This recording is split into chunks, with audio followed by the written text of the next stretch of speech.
あ、マイクです。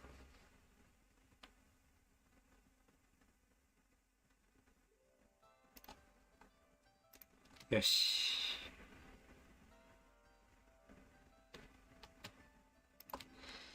よし。じゃあ。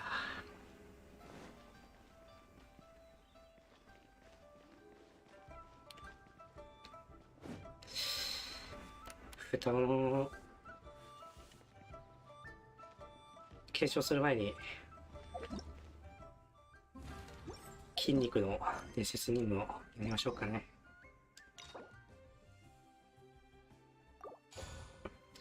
なんでガチャ期間中にやっとかなかったんでしょうかね。英語ボイス。英語ボイスなんだけど。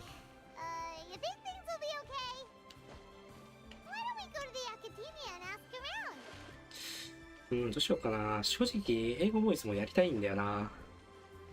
英語ボイスでやっていい？私、英語ボイスでやっていい？ダメ？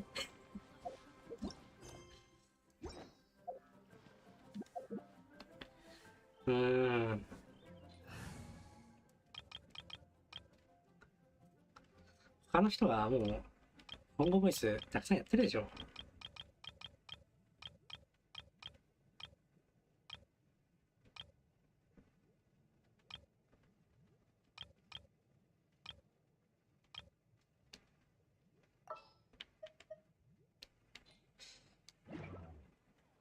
You should really bring the Knights of Favonius with you next time.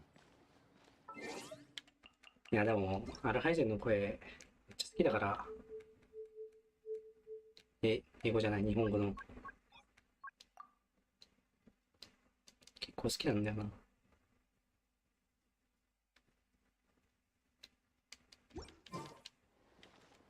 日本語でやるか。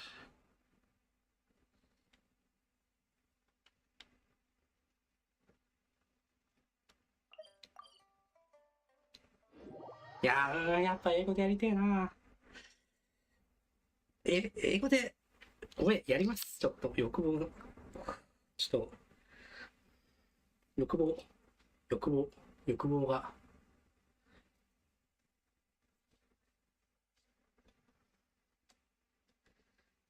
あんまいないでしょ、英語ボイスでやってる人。というわけで、ちょっと欲望に従いますわ。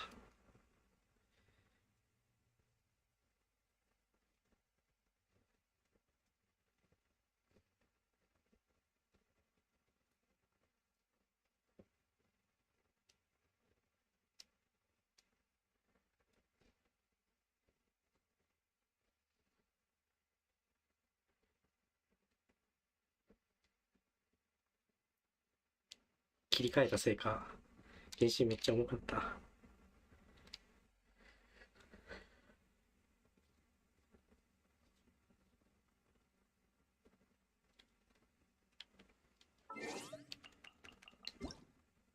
ガチャ敗北したので、英語ボイスでやります。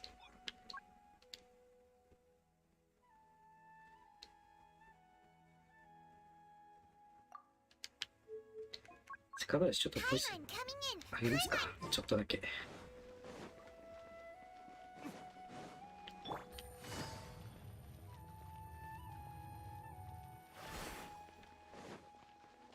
上なんだけど。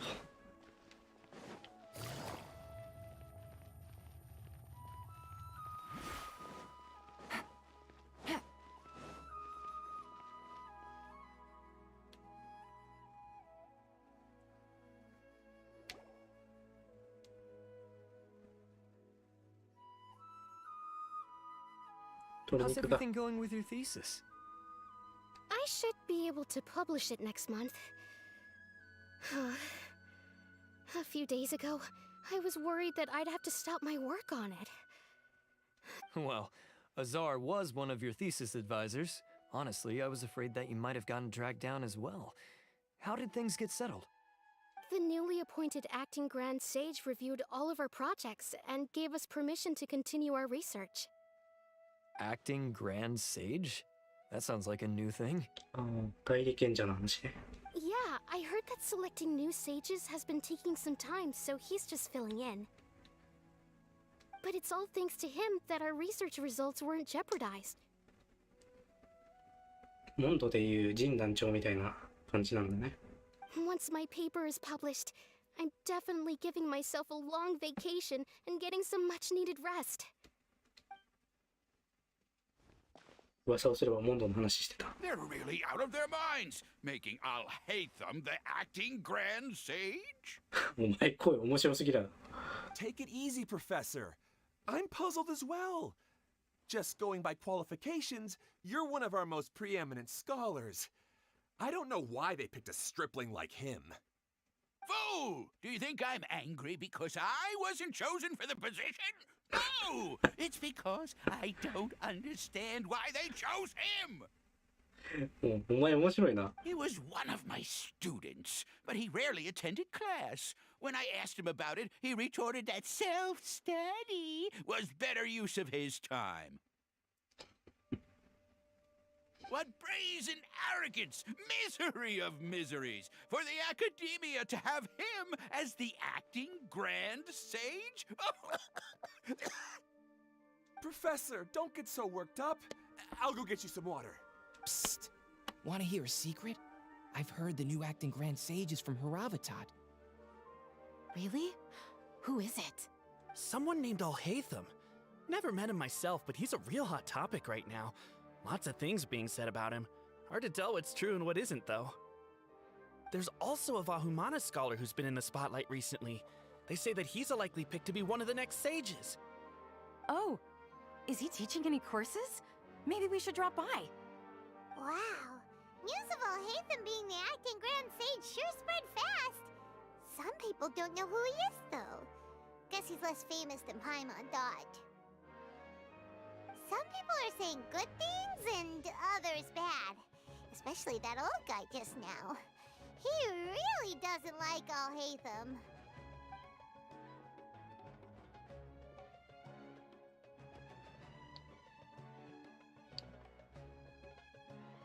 Hey! Are you okay? The Matra. The Matra? I'm Ilias. I have to talk to a Matra about something important. In the state you're in? You shouldn't push yourself. Why don't you tell us what happened and we'll pass on your message to a Matra? No, I have to tell them myself. They are the only ones I can trust. Sorry, can you lend me your arm? This is an important matter. Failure is not an option. Since you put it that way, fine, we'll take you to a Matra.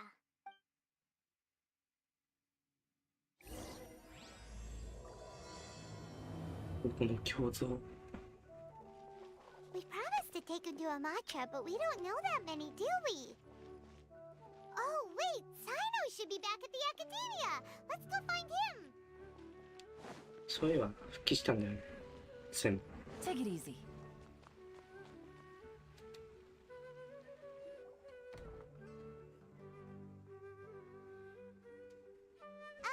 Hey there. Excuse us, but is Sino at the Academia? You two look familiar. Are you friends of Mahamatra Sino? I'm afraid he's out on a mission right now. But if you'd like, I can pass whatever message you might have on to him. We ran into this guy by the gates, and he seems really eager to speak with a Matra. Oh? If you don't mind, why don't you tell me about it first? Siraj.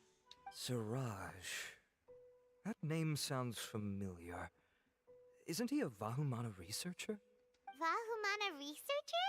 Yes, one of their most renowned, in fact. I hear he's as daring as he is intelligent. There are rumors he'll become Vahumana's next sage. But please continue, good sir. What about Siraj? I want to report him for conducting a dangerous experiment. He kidnapped me, tied me up, and took me to that horrible cave. Experimental equipment everywhere. I ran as fast as I could, a little slower, and he would have caught me. There's no rush. Please, take your... What kind of experiments was he conducting? Where is this cave? I don't remember. Huh? You can't remember? All I remember is Siraj walking towards me, and then my head started feeling weird. It's like a nightmare that I can't recall. I just know that that place is dangerous and that they must be stopped.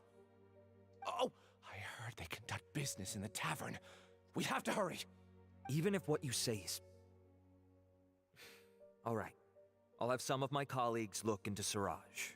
But before that, I would like to administer the Matra lie detector test. You think I'm lying?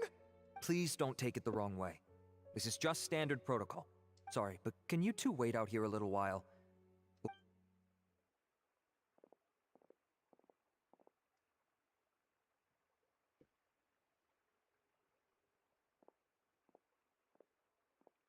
Huh? Alhaitham? Let me bring you up to speed. First things first, Ilyas passed the lie detector test. This indicates that what he said is highly credible. As such, we've decided to launch an investigation based on the leads he provided. Per protocol, this matter was reported to Acting Grand Sage Alhaitham. After hearing about it, he left a message for Mahamatra Sino and then asked to join the investigation. Huh. It's kinda weird for you to be working with the Matra. Is there a special reason? You're overthinking things. My interest was piqued is all. Really? I'm unsurprised you have this much free time. In that case, let's join in as well, shall we, Traveler? It's already against protocol for Acting Grand Sage Alhaitham to participate in this investigation. As for you two... Oh, never mind. After all, you were the ones who brought Ilyas here. I'll allow you to accompany us, but you have to promise to keep everything confidential. Don't you worry, our lips are sealed. 本当 Alright, in that case, I'll fill you in on what we know so far. Ilyas claimed that Siraj will be conducting some business with a Kasharawar researcher at the tavern. This is one of his few clear memories. It seems he stumbled upon this information while escaping. Incidentally, Siraj isn't at the academia right now. He applied for long-term off-site research 1 month ago. It's close to the time that Ilyas had given, so we've decided to head to the tavern and investigate any suspicious persons. That's right. Arav, prepare to head out. You two, do as you will. Oh, come on! We already said that we're coming!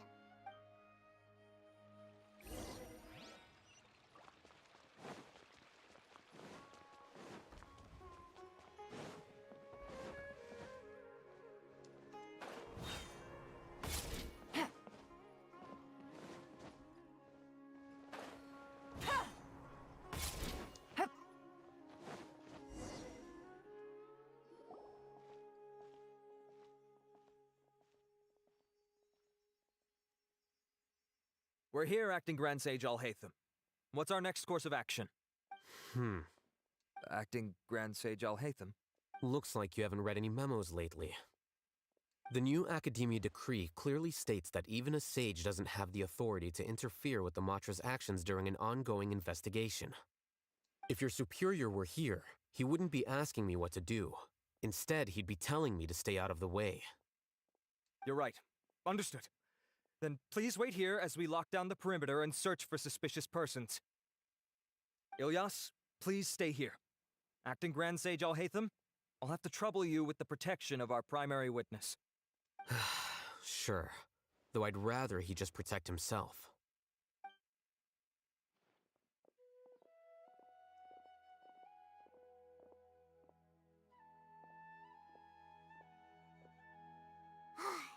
You're the same as ever. Casually ignoring people just like you did back at Aru Village. Answering a simplistic question only enables the questioner.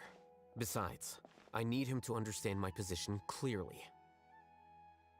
Arav has just as many doubts about my coming along as you do. But unlike you two, he's making this matter more complicated than it is, with his considerations like the acting Grand Sage is trying to seize the Matra's powers. That question was obviously bait. The Matra were once under the influence of the sages, and so were often subject to these bureaucratic traps. The test was strictly unnecessary, though. I hope that our exchange will assure him that I won't interfere with their work this time. Why is this so complicated? This is why I was against becoming the acting Grand Sage from the very first. Titles and rank inevitably make a lot of things more troublesome than usual. Excuse me, Acting Grand Sage Alhaitham. I've had a question on my mind, and I need to know the answer no matter what. No. I have no recollection of ever meeting you. Haha!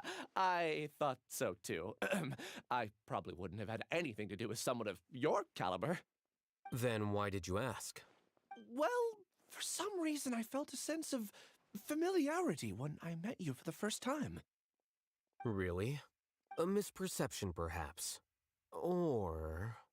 Acting Grand Sage Alhaitham, we've apprehended a suspect. Siraj? No, it's the Kasharawar researcher who has dealings with him.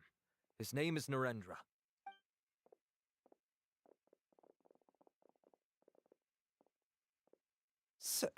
Acting Sage Alhaitham? Wait, can someone please explain what's going on?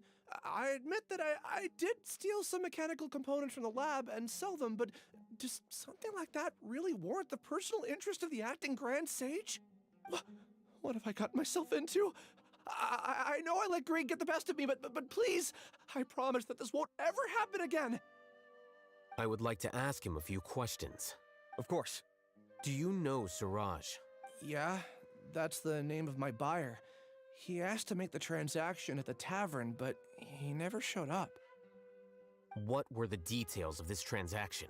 He's doing some kind of experiment that seems to require many power generators and electrical components that can only be found in our project.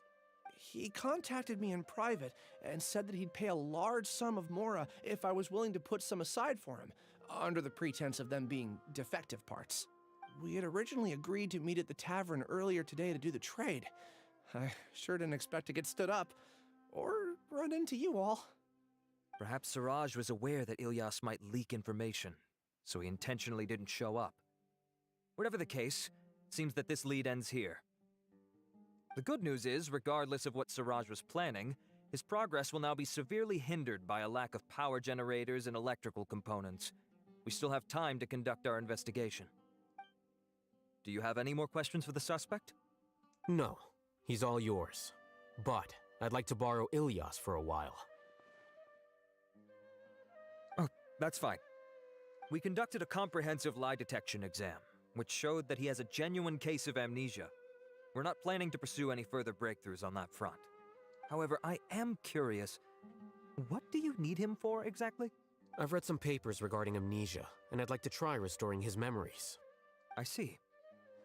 We'll be returning to the Academia then. I'll leave Ilyas in your care.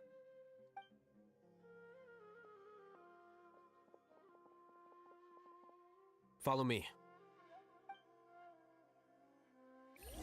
Take it easy.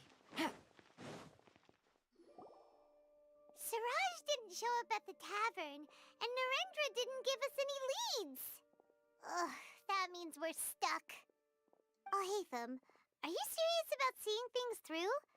Paimon's pretty surprised that you're this interested in the case. I thought you would have guessed the reason by now. Huh? Paimon has no clue. Hey, do you know? Yes. We were classmates. Oh, so that's why you asked to come along when Arav briefed you on the situation. So you're not here because you're interested in the case itself, but because you know the suspect? You couldn't be further from the truth, but I wasn't expecting much from you to begin with. For the time being, all you need to know is that we were once classmates. I became the scribe afterwards while he continued his academic endeavors. He submitted a thesis 1 year ago, and the Grand Sage at the time asked for my opinion. I did not approve of it because it committed one of the 6 cardinal sins by touching upon human evolution. From violating matters regarding human evolution to attempting the forbidden and fearing none, the 6 cardinal sins are the origin of all evil in this world. They are also what the sages use as a reference when formulating or amending the rules of the Academia.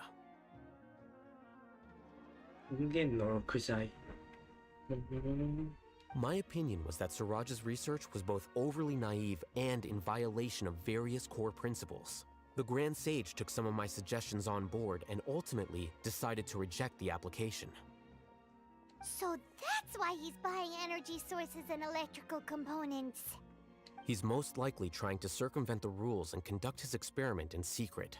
That sounds super suspicious. Oh, we gotta stop him. Ilias, can you try to remember things again? I'm sorry, but I've already tried many times.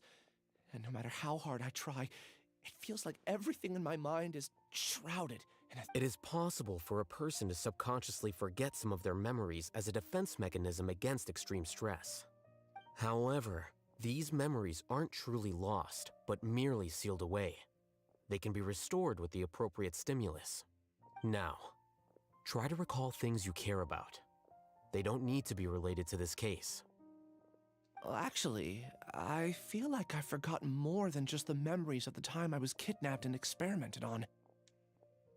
The kind of person I am, the things I've done, I can remember some things, but I can't recall some others no matter how hard I try. But I do vaguely remember that there are 2 things that I have to do no matter what. Do tell. The first is to get my paycheck from the academia and give it to my younger sister in Gandharvaville. I'm not sure about the details, but it seems that I would send money to my younger sister every month to pay for family expenses. ちょっと待って、くしゃみ出そう。くしゃみ出る。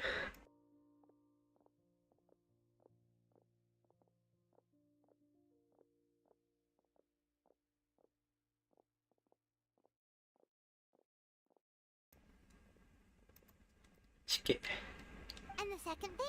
What's the second thing? I can't remember. Sorry, there's just so much I can't recall. Not unexpected. However, you're the only one who has seen Suraj and knows the exact location of his cave at present. As such, we'll do everything we can to help you regain your memories. Losing your memories must be really painful. But don't you worry, we'll help you get them all back. Oh, thank you so much. This feeling, it's more than just pain. I don't know how to describe it. I have so few memories that I don't even have a clear idea of who I am. And my head's always ringing. It feels like I could faint at any moment. But amidst all that, it also feels like I've been set free somehow. Nevertheless, I have you all to thank for bringing me what clarity I do have right now. Now, I do remember that I worked part-time at a place in the academia called the Research Preparation Center. That's also where I got my monthly paycheck. I see. In that case, let's go and find whoever's in charge there. Take it easy.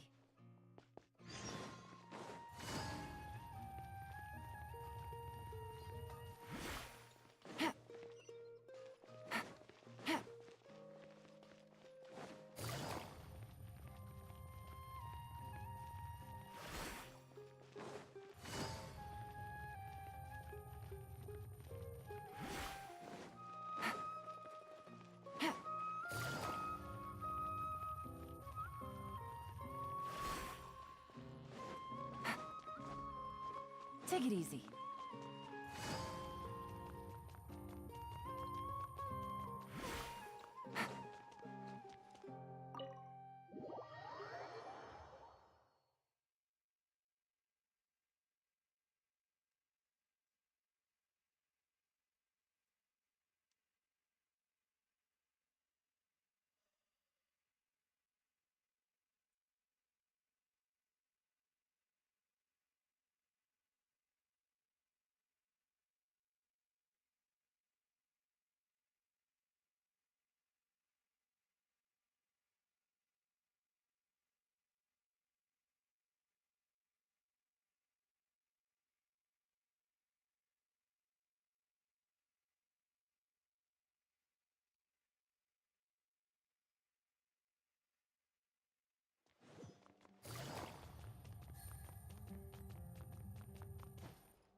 なんかめっちゃ取り忘れてるんだけど。見逃してる。見逃しあるやんけ。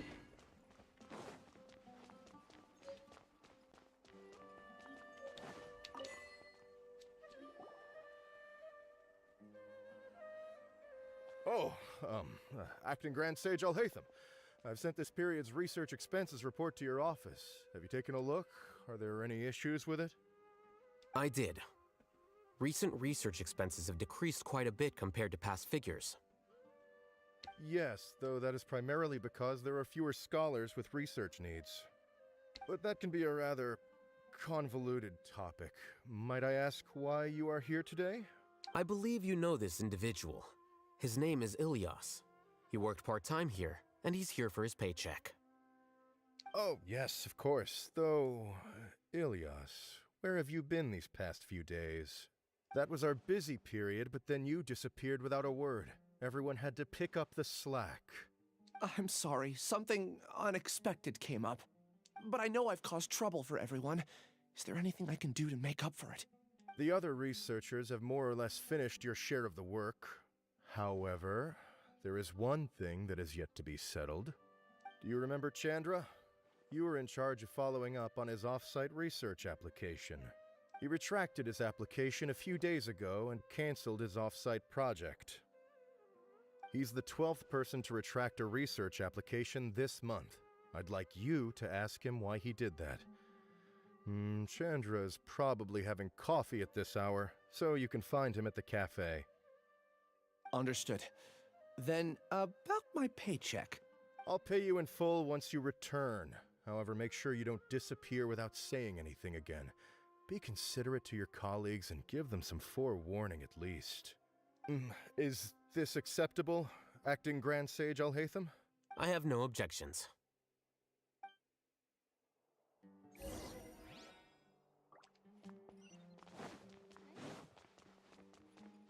Dora.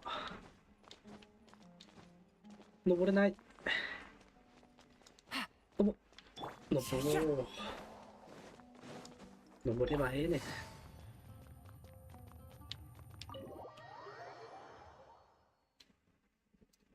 ちゃんのらくん。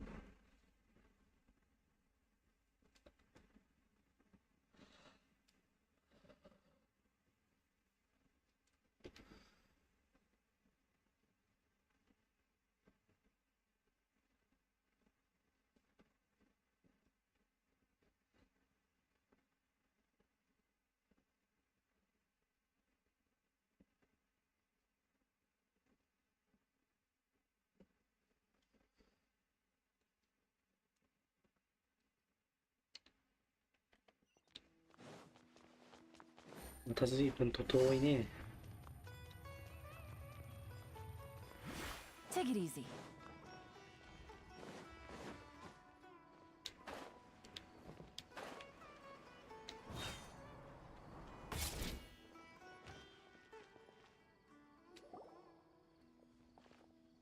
Ilias? Long time no see. What can I do for you? I heard that you canceled your research project, so I'm just here to ask you why. Oh, that, it's really nothing special. I just don't feel like going anymore. I'm not the only one who canceled, right? I mean, people have had no motivation to conduct research lately, haven't they? No motivation to conduct research? Yeah. Say, who might you be? You look sort of familiar. Oh, don't mind me. Please. Well, with the downfall of the sages not long ago, many of the projects that they led were put on hold while they were being investigated. 誰カカロット。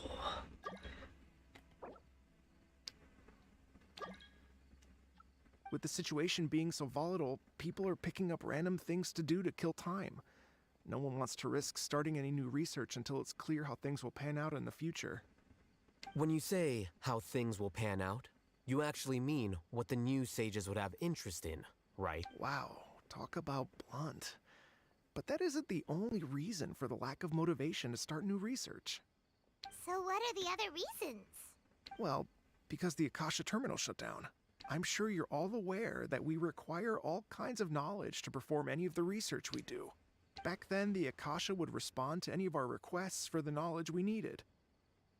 It was beyond convenient. We didn't have to spend an extended amount of time studying, so we were able to immediately run various tests and experiments. I see. You get it, right? After having had a taste of something so amazing, who can be bothered to manually sift through data and files ever again? There are only a handful of people at the academia who are starting new projects or performing research. Most people are like me, waiting for a recognized researcher to start a project before immediately applying to join. Although our names will be further down in the paper, we'll have a much easier time. We don't have to do most of the mental heavy lifting. All we have to do is focus on our assigned tasks. 素晴らしく合理的だな。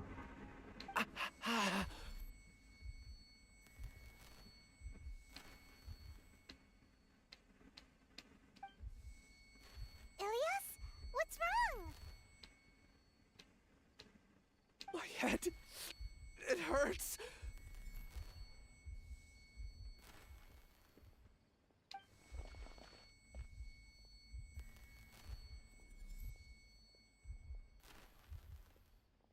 I remember now.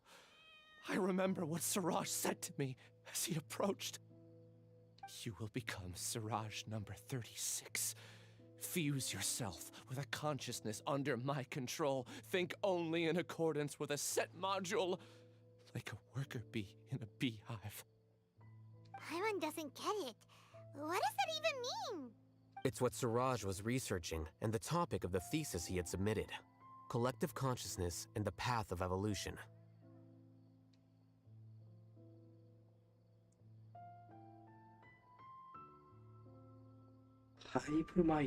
Siraj believed that by achieving 3 objectives, he could create a collective consciousness in human society and drive humans toward their ultimate evolution.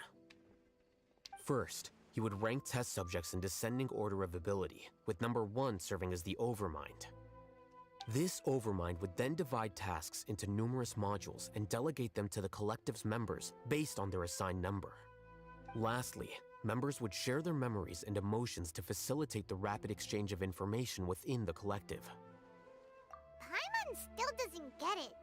What's the point of all that?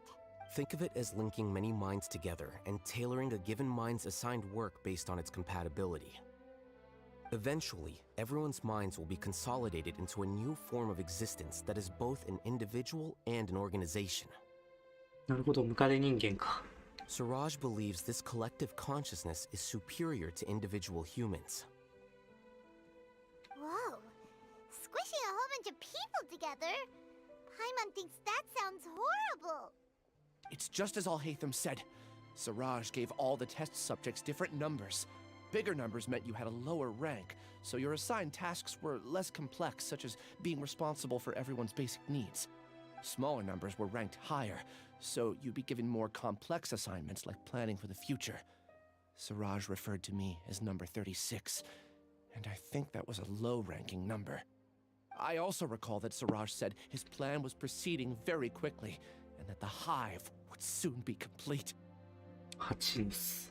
Oh no, then we gotta hurry! We have to stop him before it's complete! I tried my best, but that's all I can remember. I still can't recall where the cave is.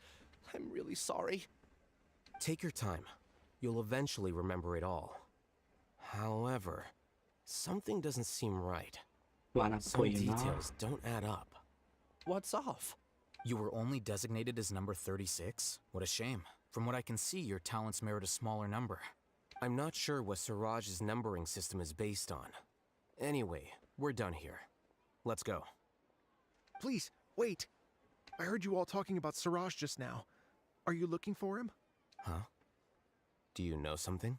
Well, Siraj is pretty popular as of late. I heard he's gained recognition from a lot of well-known researchers. Supposedly, he's a strong contender for being one of the next sages.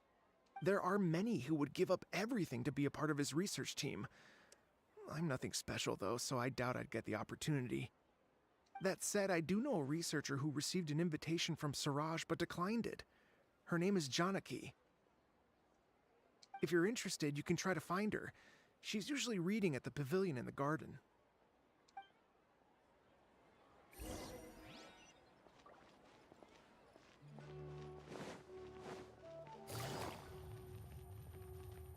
No, 登ったり降りたり。スメールは大変だな。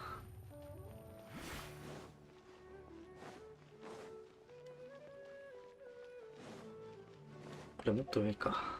ワープした方が早いな。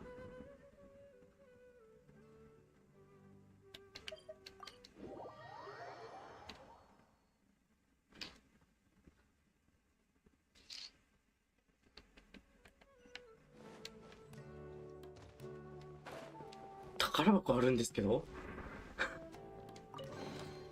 Treasure. One way to draw your target out of hiding.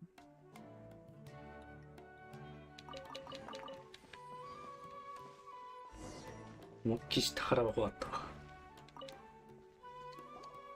you Janaki? We'd like to ask you a couple of things about Siraj. Ilias? Do you know me? I'm sorry, but I don't recognize you. Are you playing dumb with me? No, I'm not. I actually have amnesia, so I've lost a lot of my memories. And? Are you trying to say that I should forgive you just because you've forgotten what you've done? Or are you using the acting Grand Sage as backup to settle things with me? The two biggest loners teaming up. What a terrible thought. That's enough.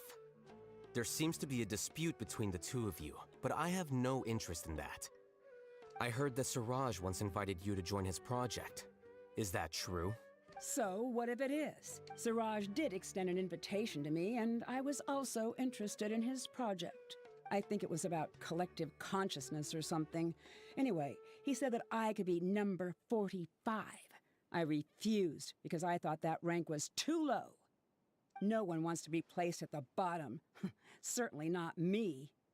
Ilias is number 36, and Janaki was supposed to be number 45. Ugh. Just how many people did Siraj have his eyes on? Tell me, did Siraj tell you how he assigned numbers? Yeah. Remember how the sages took advantage of the Akasha and extracted Yana energy from our heads back then? They left a document that records the amount of Yana energy that the Akasha had extracted from each person. I don't know how Siraj got his hands on that document, but he used it as the basis for his numbering system. I see.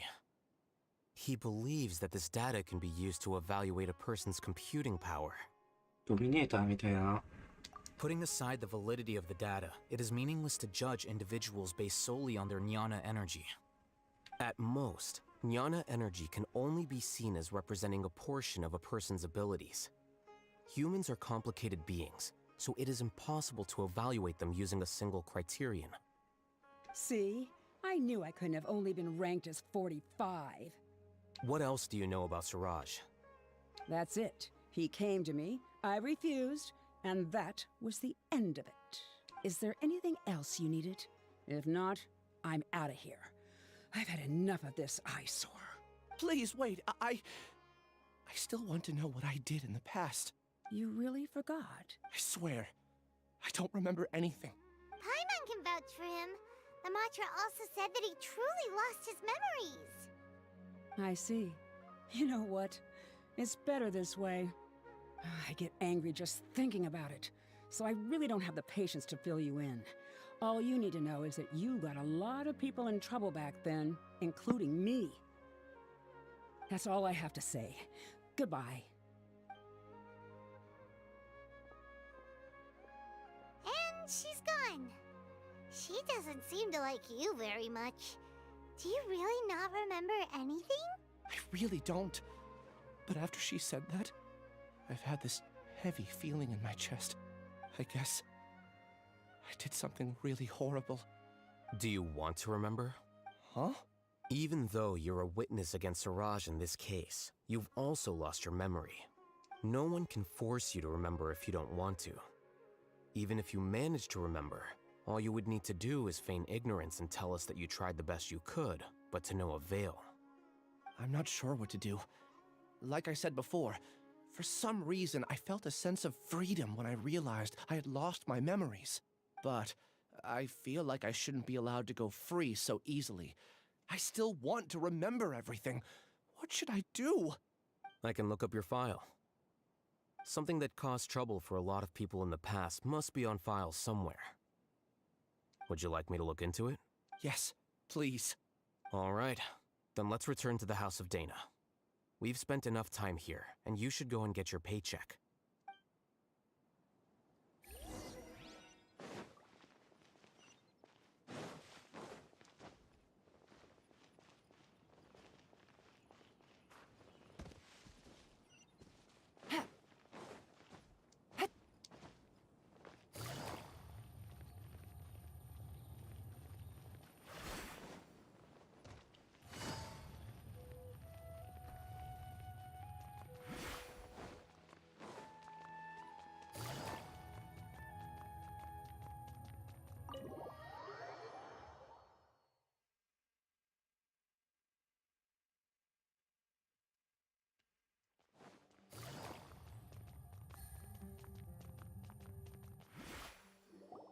Let's split up for now. Ilyas, you go and deal with that. The rest of you, come to the archives with me. We'll meet back here later and then head over to Gandharvaville. Okay. Thank you all so much. Relax, Ilyas. Being nervous accomplishes nothing. That's true. I'm ready. No matter what I've done, I'm ready to face it. I'll also try my best to remember anything else related to Siraj. We'll put an end to all of this. そういやな、ヒーラー使えるか。I'm holding you to that. See you later.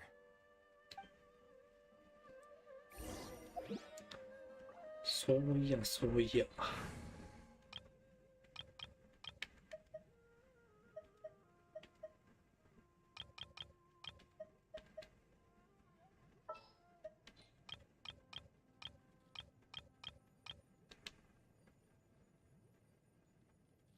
いや、これ汎用化だから、これじゃなくて、これだ。What do you want from me?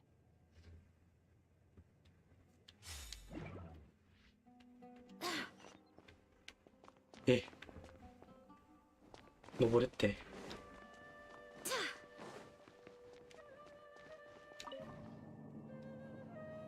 久々にこれ、早っ。こんなスピードだったっけ？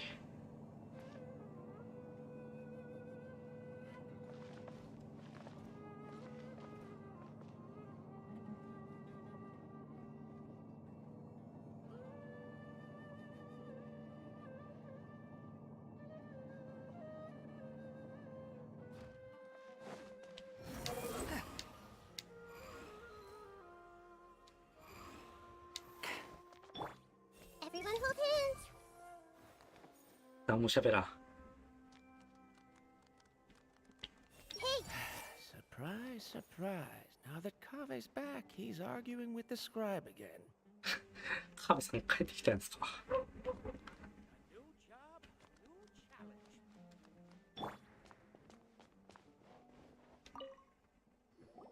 Okay.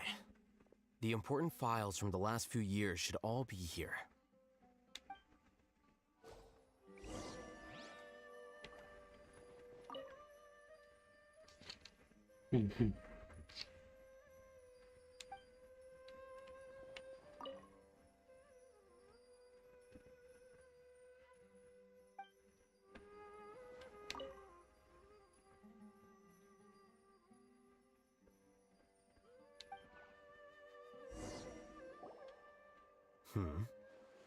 What's wrong? Nothing. Anyway, I found Ilyas's file. Let's meet downstairs.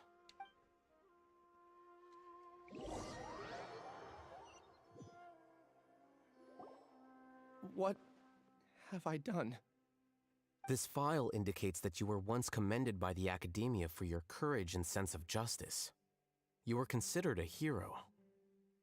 Huh? Me? Yes. Your instructor was engaging in academic fraud, and you were the one who reported him. Your report was found to be true after a series of investigations, and your instructor was brought to justice by the Matra. This incident caused quite the commotion, and the Academia sent you a commendation.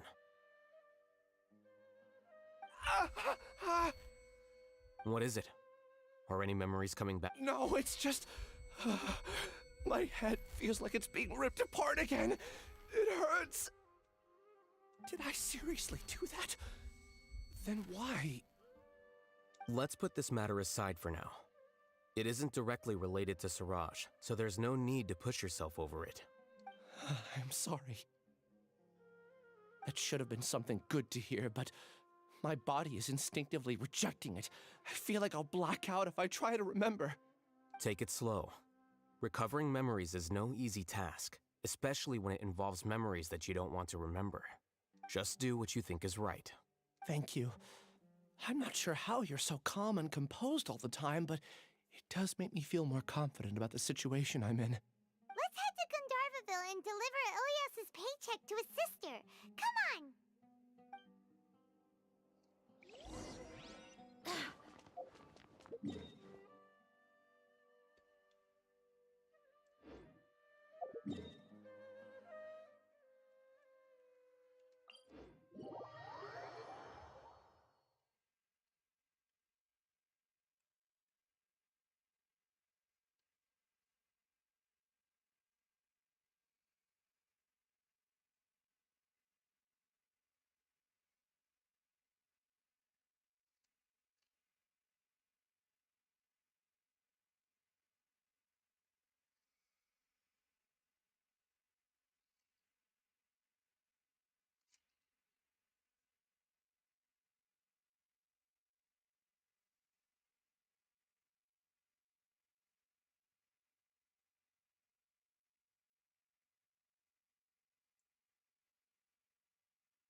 We should be close. Let me think. It should be this way.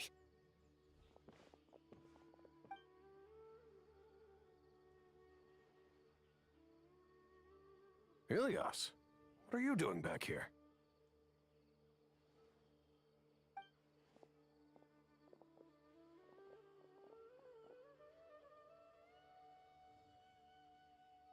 Dad, it's nothing. I was just wondering how everyone was doing. You sure everything's okay? Did they bully you again?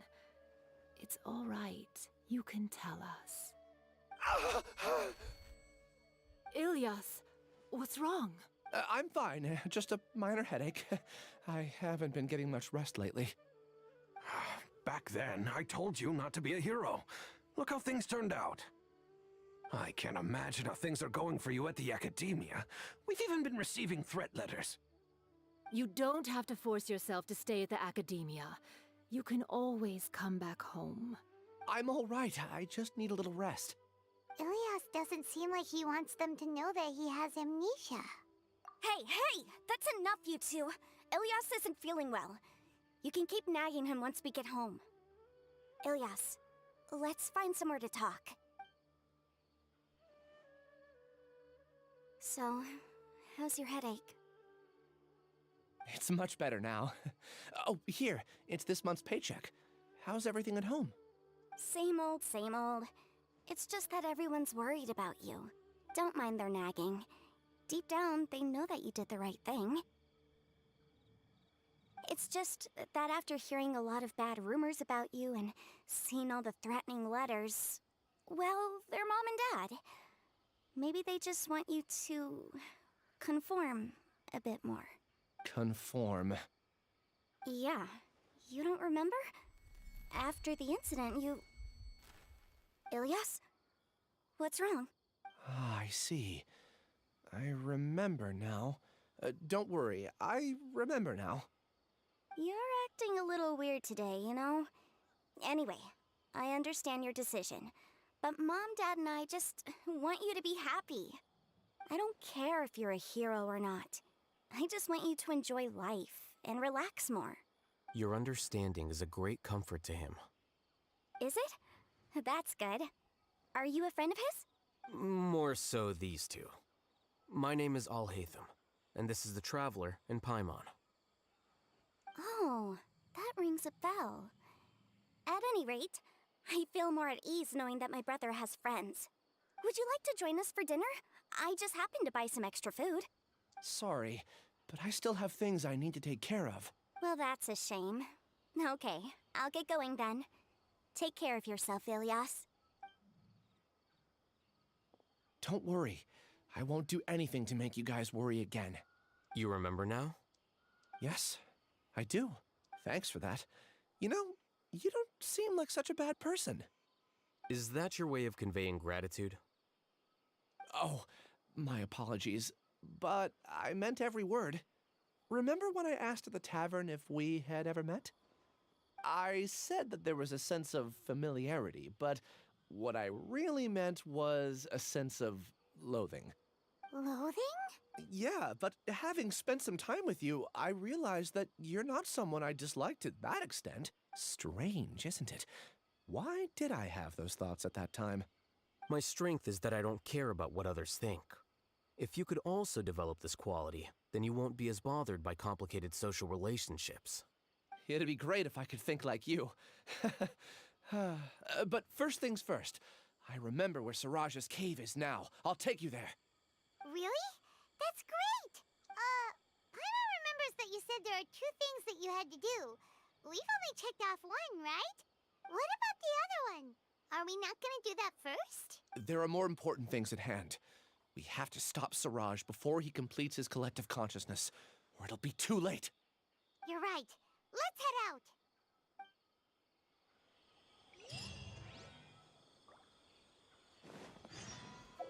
ああっ危ねえ。死ぬかと思った。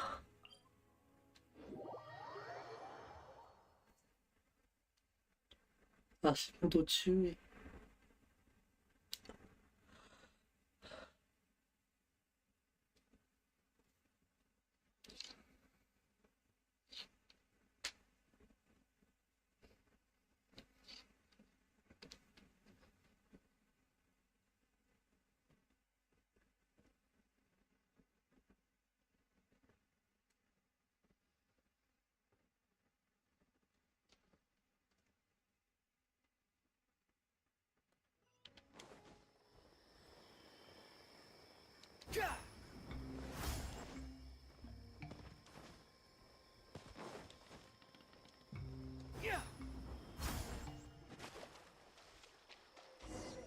秘境か? This is the place. It's so well hidden. But there's nothing spooky about it. Let's go inside and take a look.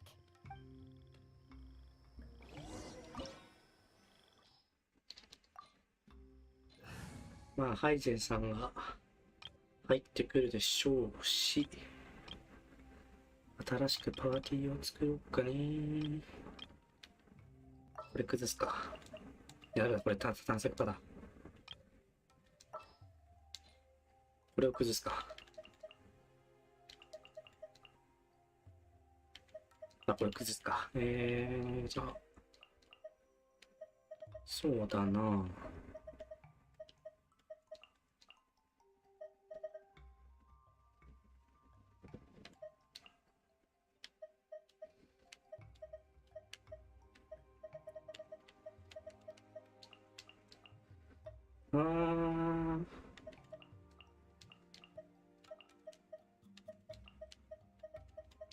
どうするか。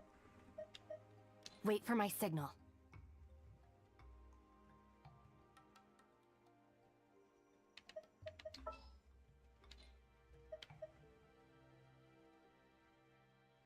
これでいこう。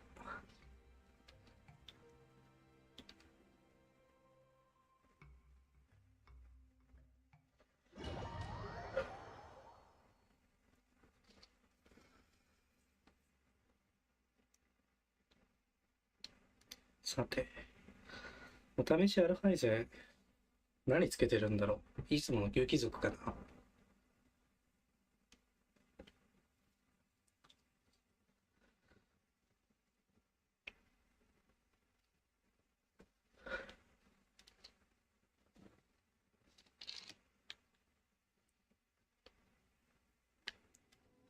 さあ、お試しあるはじめ。ちら。熟知105。うんうん。そして、はい、いつもの旧貴族。三突。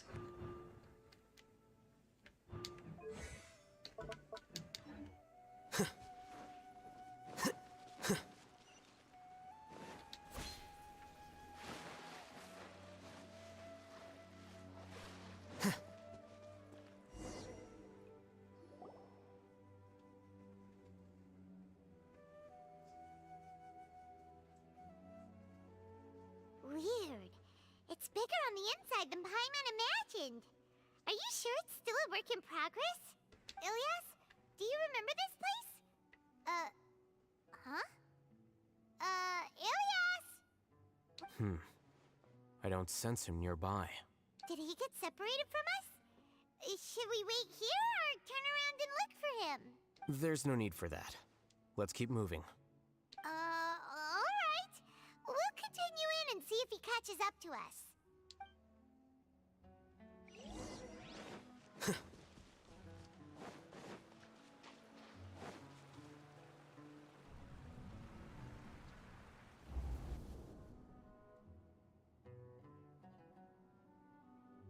It's okay, Ilyas. You've done more than enough for me already. I don't understand. Everyone knows that Johnny is stealing your research. Why is no one willing to go public with the truth? He shamelessly used your thesis to send in a project application, and whenever the project hits a wall, he asks you for help. Everyone knows what's going on. Do you know how many people are working on that project? If Johnny was kicked out because of academic fraud, that'd be the end of the project. Too many people would be affected. But he's obviously taking advantage of you. He throws you the hardest work, and after you're done pulling all-nighters, he struts around with your research data and takes credit for it. That's not right! Why are you putting up with this? A lot of people warn me to not say anything. And I think they have a point. This is just how things are. It's okay. He's at least paying me. Half a year of your time and effort. Countless all-nighters and casual threats and insults. All for a measly 20,000 mora? He's treating people like cattle. Enough. It's fine. I just need to suck it up and get it done.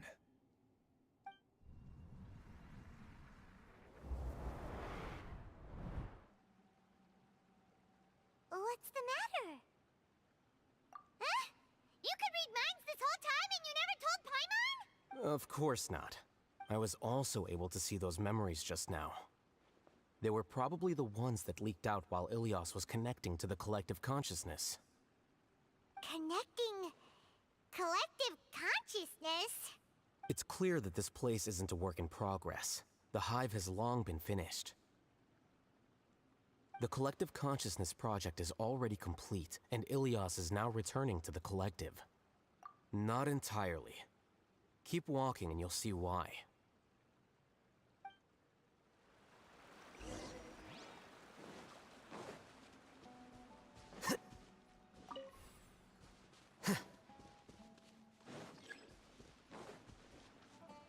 Aquíスロット。あ、これ。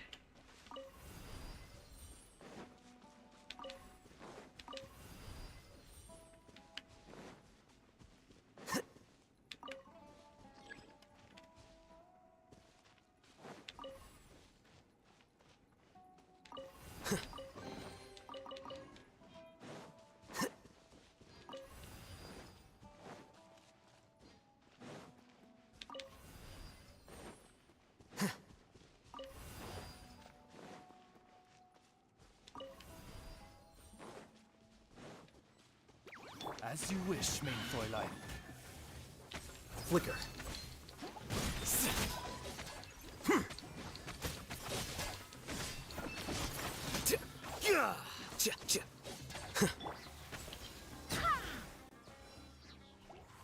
Wind, hear me. Out of my way! Dissipate! By royal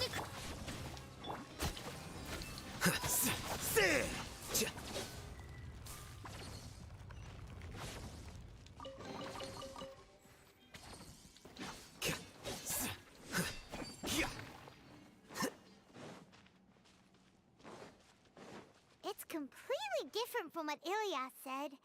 This place looks like it's been done for a while.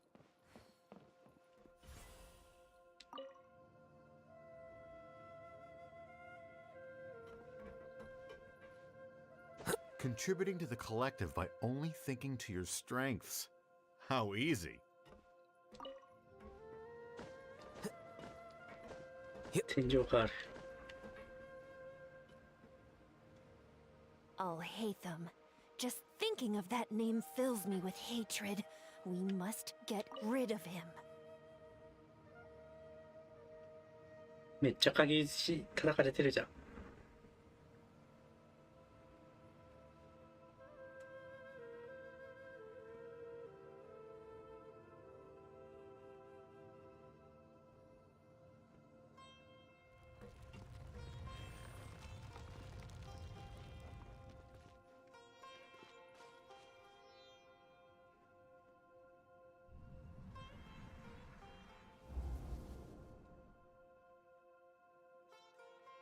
An entire year's worth of work down the drain. And for what? Your reputation? Do you have any idea how many people you brought down? You could have played hero any time. So why couldn't you have waited until the project was complete? I don't understand what you guys are saying. Are you saying you don't care that Raju jumped to his death? It's a shame. What happened to him? I thought he was stronger than that. Everyone has been working hard to complete the project. He could have endured for a bit longer. But he chose now, of all times, to... In any case, we're done with you. Because of your recklessness, the Matra are putting Johnny on trial. This project is done for. None of this affects you at all. But do you know how many people, myself included, needed this project to complete their studies? Now our futures are up in the air. If worst comes to pass, we might not be able to graduate. Do you understand now? よかったじゃん。 I'm sorry. There's no need for an apology. It's not like I'll accept it anyway. You'll pay for this.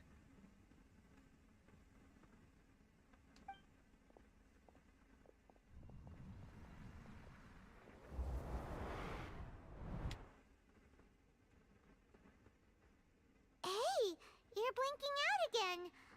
Don't jump to conclusions just yet. Save your words for when we see him.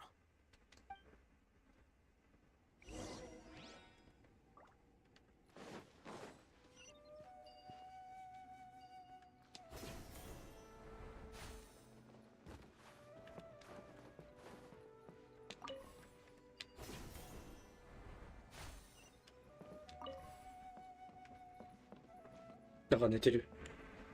あ、しまった。連れてくるべきだった。Just in case, why don't we take both keys with us?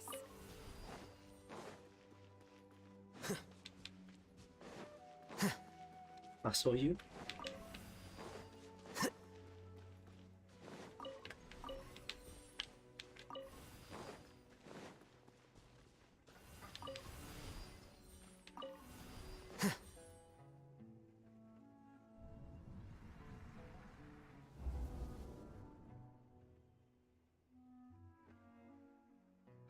Alias, this is all very strange. Is there really no research group that will take you? Well, to pass this course, you must complete a paper with other researchers. I know you're a hero for fighting academic fraud, but well, we can't make exceptions for heroes, now can we? Maybe you should try to improve your relationship with the other researchers. Huh? Getting a reputation for being too unconventional will not stand you in good stead in the long run. I understand. You seem troubled. Who are you? Ah, where are my manners? My name is Siraj. Siraj? I've heard of you before. Do you need something from me? The world hates people who don't fit in. I imagine you've had your fair share of trouble. After you reported Johnny for academic fraud, you were ostracized and shunned. Even your family can't understand your actions. However, I'm working on some research that will help you merge into a collective. That way, your life won't be so dolorous. How about it? Wanna have...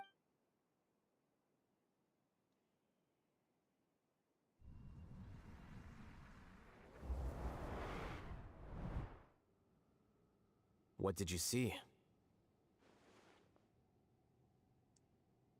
Paimon can't believe it! He really did trick us! That Giga Jerk! No, Siraj is the real Giga Jerk here. Ilias is just a regular jerk. Ooh, Paimon's so mad! We're gonna find him, and we're gonna make him explain himself!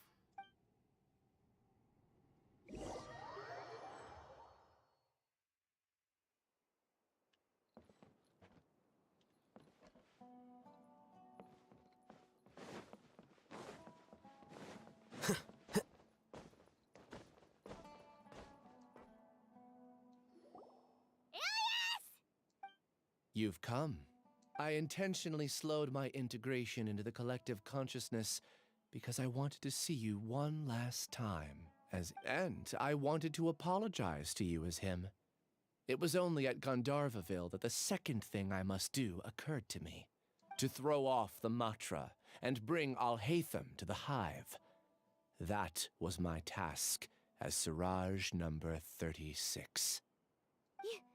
You were already Siraj number 36? But you passed the mantra's lie detector test! Yes, I truly did forget many things during that time, even my identity and assigned responsibilities. However, it's not that I got scared and forgot. I chose to delete those memories. It's difficult to fool Alhaitham, so I had to create the perfect guise for myself. And the best guise is when you believe your own lies. Correct. I only told you that the hive was incomplete because I had deleted my memories of its completion. It was finished a long time ago. Before I left, I was already living as number 36. Now, I choose to return to that identity. Only here can I be truly free. That's all I wanted to say. After I enter this room, my consciousness will merge back into the collective. Is this your decision? Yeah, the person we know is Ilias, not Siraj number 36. The outside world is painful sometimes, but Paimon doesn't think that's a reason to run away. Do you need more time to consider, Ilias? Hey, who are... That is Siraj. So you're that Giga Jerk! Giga Jerk? How bold of you. Have I done something to offend you? I modified Akasha terminals to allow users to share memories and emotions.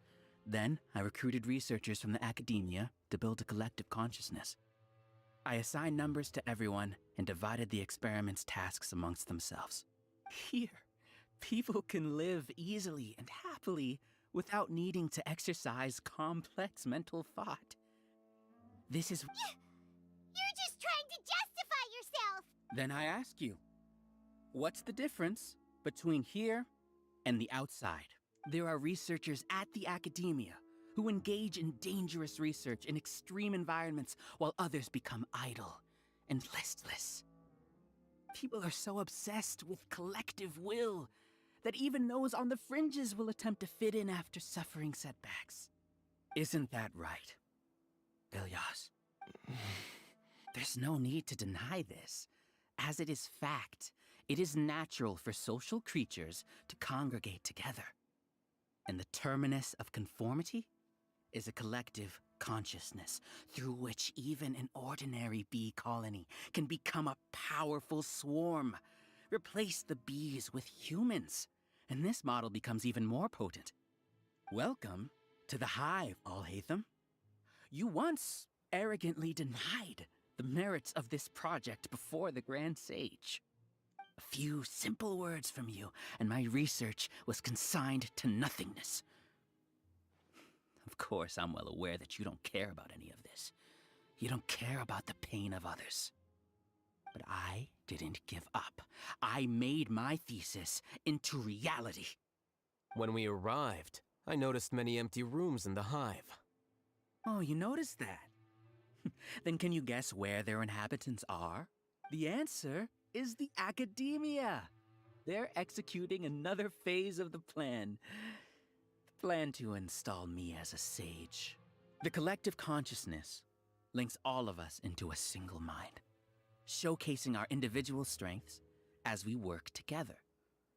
We are able to execute complex undertakings while instantaneously modifying our strategies in response to unexpected situations. Everything has been proceeding smoothly. You are our biggest obstacle. With you out of the way, I'll use my growing influence to turn the collective consciousness into a legitimate study. The project will snowball until ultimately everyone will be part of my hive. No. The hive will be in control. And it will lead the academia towards a new future. We won't let you do this! What can you achieve with mere words? You weren't even able to change Ilyas's mind. Return to the hive, number 36. Yes. Wait! Don't go back! Look! There are lots of people out there worried about you. And you aren't an outcast. Aren't we your friends? That's easy for you to say, given that you're travelers. Will you two continue to stay at the academia? When you leave, tragedy will repeat itself. Return, number 36. You know as well as I do that comforting words don't make life any easier. Ilyas? Why? You two are just as arrogant as all Hatham. You think that everyone should be like you and live according to their own truths. But you don't realize that most people simply want easy lives. I allowed number 36 to leave the hive without his memories only because I knew he would eventually return. This proves that I know more about human nature than you do. Al-Haytham, do say a word or two. I will consider them as your last. I made those words quite clear a year ago. The model you presented was extremely unstable. No amount of garish packaging will change its fragile nature. It can't be helped. If you were clever enough to realize those problems, then you would have been aware that the hive changed when Ilyas returned to this collective consciousness of yours. What? What's happening? The collective needs motivation to execute its plans, just as machinery requires energy to operate. That's why you, as the Overmind, synchronized your hatred of me into the collective, prompting them to create and execute a plan to eliminate me. However, when Ilyas returned to the collective, his memories and emotions were shared with the rest of its members. Thanks for that. You know, you don't seem like such a bad person. Strange, isn't it? Why did I have those thoughts at that time? This contradicts the hatred you had provided them, and these two differing emotions will give rise to new conflict. So that's it. Wait, so you knew that Ilyas would return to the hive? And then you pretended to keep him around just to fool Siraj. Wouldn't expect any less from you, Al-Haytham. Once the collective consciousness bugs out, we'll take that opportunity to... wait. It's back to normal already. Al-Haytham, I told you. You're too arrogant. Did you really think that your little scheme would be enough to destabilize the hive? Ilyas's return had indeed introduced abnormal emotions into the hive, but such a meager drop cannot give rise to waves. Your struggle has been in vain, and it's time to end it. Allow me to show you what makes the collective consciousness so formidable. So many monsters. Where did they come from? And something feels off about them. I also integrated monsters into the collective, though I ranked them last. Even so, they are part of it. Despite their lack of intelligence, perfect cooperation can be achieved, much like soldiers who have undergone strict training. Now then, drown in endless waves of monsters. You will all pay for your ceaseless arrogance. Hey, Al-Haytham? Your plan didn't work, so what do we do now? I've already sent my gift to the collective. It'll take some time for the recipient to receive it. You two just need to brace yourselves for the nuisance in front of us. Well, all right. Paimon doesn't know how you get so confident, but we'll hold them off for as long as we can. Oz, reveal. Our bond is strong. Here you are. A process of elimination. Alhaitham isn't that bad of a person. But it has to be done. He must be eliminated so that we can evolve.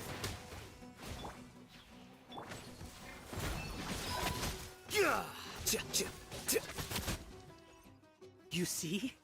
That is the will of the collective. Even with the hatred gone, they continue their work. An external anomaly cannot shake the collective's stability. Our bond is strong. Lightning, Europe, by royal decree.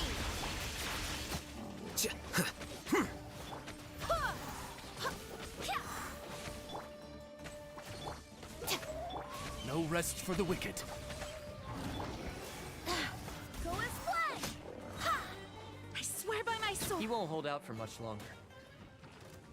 He's a lot tougher than we imagined.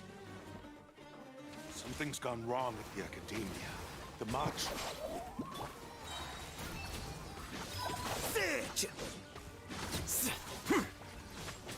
Scatter! What's going on? What's with this sudden influx of information? Silence! As the Overmind, I command you!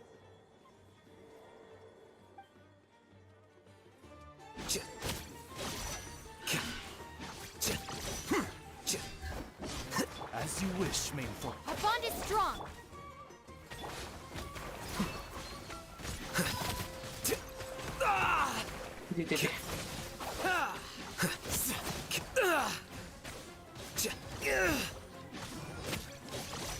I'll settle this. How is that possible? Why hasn't it been resolved yet? Was there an error in our judgment? The will of the collective cannot be wrong. The Overmind must have made an error in his judgment. But Siraj is the most intelligent among us. He is number one. His judgment is the optimal one. Is that true? No, not necessarily.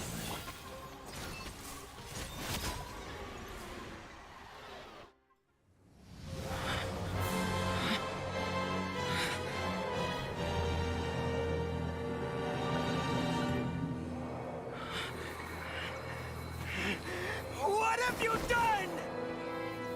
Calm down. Don't you have an easy way to figure this out? You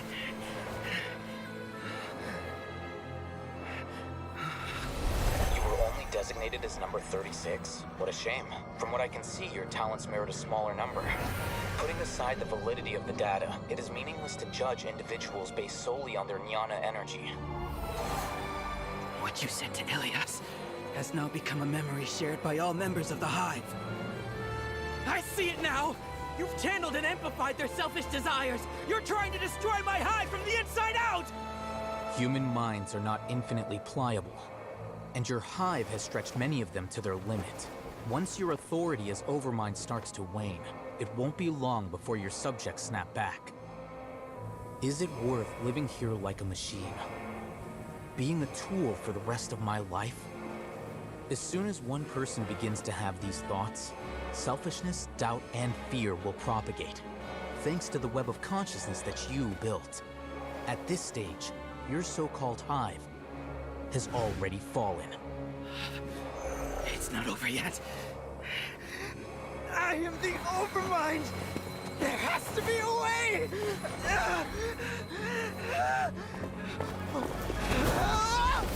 It's too late. Once the desires of the Hive accumulate, beyond a certain threshold, they will kill their king.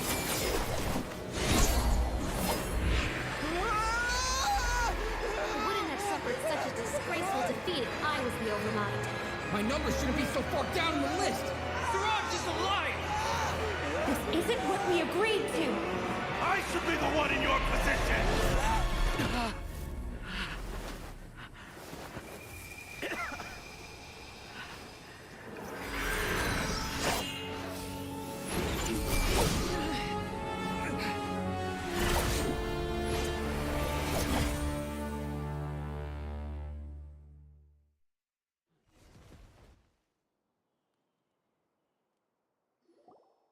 The hive shut down?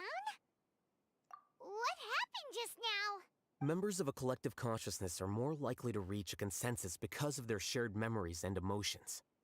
For example, Ilias did have differing perceptions, but he ultimately followed the collective consciousness's judgment.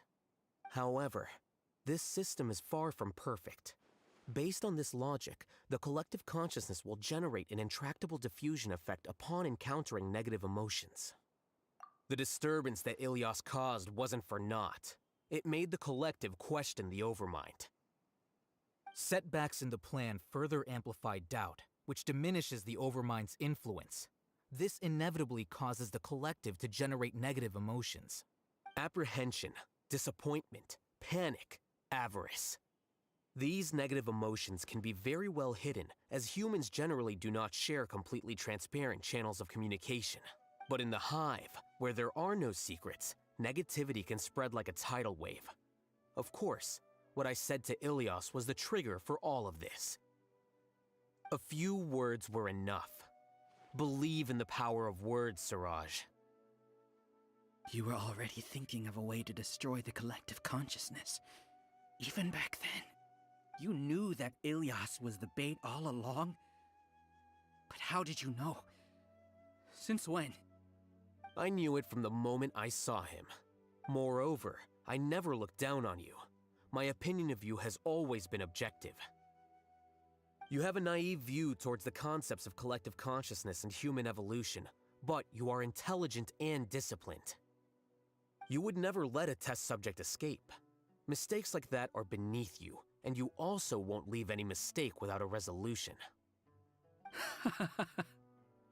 I never thought I'd hear those words come from you.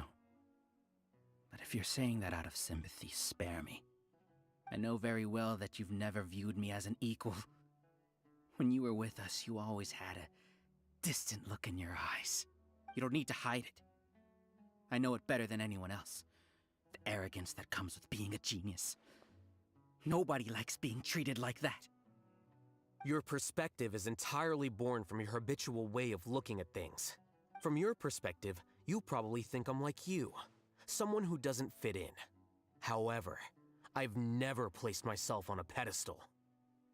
I just want to distance myself from meaningless noise and look at everything objectively. On the other hand, you have failed to come to terms with who you truly are. You care too much about winning and how others perceive you. You mean to say that I'm the arrogant one here? Is that not so? Arrogant and emotionally fragile.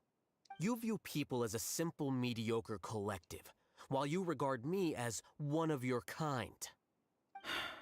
Regardless, I have lost. You can take me back to the academia to stand trial. You will stand trial, yes. But arresting people isn't in my job description. I'm just an ordinary staff member. I believe it is the General Mahamatra's duty to escort you away. Sino? What are you doing here? まあ気づいてるよね。今ハマトラ様は気づいてるよな。そらな。I followed the symbols. Looks like things have already been settled.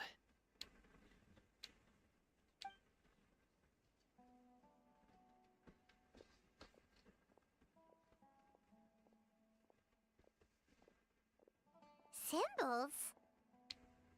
I left a similar picture in my letter to him, and I made several similar symbols on the way here. Wait, what do you mean you left a letter? Oh, Paimon remembers!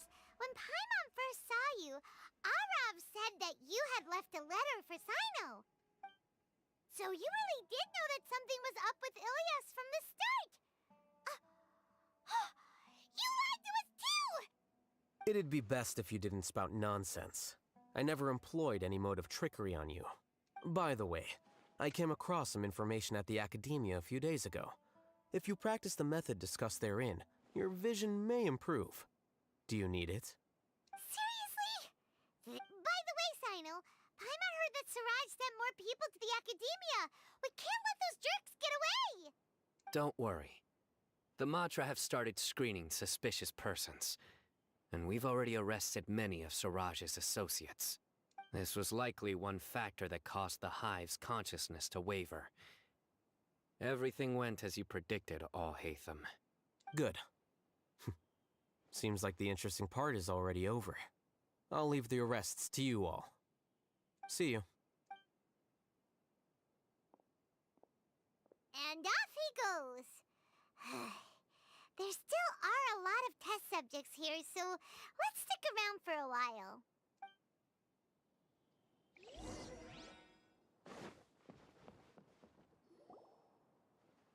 Oh no. Oh no. I was involved in all these plans to get rid of the acting Grand Sage? What came over me? How could I do something like this? We were accomplices without knowing it. But I'm afraid that Al-Haytham might pressure the Matron into giving us heavier sentences. Whether he's the scribe or the acting Grand Sage, we can't afford to offend him. It seems our future at the Academia will be full of uncertainties. We can discuss the future later. Leaving the collective left me with a strange sense of guilt. I didn't feel anything towards Al-Haytham at first, since he wasn't well known. All the opinions I heard about him were negative, though. Siraj made us hate Al-Haytham, and we blindly accepted that hatred and thought of him as a bad person.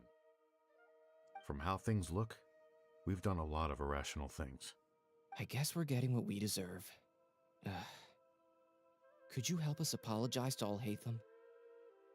Sure, Paimon will help you tell Al-Haytham. But whether he chooses to forgive you is up to him. It's okay. No matter what he chooses, apologizing will make us feel slightly better. If he chooses to remember this. It's time to go. Let's go.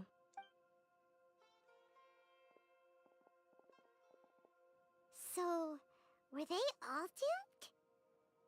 We can ask Al-Haytham about that later.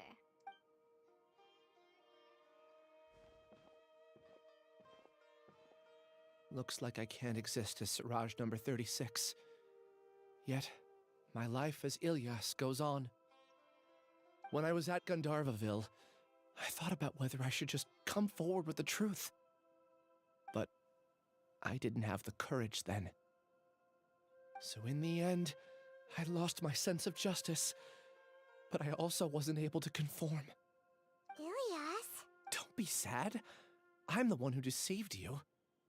However, I didn't come out of this completely empty-handed. The moment the hive collapsed, an idea popped into my head. I realized that the collective I was always trying to fit into wasn't as powerful as I had imagined.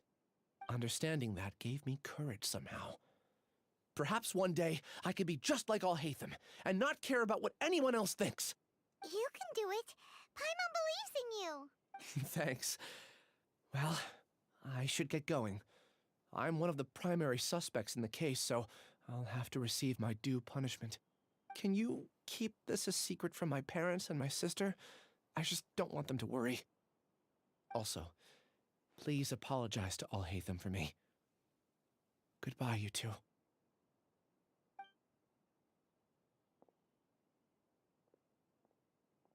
All the test subjects have been taken away. I'll have my subordinates seal the place, retrieve all documentation, and destroy the system. Are you two hurt? I brought bandages and hemostatics. Paimon's fine. Just a little tired. Get some rest. Al-Haytham is probably waiting for you at the entrance. Go see him. Watch out for any of Siraj's associates who might still be in hiding. If you encounter anything you can't take care of, come find me at the Academia. Okay, you stay safe too, Sino. Let's go meet up with Al-Haytham.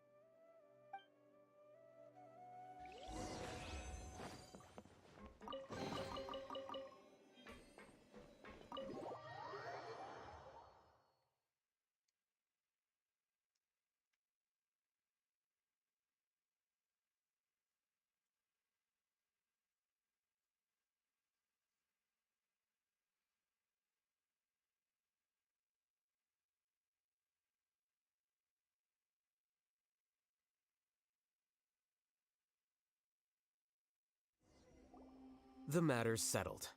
We can return now. I actually thought it would have been settled sooner. This took much longer than I expected. Judging by your faces, it seems like you two still have some questions. I respect your curiosity, but I'm off the clock now, so I'm not going to field any questions. Hey, we're not your colleagues! You couldn't tell that was an excuse just now? What? Are you kidding me? You're not leaving today until you explain what happened back at Siraj's secret base!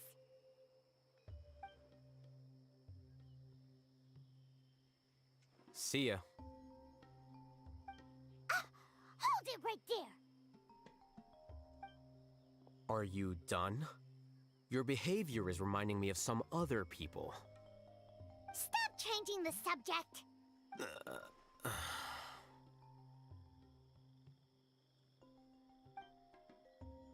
It's too much of a hassle to explain everything from the top. You know what? Come with me. Where to? You'll know when we get there.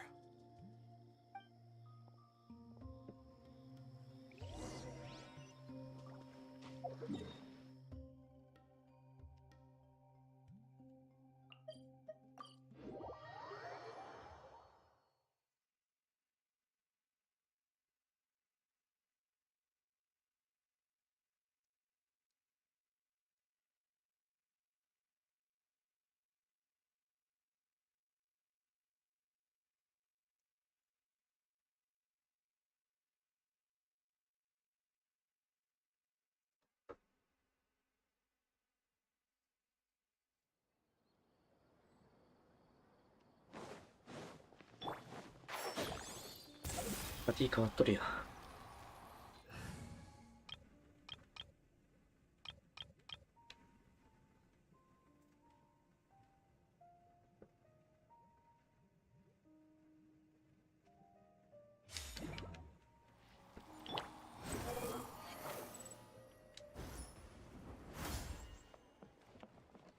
バルハイゼンの家。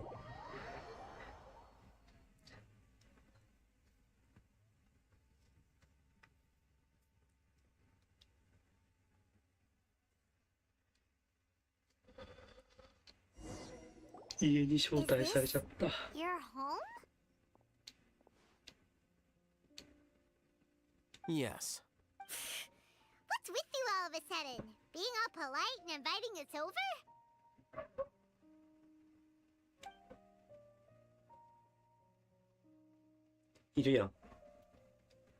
Ah, you're back. Quick, come help me see if this painting's all straightened. Huh? Who are they?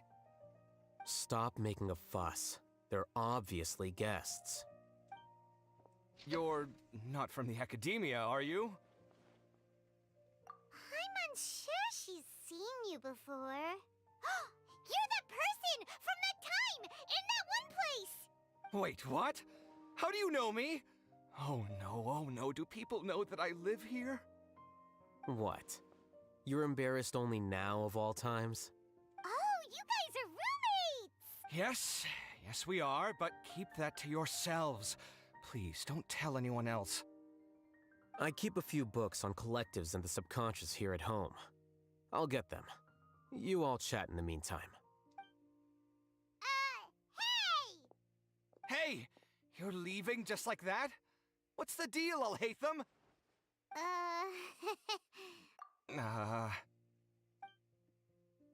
Sorry, I know we've only just met, but I have to ask.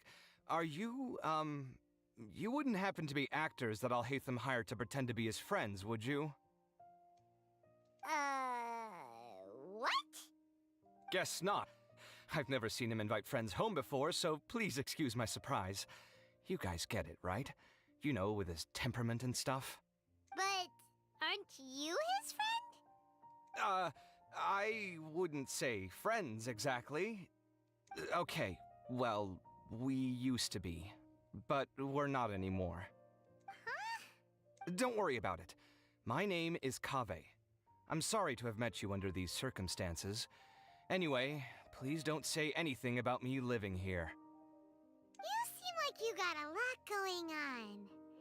So maybe Samora will make Paimon shut up. お、いいふっかけ方するね、パイも。Are you serious? How could you? Ah, of course.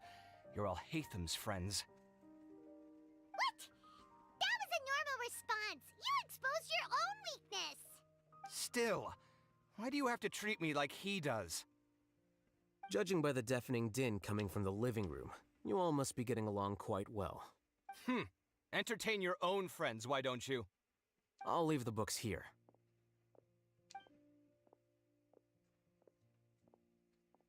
Paimon's dizzy from reading. This is way too complicated. Paimon wants to know, oh, how did you know about the collective consciousness's weakness? A year ago, Siraj presented his thesis to the Grand Sage, who offhandedly asked for my opinion.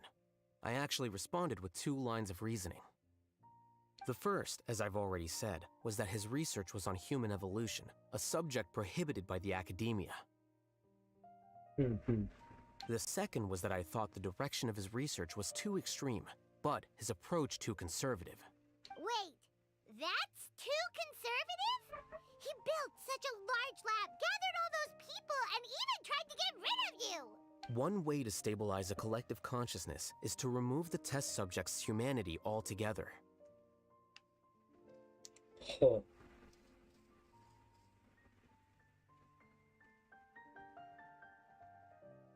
区別にするってこと？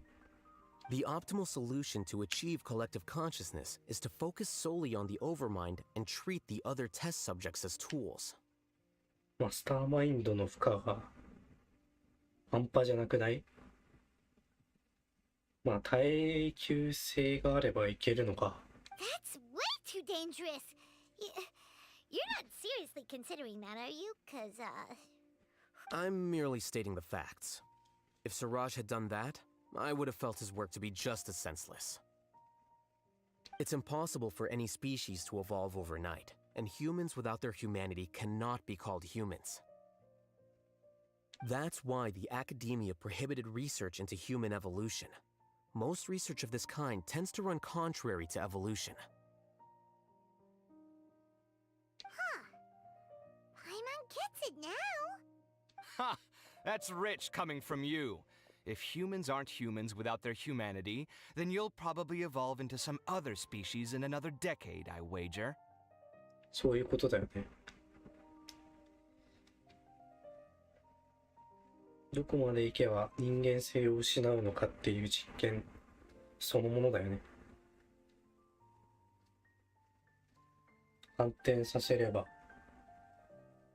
逆にここまで行けば人間性を得られるっていうことの答えにもなる。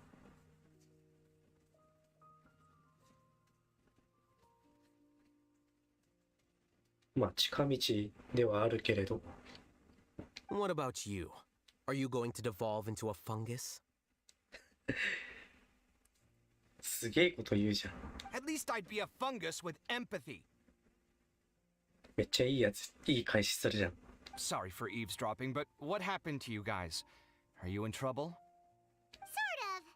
We encountered a strange researcher that had it out for us. Are you all okay? Huh. So that's how things went. Such is life.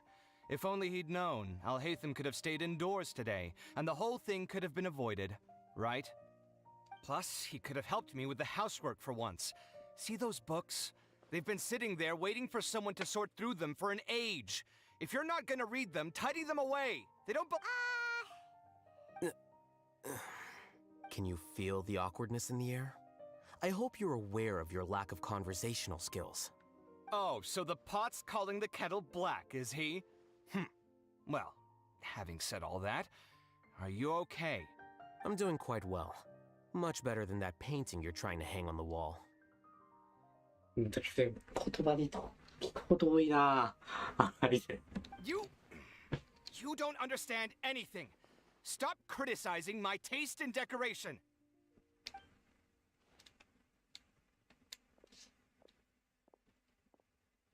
Paimon can't tell which of them is more problematic. Let's just get this over with and leave. You whisper very loudly. Oh, yeah, Paimon's been told that. Do you have any more questions? Let Paimon think. Oh, by the way, the other researchers apologized to you. They hope that you can forgive them. I bear them no ill will. More accurately, I don't really care about what they think of me. To some extent, they were also fooled by Siraj. The Matra will take this into account at their trials. Ilias also said that he wanted to tell us the truth at Gandharvaville, but he didn't have the courage. He apologized to you, too. It doesn't matter. I never considered asking him to come forward with the truth. Judging from his experiences, he's more courageous than the average person. There's no need to lay even more criticism on him. Criticizing the brave only shows how weak you yourself are. I'm going for dinner in 10 minutes, so I'll field one last question. Paimon doesn't have any more questions. How about you? Oh, yeah, that's a good question. You only started investigating with the Matra at the Academia because you were interested in something, right? But after meeting Siraj, it didn't seem like you were interested in him or his experiment. I had no interest in him personally, but I was curious as to why so many people were willing to form a collective consciousness with him. I now understand the reason. Correct. The fall of the sages and the shutdown of the Akasha terminals deeply affected the Academia. The fact that Siraj's project attracted so much interest despite not being approved speaks to the lack of research projects as of late. As the acting Grand Sage, I'll have to figure something out. In addition, what happened to Ilias is worth our attention. Reporting academic fraud was the right thing to do. He didn't deserve the outcome that he had received. Paimon understands now. Oh, you're pretty serious when it comes to work, huh? I think minimum viable seriousness is a more apt description. I'll do my best to take care of this mess until my resignation is approved. Wait, your resignation? Yes. I've already submitted my resignation to the Academia. Soon, I'll resign as the acting Grand Sage and go back to being its scribe. I don't think Siraj knew about that. If he had waited just a few more days before acting, I would have already resigned. What he'd do then wouldn't have been any concern of mine. However, even without my input, his unstable model would have collapsed for some other reason, so it makes no difference. But why do you want to resign? I'm not suited to be a sage, nor do I want to be one. The official process to select the new sages is already underway, but this process is long and takes far too much time. If I serve as acting Grand Sage for too long, the position might become permanent. That would be troublesome. This job isn't something I want to spend the rest of my life doing. じゃあ代理権者はまた別のところから斡旋されることになるのか。教令員も大変だね。It's important to keep your priorities straight. Well, it's about time. You two should grab some dinner as well. Oh, now that you say that, Paimon's kinda hungry. See ya! We're gonna grab some yummies! See ya.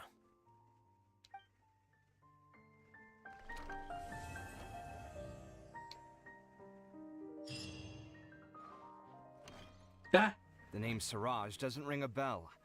Was he in your class? He isn't someone who would leave an impression, so it's expected that you don't remember him. I've always had a hard time appreciating the way that the Academia pressures people by labeling them as geniuses. But even so, the Academia can't be left to you. Or perhaps I should say that I'm delighted to see that you have a base amount of self-awareness. If the people in the Academia haven't gone mad, they'd know that I'm much more suited to be a sage than you. And I suppose they'd let everyone know that your career as a sage will be as shaky as that painting. Again, that's mighty rich coming from someone about to resign. In a few days, you'll be managing files again. You'll be back at rock bottom. But my salary will likely stay the same. Wait, what? How come? Why do you— At least I don't have to be an architectural designer who works himself to death just to get a smile from his client. You— I I took time out of my day to clean the living room for you, and this is the thanks I get for it? I'd have been better off catching up on my work! Make sure to pay back the rent you owe me. I'm going to buy some furniture with that Mora. What? Are you trying to annoy me to death? The decorations you buy keep getting uglier and uglier! What's the point of having a boring wood carving in your house? You'll have to blame that on my financial freedom. Fine! Go ahead and hide behind your financial success if you want. But if we forget Mora for a second, do you have anything of true value to boast about? I think I'd have too many choices, to be honest. You, on the other hand, can you think of any redeeming features at all? Artistry, for sure! You don't know the first thing about interior design. Don't go off buying random furniture unless you take me with you. So I'll have to bring you along and then buy you drinks? Of course! But why would I do that? It would just be another form of a loan, and you'd have to pay me back eventually. Can't you just be nice and not ask for the Mora back? Pretending that you're not in debt is as ridiculous as pretending you're not living in someone else's home. Word will get out sooner or later. Speaking of which, your friends won't say anything, right? Tell them to keep all this a secret. There's no need to hide it so carefully. I think the truth's already out. You're such a lightweight that a few drinks at the tavern had you spilling all your beans. What? No, it can't be.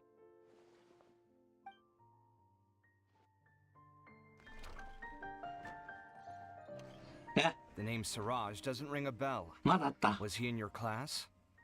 He isn't someone who would leave an impression, so it's expected that you don't remember him. I've always had a hard time appreciating the way that the academia pressures people by labeling them as geniuses. But even so, the academia can't be left to you. Or perhaps I should say that I'm delighted to see that you have a base amount of self-awareness. If the people in the academia... And I suppose they'd let everyone know that... Again, that's... But my salary will... Wait, what? At least I don't have to be an architectural designer who works himself to death just to get a smile from a... You... 同じやつ。 Make sure to pay back the rent you owe me. I'm going to... What? Are you trying to annoy me today? You'll have to blame that on my financial freedom. Fine! I think I'd have too many choices, to be honest. You, on the other hand, can you think of any redeeming feature? Artistry, for sure! So I'll have to bring you... Of course! But why would I do that? Can't you just be not... Pretending that you're not... Speaking of which, your friends won't... There's no need to hide... What?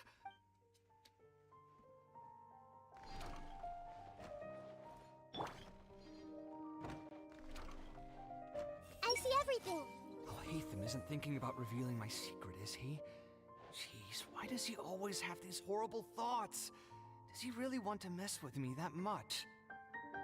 And what he said just now, does he know about my drunken scribbling? No. Wait, did someone tell him? Was it the people at the tavern or the liquor shop? Why, that owner, he promised to keep this a secret. Also, is it really true that I can't hold my liquor? I thought that impulsive speaking and writing were normal after a few drinks. Oh well. Everyone loves to write random stuff on the message boards anyway, so... なんだその趣味は。 Everyone hold hands! There's dust on the bookshelves. I should tidy them up sometime and bring any unused books to the House of Dana. 一応片付けるんだね。言われたから。出口どこ？入り口たくさんある。これめちゃめちゃある本。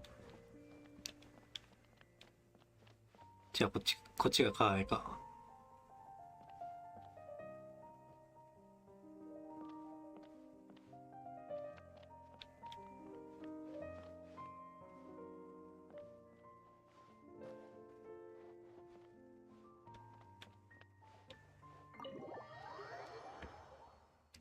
よし。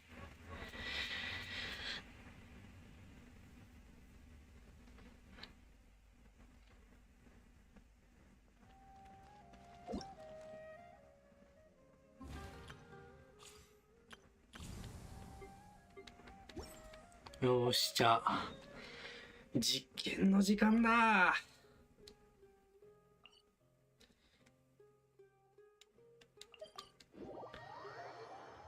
ちょい待ってね。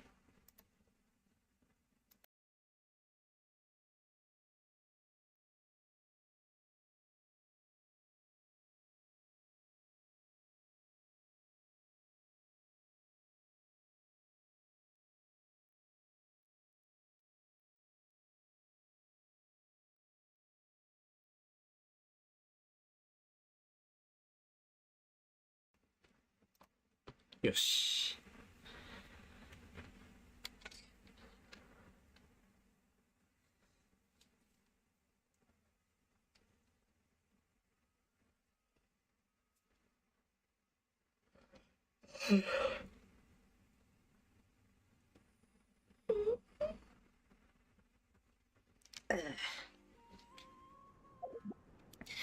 じゃあ、風タオの実験を始めよう。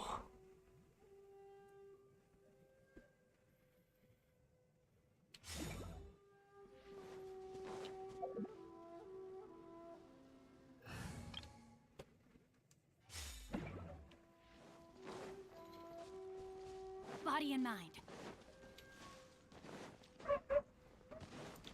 犬が吠えとる。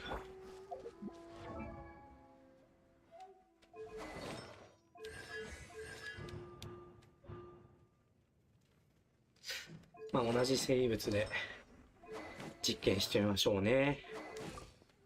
まあいつも蒸発ダメージじゃなくて通常ダメージでいい？あんま変わんない。いやー、変わるか？まあ蒸発ダメージで考えますか。4突はまああって、風タオにはあんまり関係ない。本体にはあんま関係ない。サポート効果だしね。では、3突、どう変わるか。とほ、おはよう。おはよう。2回すり抜けました。4天井叩いて2回すり抜けました。天井は叩いてないから。天井叩いたのは1回だけかな、多分。この通り。あと2個。つうわけで、あと、ちょっと、また別の。とほ、いつものガチャですね。いつもの。いやー、2連続すり抜けは、つらいで。そうそう、あとね、レイラ来たんだよ。いや、レイラマジで嬉しい。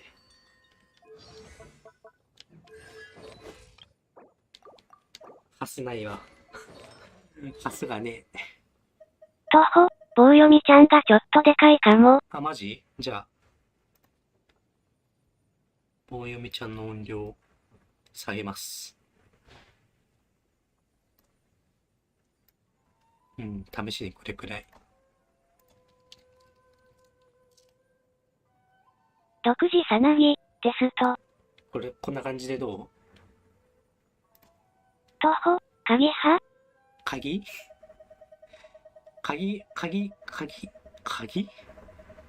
何の鍵？とほ、もうちょい下げてもいいと思う。オッケー。じゃあもうちょい下げます。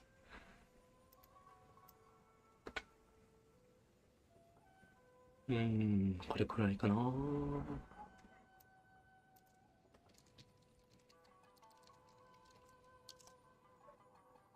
とほ、お餅じゃない。独自さなぎ、ですと。どう？鍵はキーブレードならお持ちじゃないです。とほ、オッケー。ケイ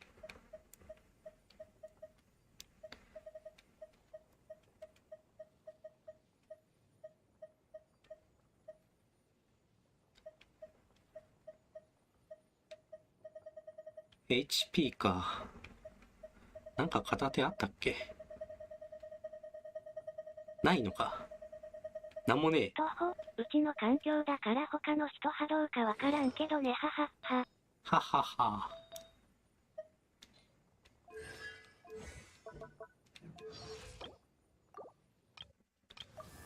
でよ。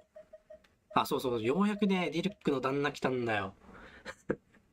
もうジンご突してるのにさ、ディルック無突もいないっていう状態からようやくディルックの旦那が来ました。だね。今ちょっとレベルはないけど。では、どれくらい火力が上がるのか。ちょっとね、2パターン用意しようと思うんだよね。徒歩、育てようぜ。育てるけど、ちょっと今リソースがないから、一旦保留で。徒歩、正直捜査官派楽しい旦那。わかる。徒歩、なお火力。火力、どうだろうな。火力どれくらい出るのかまだわかんないけど。57000、57000、57000。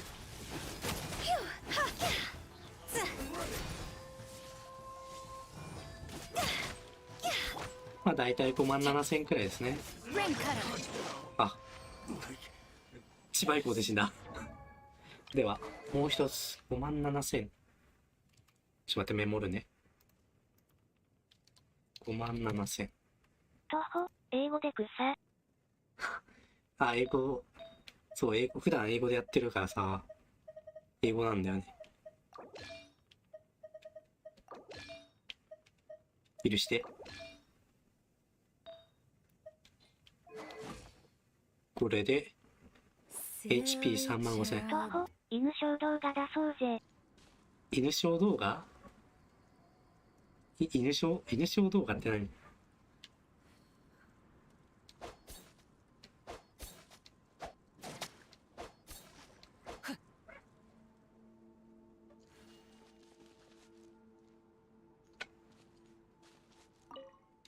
徒歩、検証動画。あ、検証動画？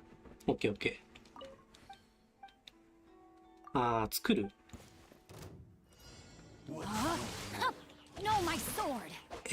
どうしよう。これって同時録画したらめっちゃ重くなるよな。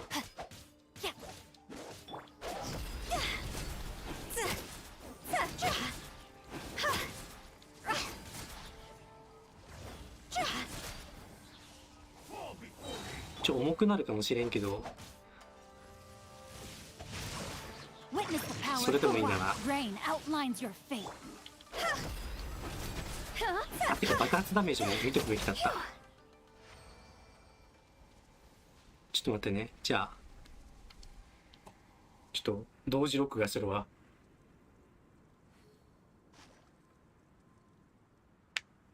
あー、でも録画すると音声入力入っちゃうからな。ちょっとミュートになるけど許して。ていうかその場合は英語じゃなくて通常の音声で出すか。無凸から貫突まで検証してる動画作ろう。もう1凸2凸してるんだよな。いやでも2凸はね、あれで検証したんだよな。一回。そう、動画じゃなくて配信でちょっと検証したんだよな。まあそっか、配信でまとめたのを検証して、つなげてみるのもいいかもね。日本語にしとこう。じゃあ、後で編集しやすいように。で、ちょっと待って。爆発も見なきゃいけないから。さっきの生物で、間違えた。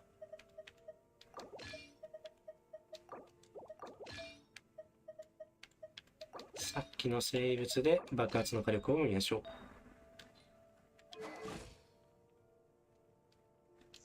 美しすぎる。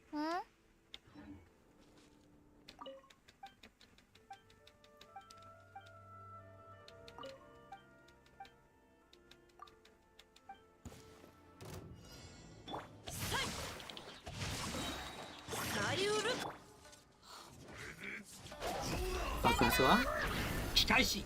残念。許さんぞ天之助。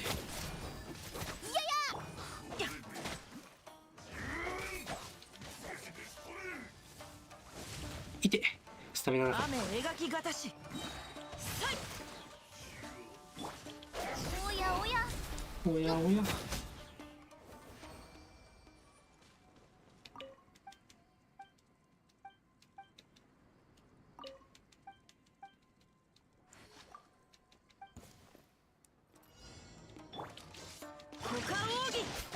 雨描きがたし、この件はわかるかい？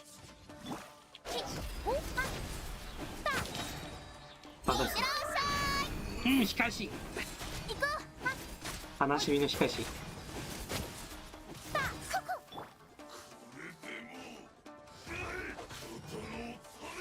サユルコ雨描きがたし、さい。蒸発3万出たんだけど、千葉以降2突効果で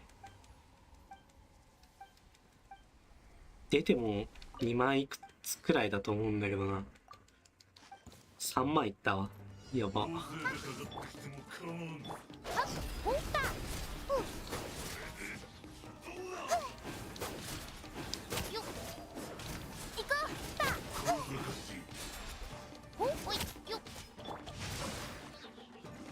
歌よ錦となれ。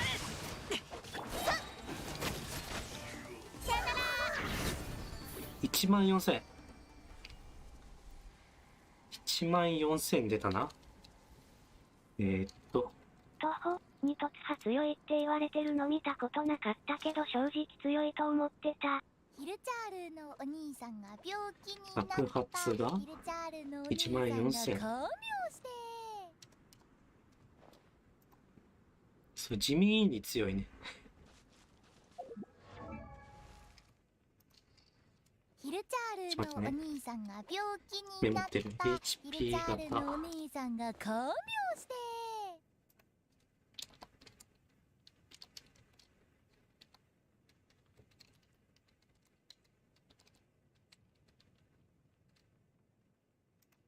爆発1万4000だよね。1万4000であったよな、多分。見返すか。さよなら。見返して。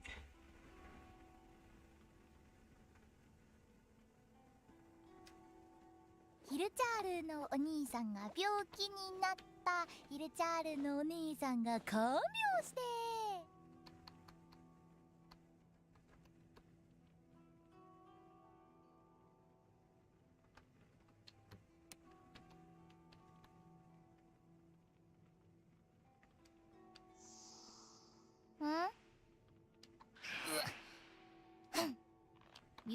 徒歩数字メモるの偉い。めんどくさくてガチャ回した回数すら取れなかった人なので。1万4000。1万4000だね。OK。ヒルチャールのでは、盛りました。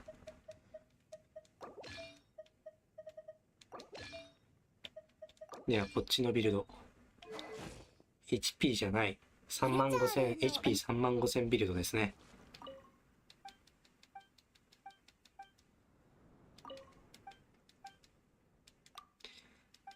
冠会心型です。会心ダメージが非常に高い。まずは銃撃から。6万4000かな。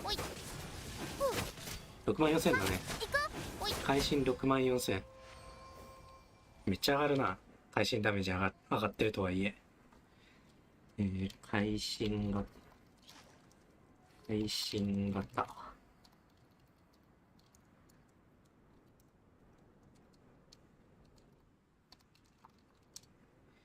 6万いくつだっけ ?6 万。お客さんがやべえ、やべえ。頭がない。記憶が飛んだ。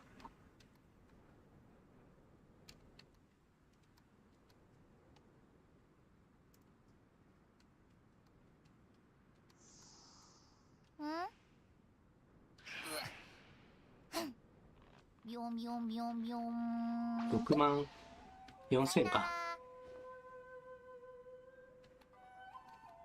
6万4000だね。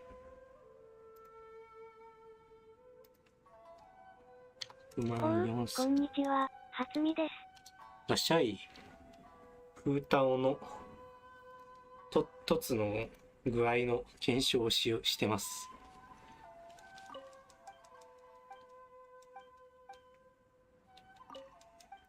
生物ごとでね、ちょっとビルドを変えてちょこちょことやってみる。この件はわかるかい？ちょっと地味な絵面が続いちゃうかもしれないけど許して。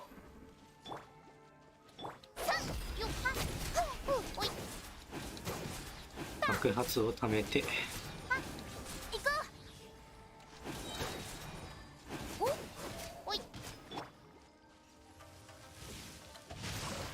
雨描きがたし股間奥義表現の1万6000 1万6000爆発1万6000。配信画面にも載っけれるかな。徒歩、両方貫突するって言ったよね。両方貫突？ヒルチャールのお兄さんが病気になった。ヒルチャールのお兄さんが看病して。やべえ、わかんねえ。入れ方わかんないから許して。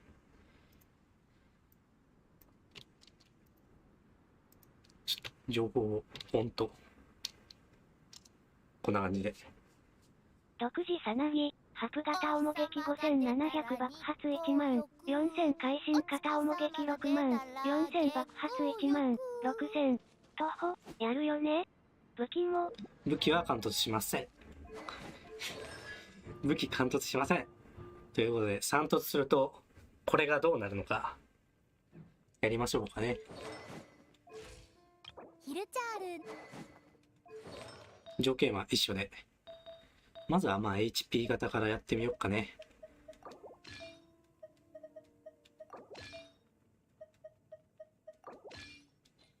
HP 型、さっきと、同じじゃない。どれだ？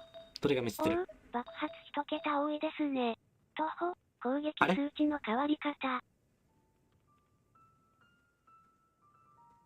徒歩、気になる。爆発1桁多い？何が多い？これ。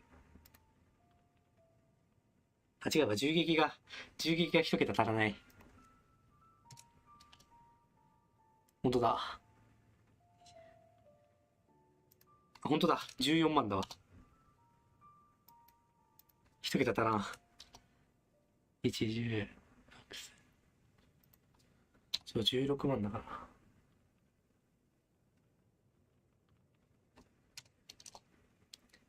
失礼。改めて。これで。6時さなぎ、ハプ型おもげき5万、7000爆発14万会心型おもげき6万、4000爆発16万。よし。これがね、正しい。おう、原神やりたてなので低みの見物です。お、いいね。徒歩、イエランの追撃1本部くらいしか火力ないじゃん。ヒルチャールのお兄さんが病気になった。ヒルチャールのお兄さんが看病して。危ない。そんな、いくらねということで、では、3突解放するぞ。シュイーン。晴れて3突フードになりました。って思ったけど黙ってた。条件は同じです。ではこれがいくつ伸びるのか。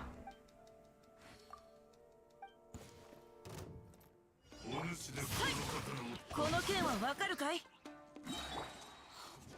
歌よに銃撃6万3000。違う、6万2000出てる。HP 型だろ。HP 型のマジ？ちょっと待って、3突5 HP 型6万3000。ヒルチャールのお兄さんが病気になった。ヒルチャールのおマジか兄さんが看病して。めっちゃ上がった。徒歩、スキル後の攻撃力どんくらい上がったの？あ、そっか、それ見るの忘れてた。47000。ヒルチャールのおいやー、兄さんがそれ見るの忘れてた。いやー、やらかしたお兄さんが看病して。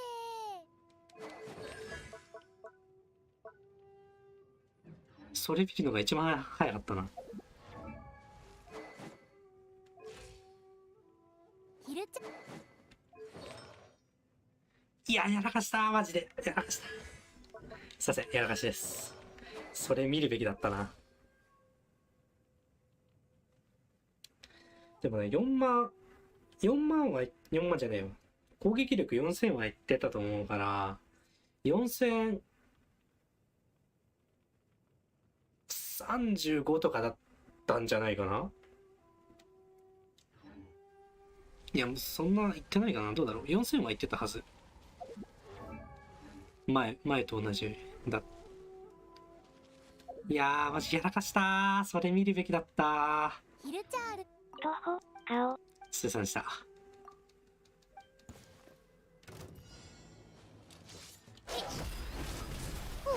配慮不足でした。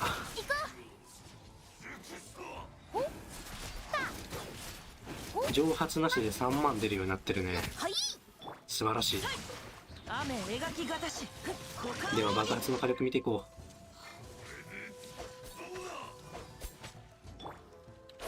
う。なんとねー。控心。はい、控心。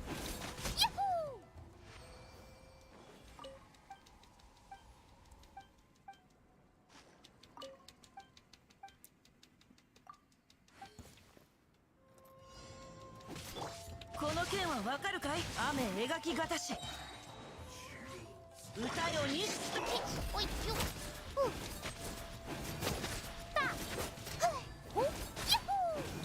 6万2000出てるよな。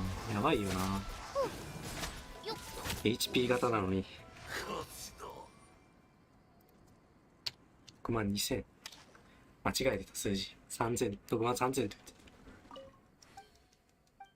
じゃあもう一回爆発見よっか。目に見えて上がったね。雨描きがたし。股間奥義。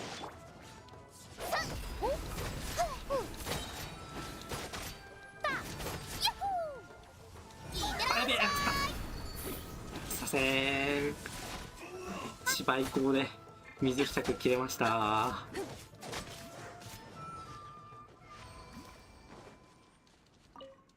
やらかしました。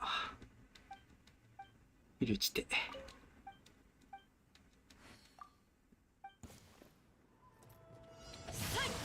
雨描きがたし。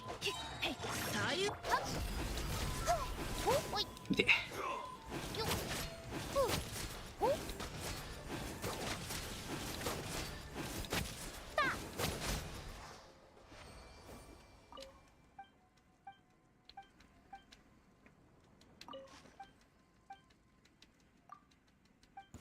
普通にラッシュしてるだけでこの剣はわかるかい？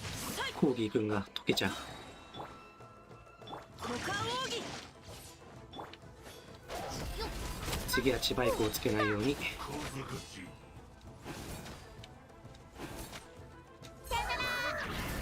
1万5000。違う、15万か。なんで桁一つ間違えるんですかね。この剣はわかるかい？動くべきだ。歌よ錦とな。おい。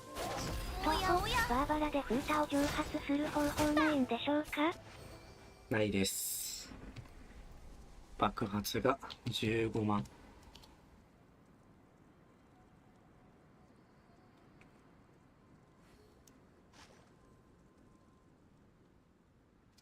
あれ10万、15万。で、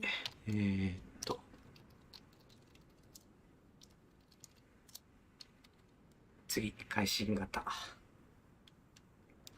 会心型見ていきましょう。めっちゃ上がるんじゃない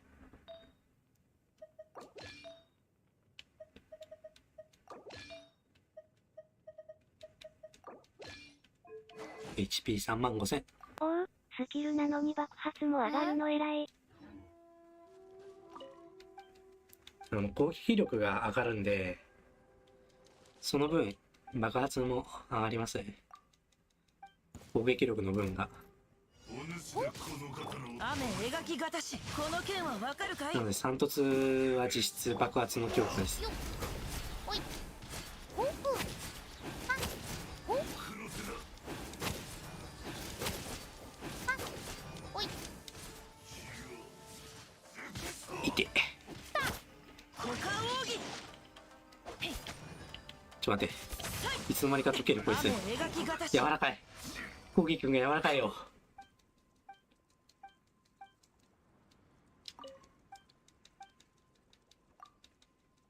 行くわけの爆発溜まってなかったから適当に流そうと思ったらいつの間にか死んじゃった。徒歩固くする。この剣はわかるかい？雨描きがたし。左右。銃撃6万9000。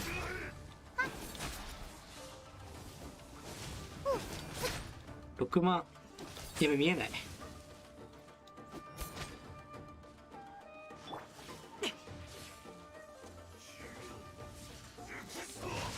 形は精神と共にあれ。歌ように。6万9000か。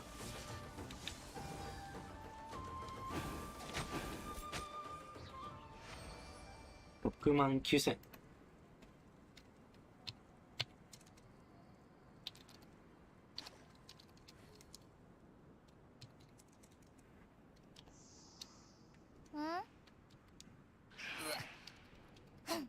次爆発見ていこうか。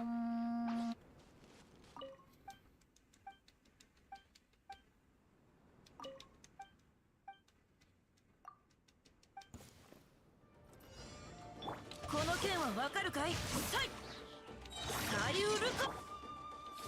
いってらっしゃい。17万。17万ですね。おいよそんな上がんないな。17万。いやでも1万上がったか。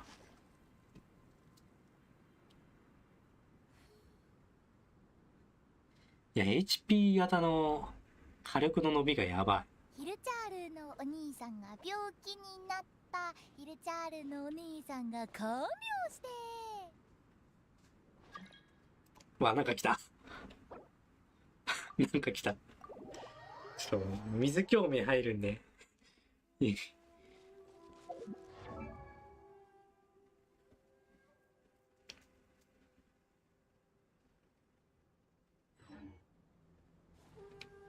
う、草。水興味入るんですけど、草興味入って環境があるんですけど、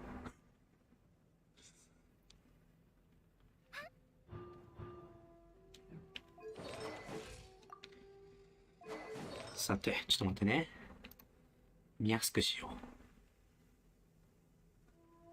お日様が出たら日光浴。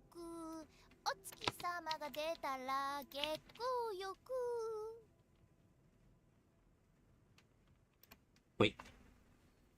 独自さなぎ、ハプ型おもげき6万、2000爆発15万会心型おもげき6万、9000爆発17万。ヒルチャールのお兄さんが看病して。いや、伸び方すごいね。3突。同じく、その、会心型の場合は、審査員入ります。審査員入った。お客さんが1人、2人。なんか花火上げてんだけど。いやもう火力検証は終わった感じするんだけどな。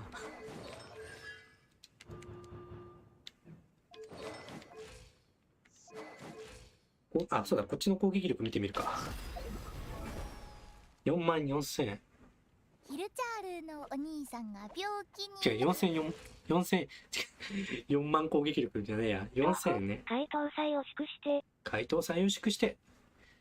終わったんだよな。ハプ3勝だから差が縮まるんですかね。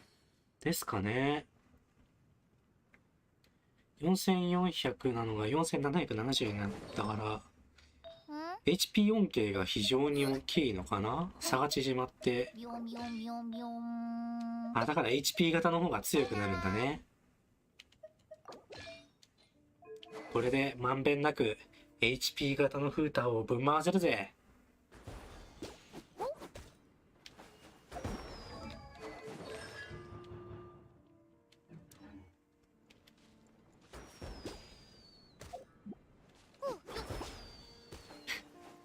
あの人は何をしてるんだろうな。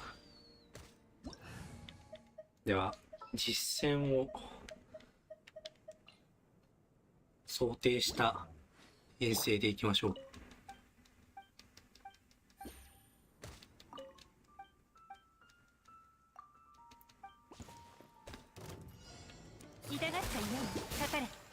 ちなみにイエラン2凸なんで連続挑発できます。どの目が出るかし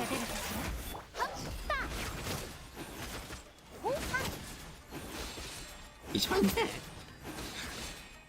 ちょっと待って、銃撃で12万出てませんでした。あれ銃撃で12万出てません？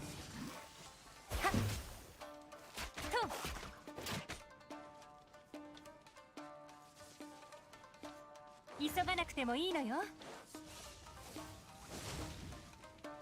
かかれ。糸よ、コンタクトへ。徒歩84,579。8万か。あれ気のせいかな。1万2000見えたような気がしたんだけど、さすがに気のせいか。そんな出るわけないよな。いくらイエランがいたとしても。捕まえた。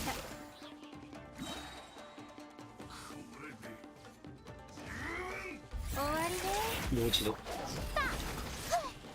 6万7万8000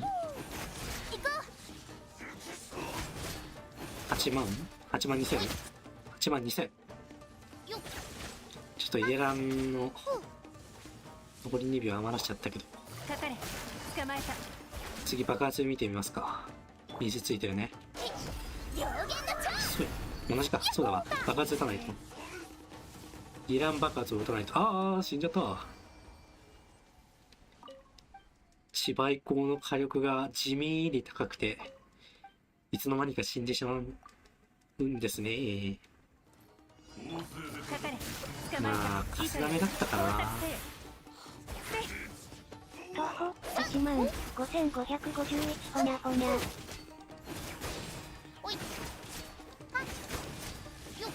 8万3000、8万4000、8万5000。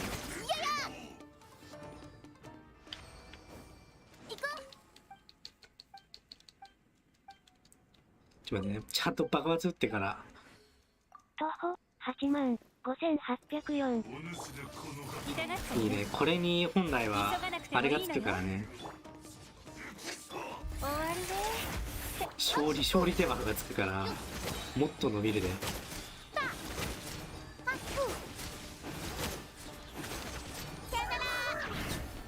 20万やったね。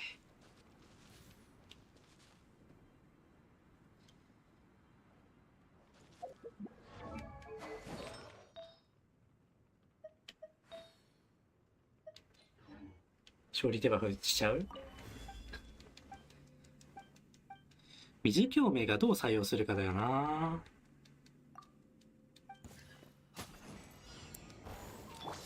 かかれ。糸よ、工作性。勝利手箱どうなるんだろう。8万4000、8万5000、8万7000、8万8000、9万、9万4000、9万7000。難攻不落。10万いきそう。終わりね。撤収。徒歩ずっよ。さあお次は爆発を打ちたいけど、爆発する前に死んじゃった。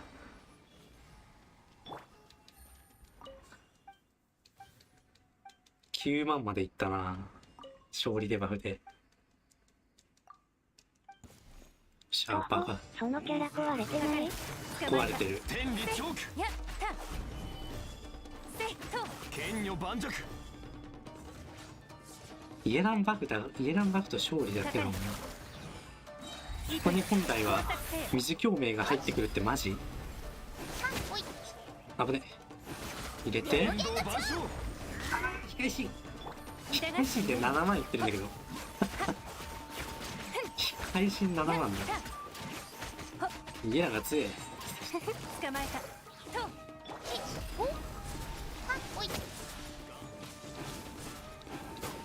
天理チョーク。天理チョーク。それ。かかれ。捕まえた。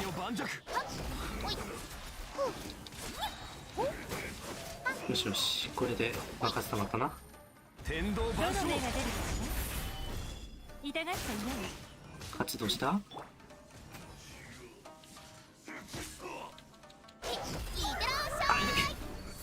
水ついてなかった。ごめんごめん、水ついてなかった。かかれ。天理チョーク。捕まえた。はっ、終わりね。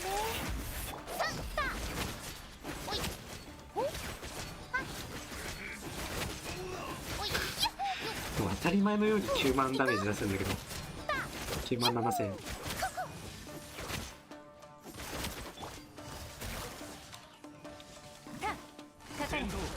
ここにある。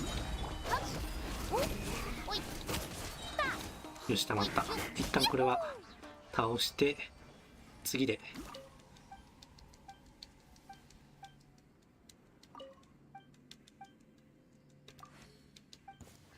爆発の検証するぞ。どの目が出るかし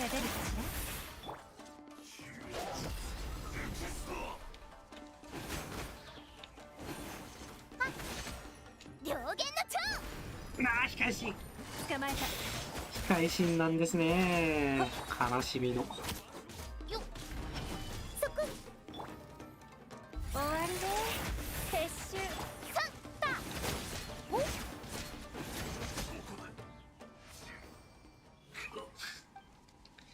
マルチ体力になんだけど、普通に解けるな。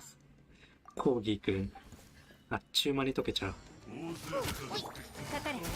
痛がっちゃいないの。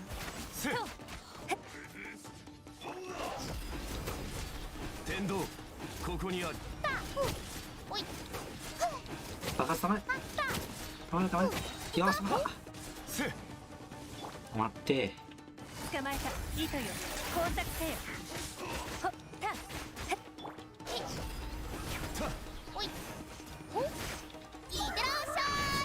24万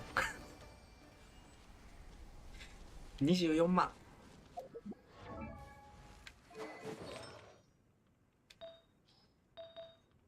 徒歩24万259。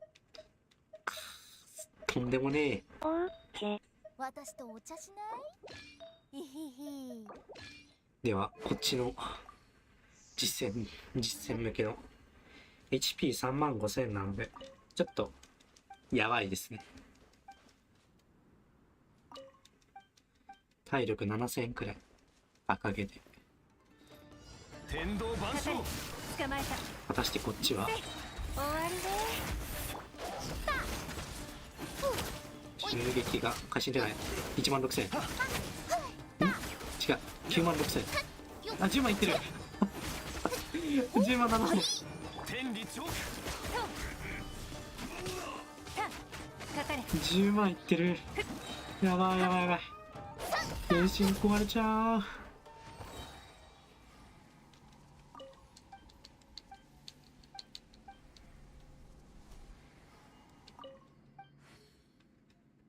バカ積みでいこう徒か。歩洗顔一応外してるのにな。徒歩出るねけ。出るねけ。捕まえた。出るね出るね。天道。すいませんでした。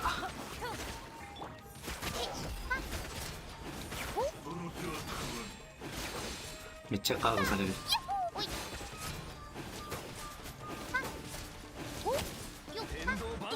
痛がっちゃいない。捕まえた。さすがに単体相手だと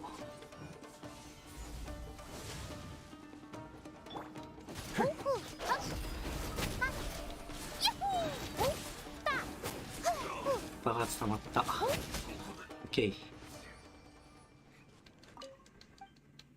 安全のために一応回復しとくか。安全のために。検証を引き伸ばすのもあれだしね。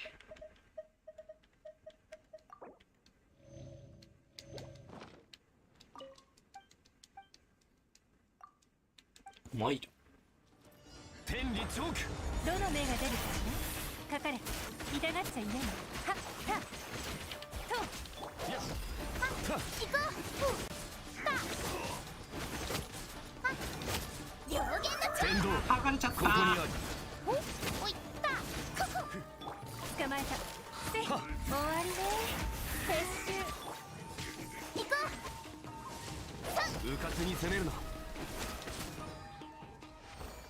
さて、水剥がれちゃいました。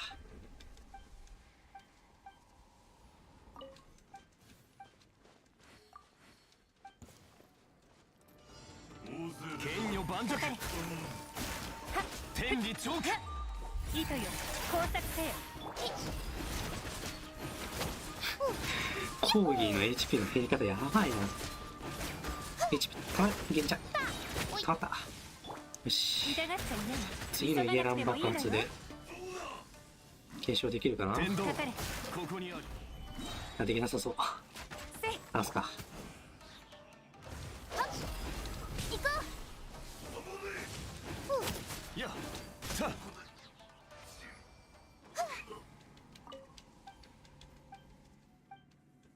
では行くぞー。イランのね爆発のバフが時間経過だからね、そこだけ視野に入れながら。天道ここにあり。24万。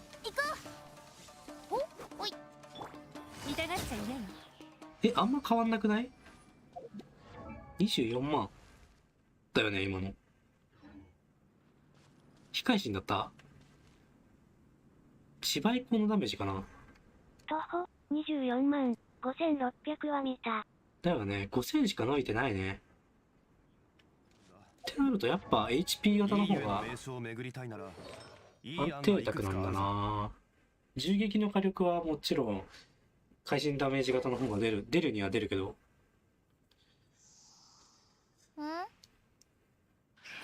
徒歩意外やな。意外やね。へえ。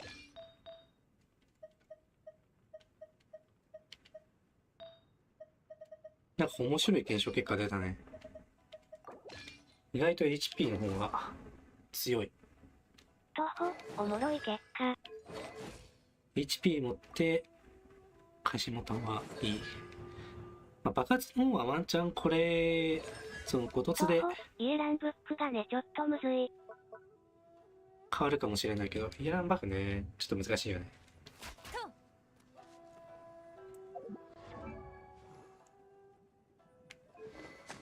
終焉バフも入って熟知が1100上がってるので、それを加味して163っ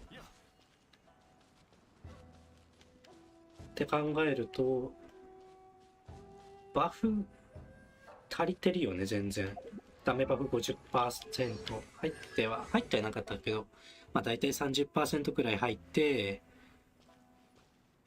HP 半分の 33% が入って、だから徒歩鍵ベネットでバフしたくなるな。あーね、ベネな、ベネがね、せっかくなのでこのまま4突もしちゃいましょうかね。これさ、ふと思ったんだけどさ、開始マークのかな。倒された後って書いてあるから、ちょっと倒された後見てほしいな。デフォルトでね、フータをこれ会心率が 12% 上がるんだけどさ、別帳の前終了後、つまりスキル継続時間終了後に 12% 上がるんだけど、それと同じで別枠乗算、別役なのかさ、同じ枠なのかちょっと気にならない？まあ別枠と考えないとちょっとうーんってところではあるけれど、花と酒を手にフータオ自身を除くっていうことはそれって捨てに反映されるの？反映されるのかな。そもそもこれが反映されるのかがわからんか。ちょっと待ってね。とりあえずイエランの会心率は 68.5% ですよ。でキャラチェンするとこれが反映されますね。68.5% が 80% になったんで反映されます。そっちはどうかな。登山の方でも調べてほしい。見てみてほしいな。入ってるといいんだけど。いい案がいくつかあるぞ。徒歩、マルチで聞くのか確かに気になる。だね。じゃあ今、勝利の会心率ちょっと見といてもらって、フータを今スキル使って即キャラチェンするから、これで会心率バフ配れてるはず。徒歩、もう一回。オッケー、やります。花と酒を手に景色を堪能しようとしたが、あの頃とはもう違う。悠々とまた。どうだった？徒歩、増えた。増えた？オッケー。じゃあ、これが、ではね、そう。じゃあ、4突して、敵チーム。これで、会心率が上がったら、よな。継続時間15秒だからまあそこそこ長い。ではやってみましょう。コーギー君には犠牲になってもらう。いや、倒した瞬間に私があれか見ればいいか。徒歩、倒した後ね。了解。そう倒した後。それもちょっとスキル調整しよっかな。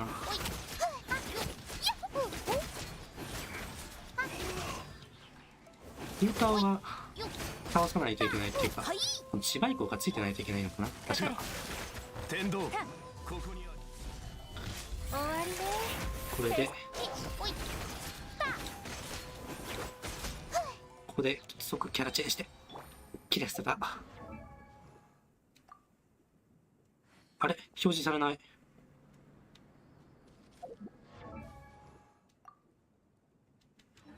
どうだった？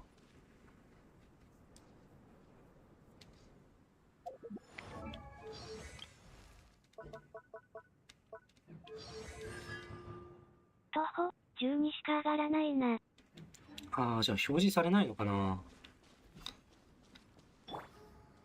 ちょっと別のあれしてみるか。このちょっとフーターを爆発しか切らないから、それでそのバフ入ってるかどうか。捕まえた。痛がっちゃいないよ。岩山八九。いや、天道これで倒して捕まえた。どの目が出るかしら。倒す瞬間、倒す寸前に爆発で千葉イコを入れるから、そうすれば添付の名調の前発動状態のやつは切れるはず。ちょっと待ってね。これくらいで爆発を入れて。ついてない。ふざけんな。よく避けられた。ごめん、避けられちゃった。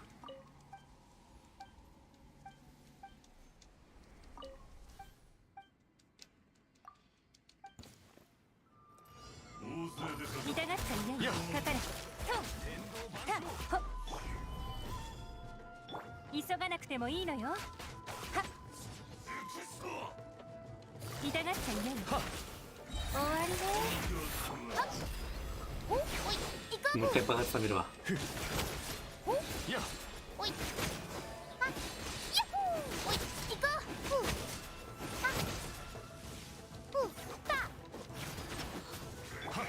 これでたまるかな。捕まえた。かかれ。じゃあこのターンでやっちゃいましょう。準備いいかな。今度は外さない。糸よ倒せ倒せ。いて、やっとこの状態の敵を倒せば。ダメいてててて。あ、切れた。倒せなかった。もう一回もう一回。3割削って、3割残れば家なんで倒せるな。すまん。ミスりしまくりしまくり。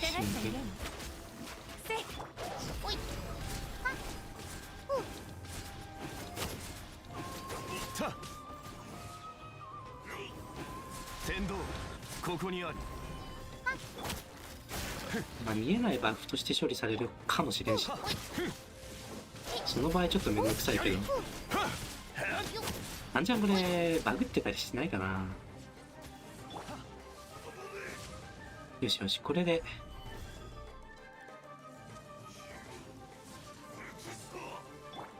名鳥の前切れたかな。では行きましょう。終わりね。倒せ。捕まえた。痛がっちゃ嫌よ。これでバフが入ってるはず。あ、上がってる。爆発しか切ってないはずなのに上がってるわ。どう？こっちは上がった。花と酒を手に景色を堪能しようとしたが、あの頃とはもう違う。悠々とまた。悪くない目が出たわ。父さんも上がったんじゃない？上がらんかった気が。上がらんかった？一回やってみるか。私今明らか80になったから。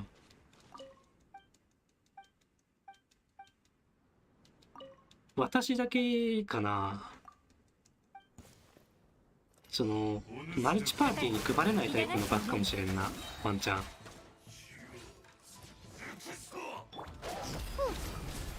天理チョーク。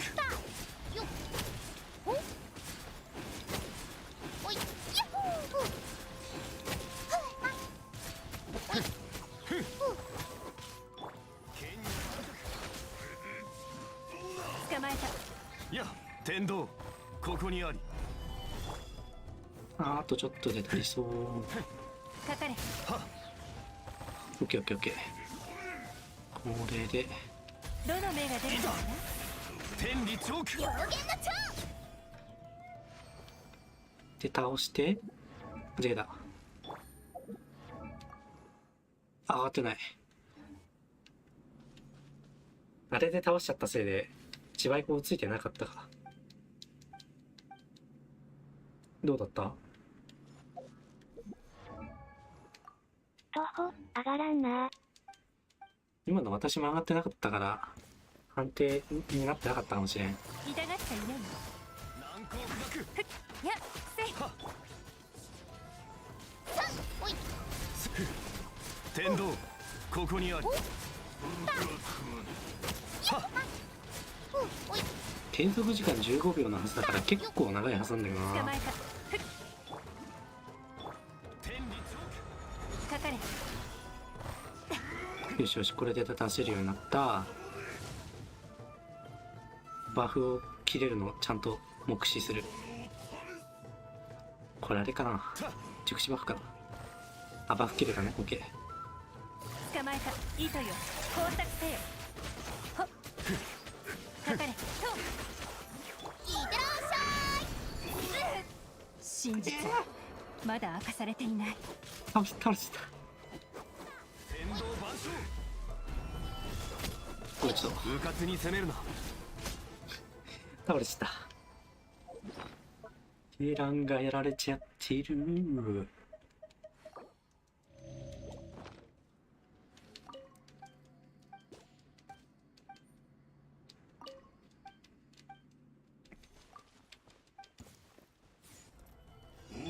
痛がっちゃいないの。せい。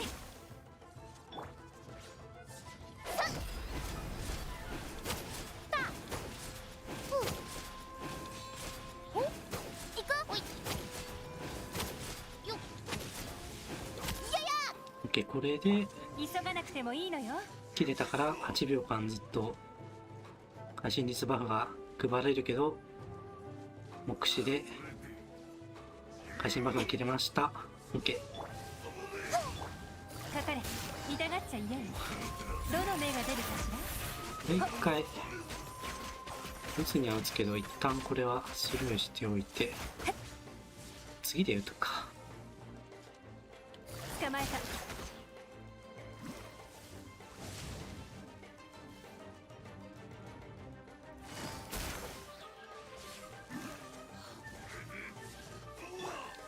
これで打って倒して。上がってない。目に見えないタイプのバフかな。千葉以降ついたはずだよね。徒歩上がらん。上がらんよね。上がらんかったわ。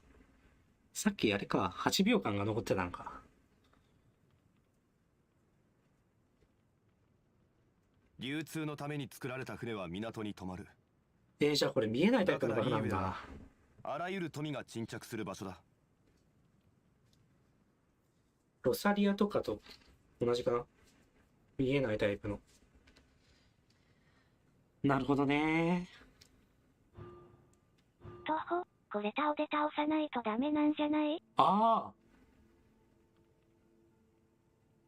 あ、そういう。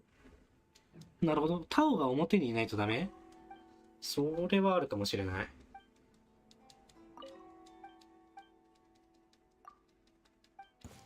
ちょっと待って。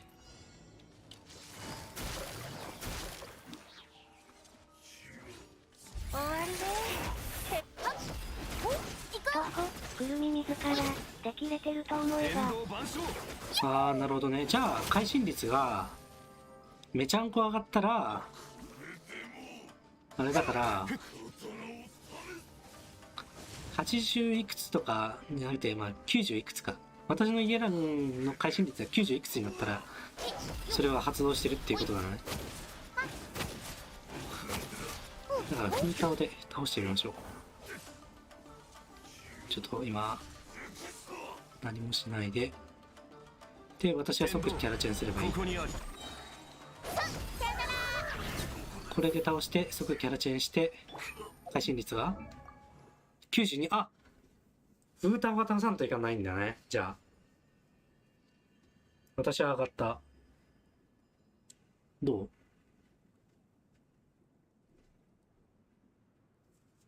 花と酒を手に景な色をるほどね。堪能しようとしたフーが、タオが倒さないといけないんだ。徒歩、スキルの分しか反映されない。ああ、そうなんだ。言うとまたじゃああれか。私だけチーム内だけっていうことだな。徒歩、さてはこれマルチじゃ意味ないな。マルチじゃ意味ない。本当だ。ああ、マジかよ。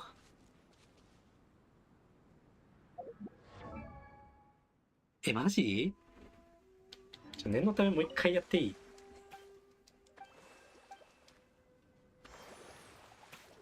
水共鳴入った。念のためもう一回やっていい？念のため。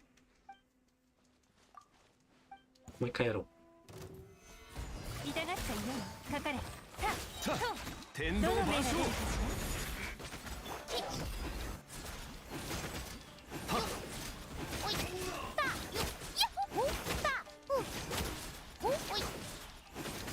天道、ここにある。痛がっちゃいない。これであとはフータオだけで倒す。下がれ。ここは俺に任せるんだ。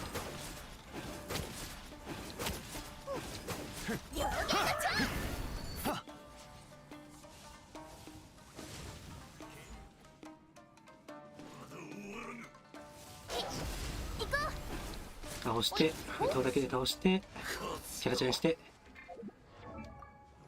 92。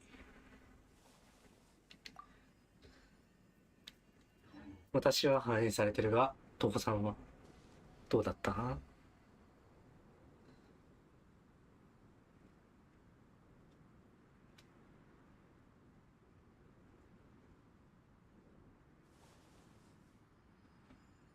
徒歩、敵との距離かと思ったけどダメでした。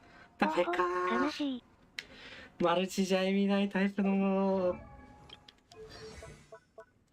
マジか。悲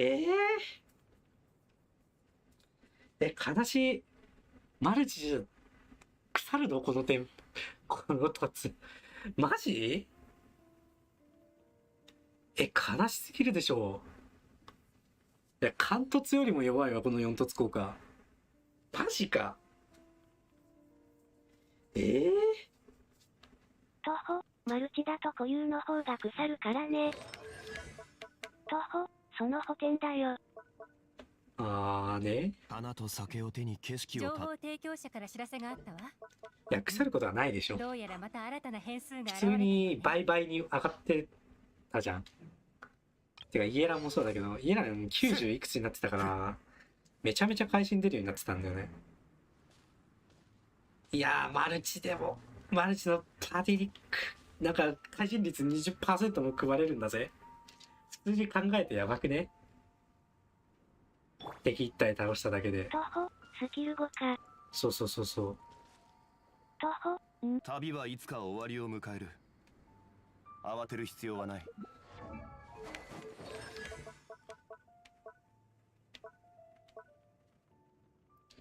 でさ、これ、こういう添付もさ、フーターを自ら覗くって書いてあるんで。書いてあるのに。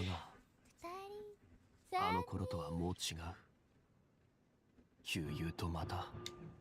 反映されないのか。一番弱い4凸かもしれんな。ヒルチャールのお兄さんが病気になった。ヒルチャールのお兄さんが看病して。行く明けの会心率を多少サボれるようになるっていう意味ではいいかもしれんけれどさ。流通のために作られた船は港にいや、もうすでに 12% 配ってるから割とサボってるんだよな。あらゆる富が巾着する場所だ。まあ、それが 20% 上がるっていうのもいいかもしれないが、マルチで腐るのか。そっか。花と酒を手に景色を堪能しようとしたが、あの頃とはもう違う。やっぱ3凸と5凸が強えな。4凸が弱いなんてことある？まあ弱いっていうか、ちょっと残念すぎるな。マルチで配らないなら、ちょっと。徒歩、会心率派検証難しすぎるんだよな。ねえ。でも私の画面で反映されてたから、これを打って、これで。自分覗いちゃうのがあかんな。80%でしょ。内部で上がってるかどうか知るすべ難易度高い。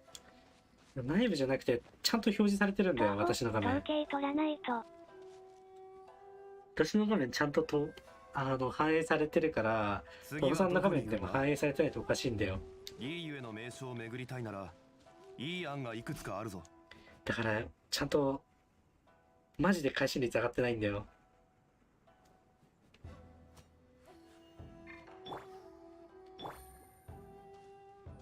待った。徒歩、されてないんだよな。ちょっと待って、もう一つ、あれ。徒歩、悲しがすぎる。ワンチャンだけどさ、私がさ、キャラチェンする前にさ、開いてる可能性あるくね？そうなると、フータオの、その、固有分しか上がんなくて、これが、違う、固有分じゃねえや。これ分しか上がんなくて、固有分が反映されてないみたいな。花と酒を手に景色を堪能しようとしたが、徒歩、ステレン出してるから。だよね。私のキャラチェン見てからさ、ステ見てみて。徒歩、スキル分の入る瞬間切れる瞬間確認してます。確認してる？糸よ、工作せ。よっ、岩山八九。おい、よっ。もう一回やってみよう。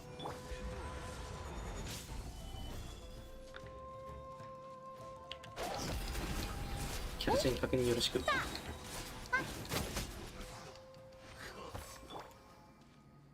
さあ、これでどうだ？上がったか？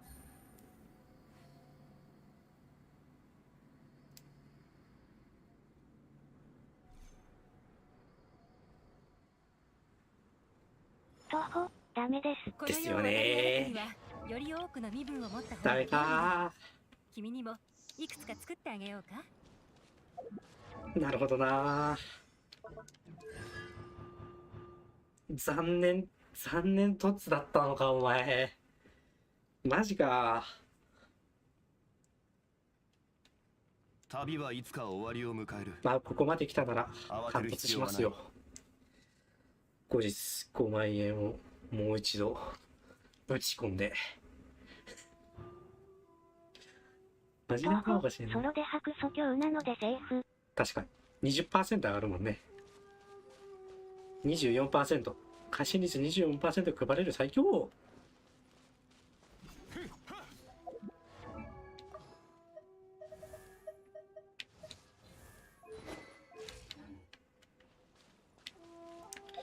レイラ強化しよう。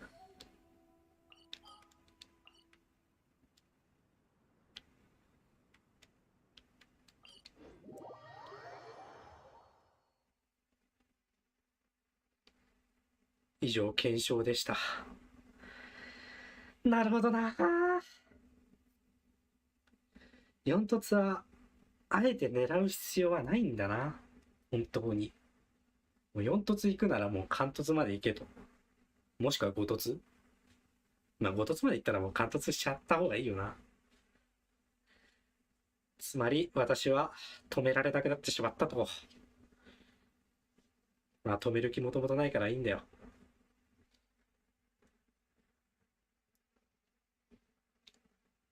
ちょっとこの面も残しておこう。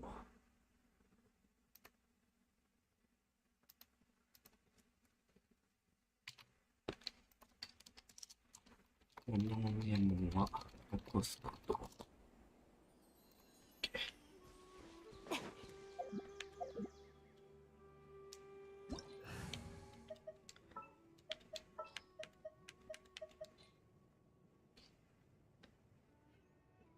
まあ、マルチにフータオ自体が相性良くなかったから。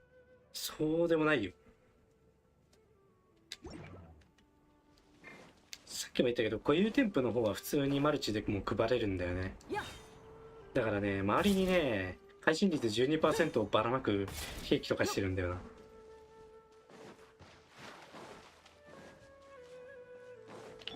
割と強いんだよね。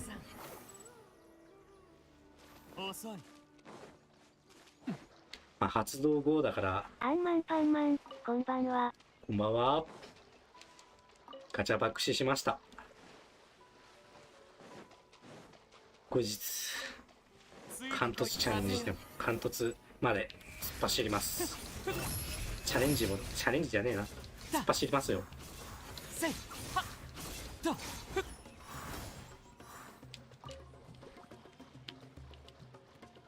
天へと前。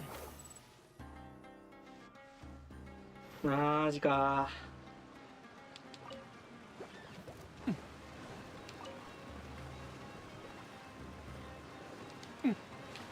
4凸の効果がね、そういう中タオの4凸検証してたんだけどさ、マルチでバフされないっていう事実が発覚しましたね。悲しい。配信率 20% をばらまくフータをやりたかったな。ついてこいなんて言ってないよ。ショーとかマルチで使ってたら確定配信ぐらいになったもん、ほんと。属性を見おらさん。悲しいよ。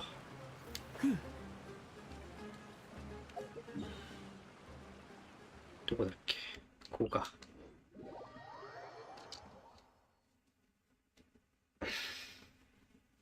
いやー。いや、まあ、3凸めちゃ強かったわ。3凸のね、その意外だったの。HP 爆発が。爆発はね、大して変わんなかったことだよね。こっちはねえわ。ついてこいなんて言って風よ。ちょっと繰り返しになっちゃうけど。許してね。爆発がね、なんかわかんないけど、アンマンパンマン、くるみって三突爆発添付なの？あ、違う。スキルなんだけど、スキル添付で上がるのが攻撃力だから、攻撃力3、まあ、あれ、参照されるから、爆発も。だから、必然的に爆発の火力も上がるんだよね。アンマンパンマン、あ、なるほど。そう。で、それでね、検証してたんだけど、実践、蒸発検証だとね、普通に HP 捨てた会心ぶっぱ型 HP3 万5000会心240いくらみたいな、そんな方と3万 HP 約4万くらいの会心ダメージ200くらいのやつだと、なんだけどさ、普通さ、会心ダメージでかい方が伸びると思うやん。なんだけどね、普通にほぼ同じだったんだよね。ほぼ。まあ一応会心型の方が若干勝ってはいたんだけど、もうほぼ同じ。2000くらいしか違わんみたいな。そんな感じだったんだよ。だからね、散突してるなら、やっぱ HP 型、爆発で見るなら、その HP 型で安定した方がいいっていう結論になって、ちょっとね、びっくりでした。ちょっと武器渡せるものねえな。徒歩、異物の状況は人によって全然違うからやってみないとわからんことが多いな。だね。ちなみに非魔性で検証したんで、砂上とかまた、あれかな。まあ爆発、あんまり締め縄は考えなくてもいいんだけど。会心ダメとハプがほぼトレードオフみたいな感じなんやろな。だね、ほんと。それくらいに、その HP バフの恩恵が、その HP ダメージのね、恩恵が非常に高くなったということで、何しようとしたんだっけ？そう、レイラのレベルを上げようとしたんだ。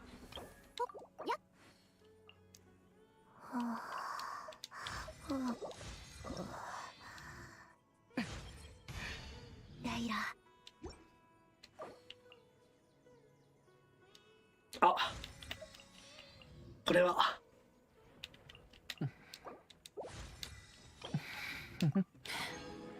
あ、しかもない。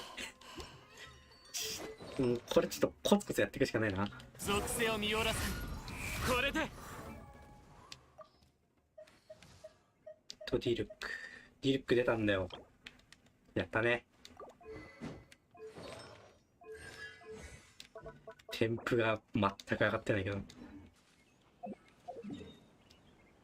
ちょっと爆炎樹とかいう古のモンスター借りに行きませんか？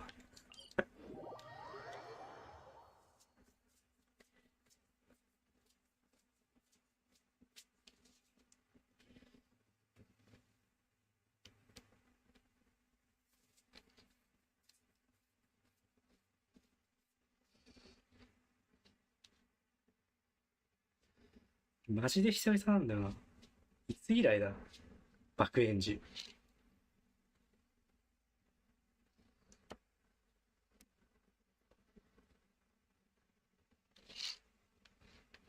皆さん、爆炎樹最後に戦ったのいつですか？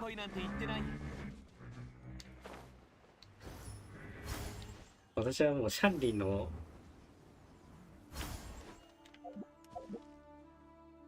を突破した時以来ずっと爆炎樹くんスルーしてるんですけど、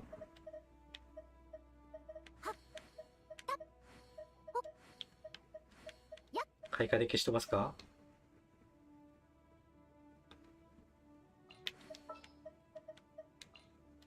ティナリいるのに。アンマンパンマン、香り皮脂を突破してないから5回も言ってないやもしれん。ねえ。まあ、突破してないならそうなるよな。水足んなくなりそうだな。フータを熟知ブックしようと思って。あ、そういうこと？あ、それならやってみるか。着地バフ、恩恵すっごいんじゃない？ HP 型。待って、HP 型にしてたっけ？ HP43000 だからなってない。ああ、なってるわ。なってた。よし。うお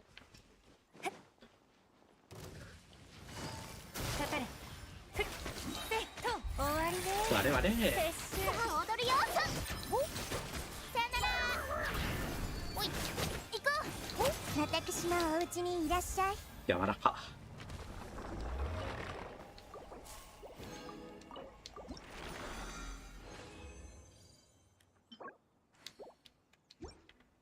とほ、なともしびの爆発溜まってなかった。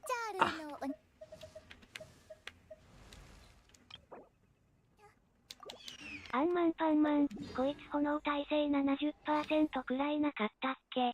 あったかもしれん。全然ダメージ入らなかった。ちょっと宝石作ってくるか。てかまあ、あれかな、熟知検証もするか。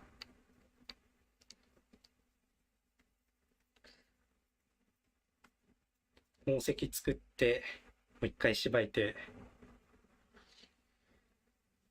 で、熟知検証といきましょう。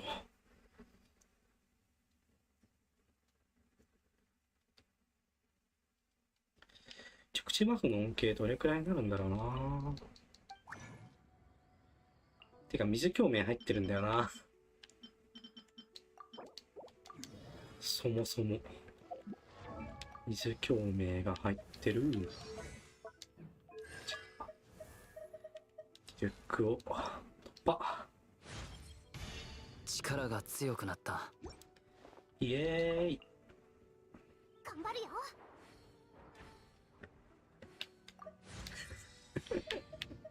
よ。ナイス。ないんですけど、悲しみ。悲しみの貢献経験値なし。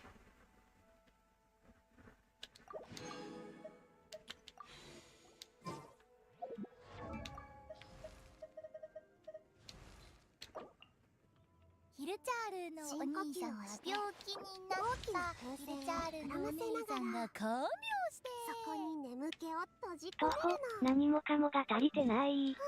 モラだけはめちゃくちゃ垂れてるんだけどな。飛んでけ。じゃあもう一度しばきましょう。復活したでしょ。復活したかな、わかんない。復活し図鑑じゃねえ。冒険の書。復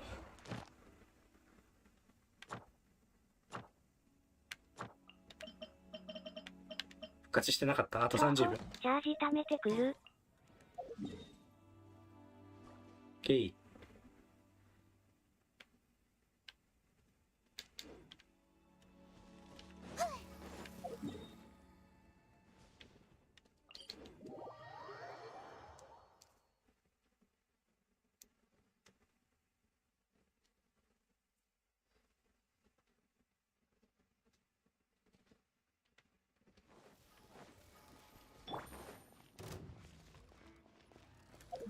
てか水共鳴、私が水キャラを出さなければいいのか。捕まえた。痛がっちゃ嫌よ。やっはっはっ。あれ。いやー、通常で32000円出るようになったのいいな。お前はもう死んでいる。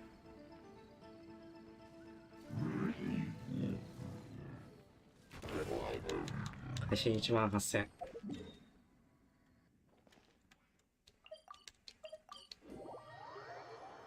これ復活できないんじゃない？できてるかな？できてればいいんだけど。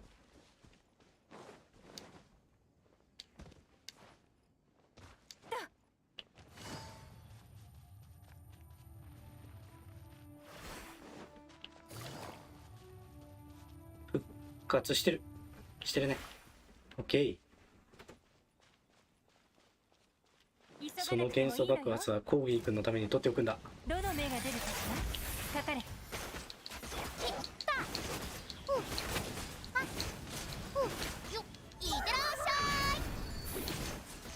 徒歩、共鳴ない方がいいの？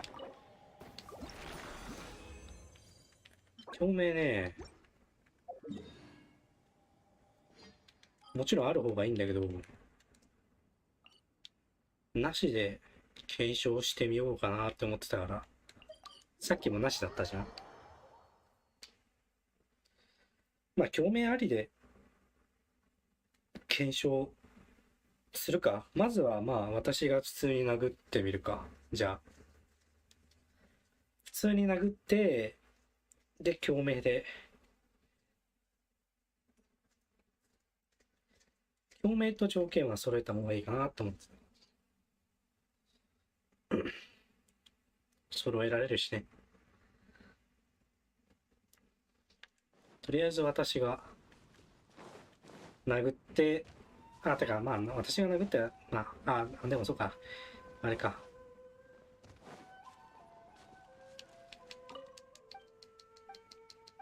っていうか、まあそうか、水元素デバーだから関係ないか。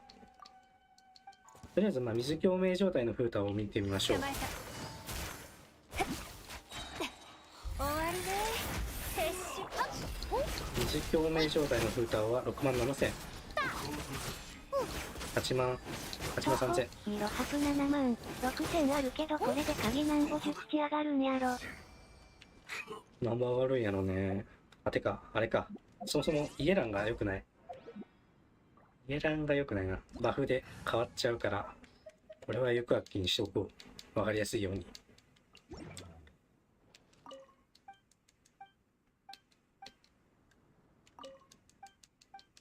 パンマンパンマン、ハムギもっと強くていいよ。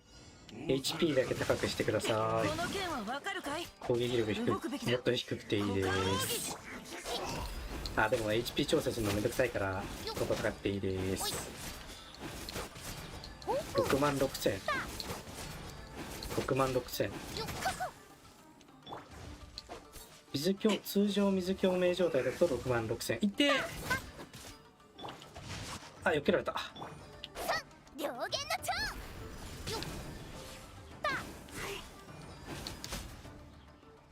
蝶。66000。では鍵の登場。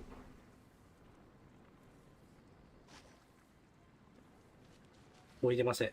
徒歩10倍欲しいね、ハプ。わかる。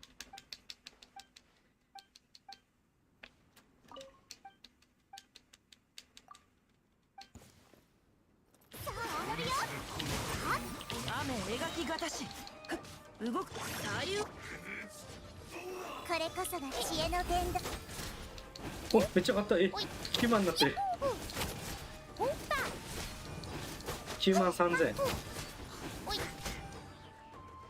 やば。これさ、悪いこと思いついたんだけどさ、言っていい？強くね？悪いこと思いついたんだけどさ、行く秋にさ、鍵持たせてさ、私とお茶しない？ってことできなくない？できるくね？往生夜行でさ、行く秋に鍵持たして、イエランと組まして、で、フータをね、あれこれ、とんでもないのでは？まあ、イエランでもやってみましょうか。それでも行く秋でハプ漏れる？行く秋で HP はね、漏れるかな？どうだろう。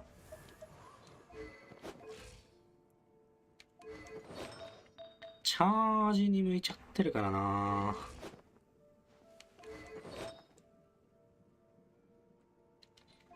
チャージ欲しいのは220くらいなので、220持ちつつ、チャージ。ナヒのチャージが終わっててごめん、一回普通に倒そう。オッケー。いやでもね、割とありだと思うんだよな。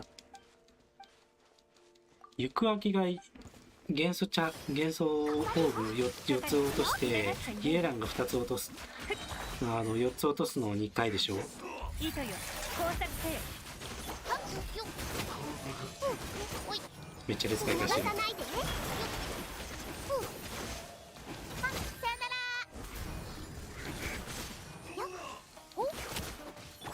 捕まえた。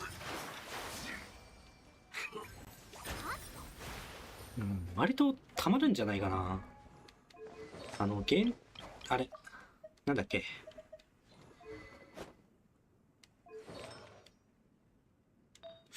そうだな、絶縁にして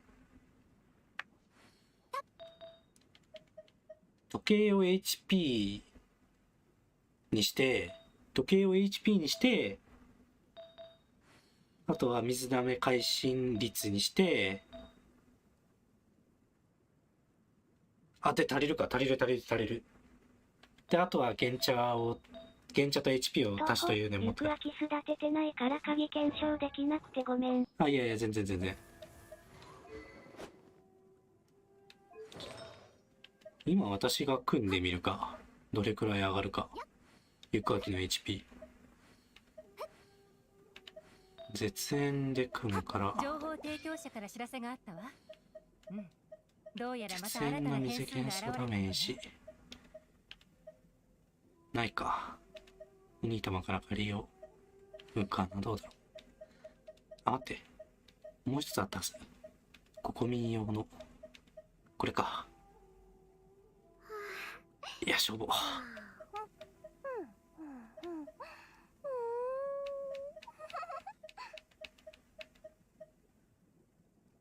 攻撃力、会心ダメージ、HP% 全部揃ってる。これだな。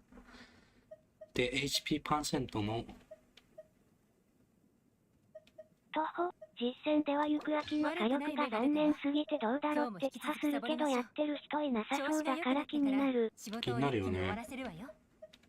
検証してみたいよな。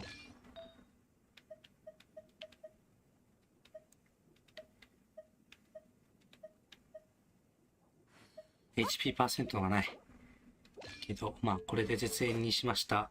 会心率 49% だけど、タワーいれば熟知が会心率が 12% 上がるんで、50いくつ。元素チャージが180だけど、許容範囲じゃないかな。200近くあるから、で絶縁でしょ。そっか、これがあるから、これを全く別のやつにして。元素チャージ120か。ちょっと足らんかもな。元素チャージのこれつけるか。これつけて140、160くらいは、160あればいいんだけどな。これつけるか。これつけて160、150。これでやるとして、でこれで HP でしょ。で今 HP2 万いくつだから、爆発回るかな。いくつか作ってあげよう。で回る。ちょっと見ててほしいんだけど、とりあえずこの行く焼きでさ、回るかどうかやってみるね。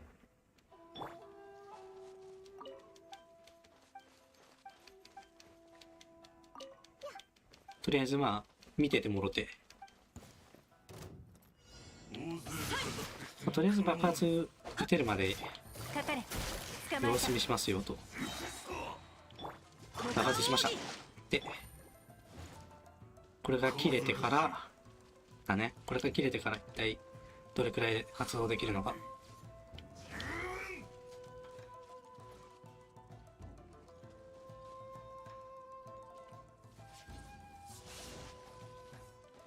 では行きますよ。で、床が来て受け取る。足らねえ。ちょっと足らんな。足らんかったわ。やっぱ200いるかな。ちょっと足らんかったな。形は精神と共にあれ。捕まえた。終わりね。でももうちょい現地もらえてればいけたな。徒歩、鍵持ったらスキル1回なのだ。そう。家なのに地突してればいけるかなって思ったけど、ちょっと足らんな。もうちょい現地180か。180は欲しいか。180なんとかも乗れるかな。乗ろうと思えば乗れそうだけど、行く秋のダメージが気になるね。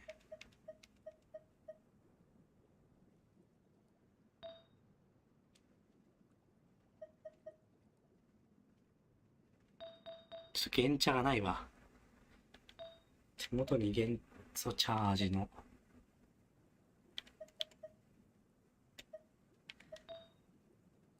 絶縁厳選してないことがバレる。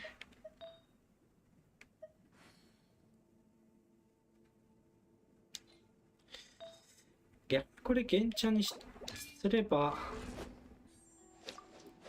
足りるんだよな。原茶にしてこれ鍵にしたら HP いくつになる？てか鍵の HP いくつだっけ？原子鍵違う。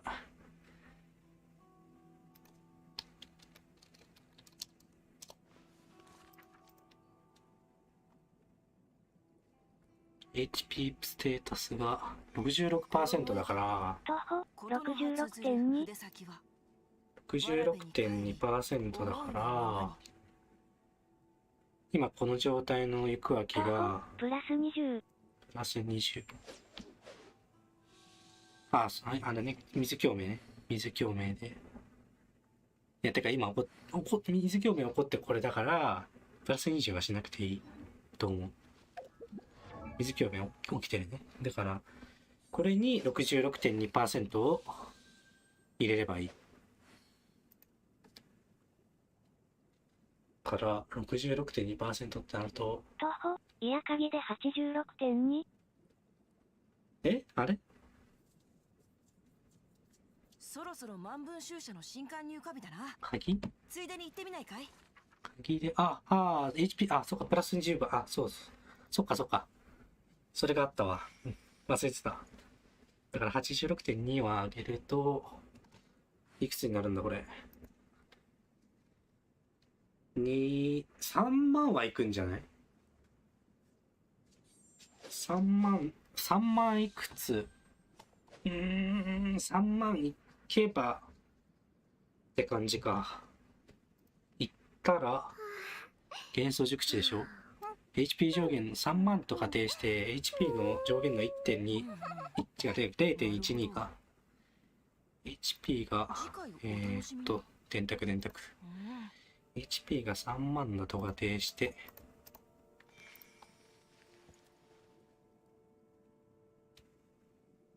0.12%。こうして次の動きはこうかな。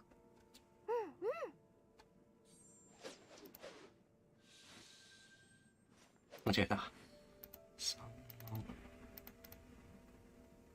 名月や夜をドッポす傍らに3悪竜バスもまた一興。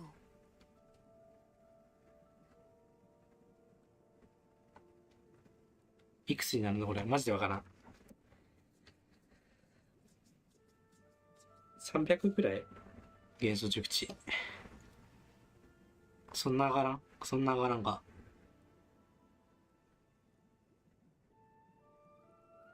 装備したっけ？違うわ。深呼吸をして大きな風船を膨らませながらそこに眠気を閉じ込めるの。無理。ちょっと法医卒にはちょっと計算できんて。徒歩、幕の葉 0.2% かな。0.2 が巻かれるから、これの 0.2 か。これにさらに 0.2 をかけて、720。HP3 万なら、700、待って、そんなバカな。そんな負けるわけないだろ。そんな負けるわけないだろう。ちょっと私の計算おかしいって絶対。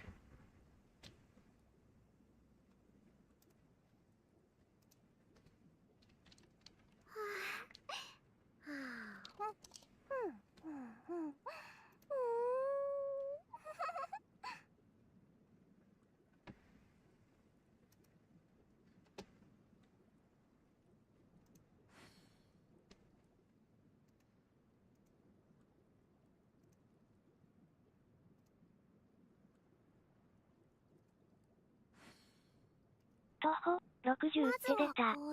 60？ 60しか負けないの？あー、60か。そっか徒歩算数できないのでわからんけど。いや、私より算数できるから多分合ってると思う。まあ大体それくらいか。60か。さすがにか。60。まあでもいくら風太の HP 恩恵が高いとはいえだな。だな。いくら高いとはいえ。穏やかな日も悪くないよね。微妙いよな。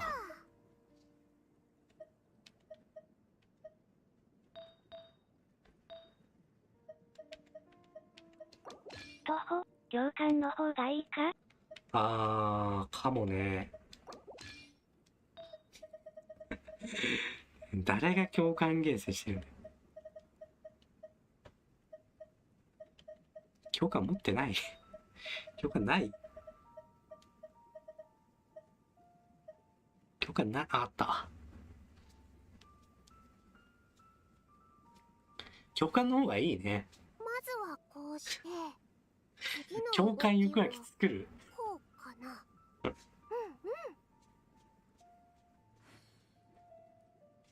共感の方がいいな。共感行くわけ作って、共感行くわけで、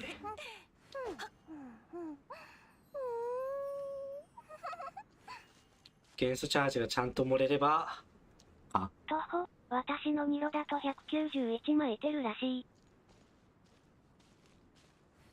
そんな巻いてるんだ。徒歩ほんとか？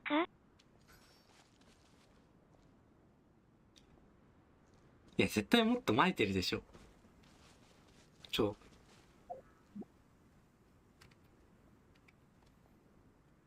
見てみようぜ。ちょっと検証。まずどれくらい巻いてるか検証。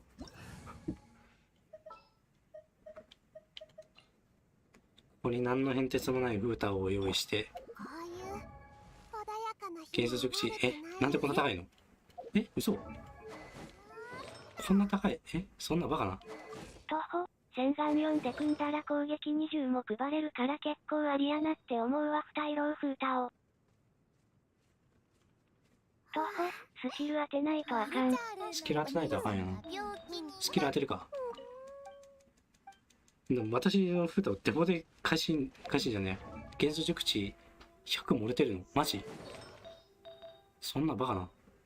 あれ100漏れてなくね？いや、絶対漏れてないって。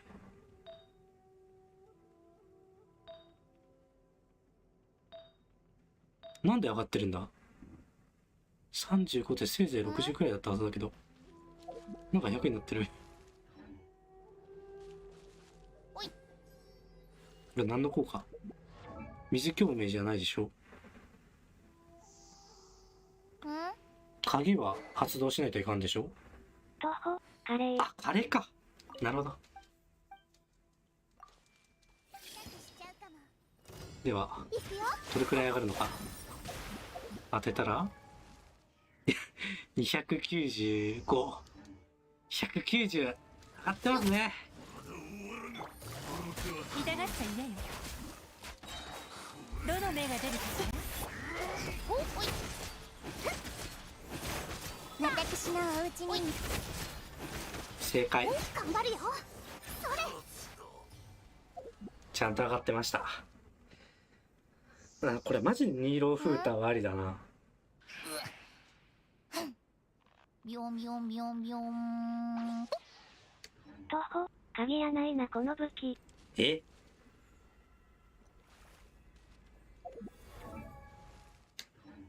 鍵じゃない？鍵ニーロじゃなかったの？徒歩、やばいな。え、今の鍵じゃないの？さあ踊るよ。こちら、100、220、295。かかれ。鍵じゃない。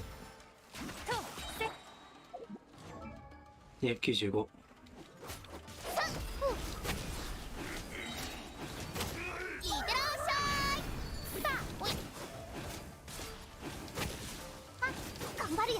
ちなみにイエランの持ってる終焉バフも入ってるんで、これくらいいってんのかな。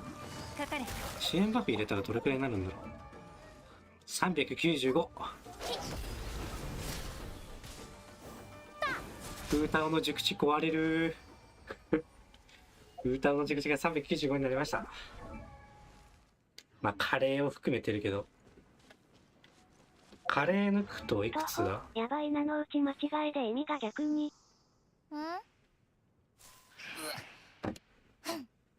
ビョンビョンビョンビョン。あ、鍵やばいか。なるほど。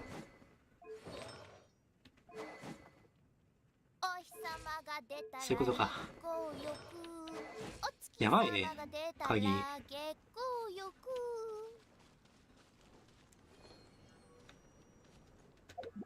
カレー乗ってるのがあれだけど。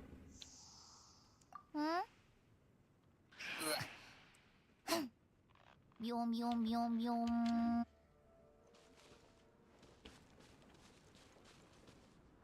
カレーなしだといくつだろう。ちょっと引っ込めてもらっていい？徒歩、ナヒ爆発切るとそこに250だっけ？あー、なるね。ナヒ爆発。どうしよう。ナヒ爆、いやでもなー。開花事象が痛えんだよな。月開花。いくら HP4 万あっても普通に痛えんだよな。開花事象。開花事象ダメージどれくらいか一応見てみるか、これで。別開花事象。見えるかな、ちゃんと。捕まえた。痛がっちゃいないの。終わりだよ。撤収。はい、発動した。はびこりなさい。で、これで列開花してみましょう。あなたにも。おい。1000食らってるんだけど。いってあ急がなくてもかかる。1100食らったぞ今。糸よ。工作せよ。いてこれ私死ぬじゃん。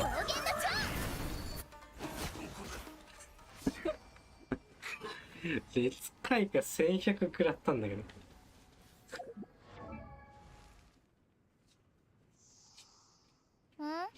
徒歩、今のは祭礼だぞ。祭礼なの？あ、今祭礼？ OK。徒歩、まだカレー出してないぞ。あれ、カレー、あ、そっか、カレー食うか。痛えなー。てか、その燃焼の観念で、燃焼がなぜか、水、フーターなど、フーターに限らずさ、燃焼になっちゃうんだよね。だから水側で蒸発起こっちゃうし、水側がそもそも付着しないっていう。開花で剥がされて。っていうのが起きちゃうんでね。このキャラと草キャラってものすっごい相性悪いんだよな。徒歩、スキル打たないようにしてるよ。スキル打たないようにしてた？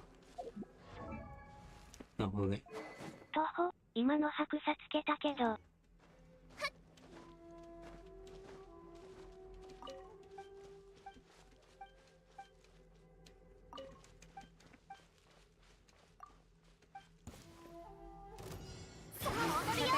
捕まえた。終わりね。撤収。私のお家にいらっしゃい。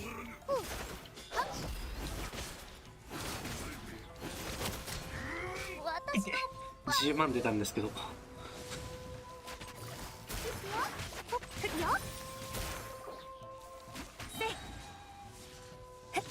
どの目が出るかしら。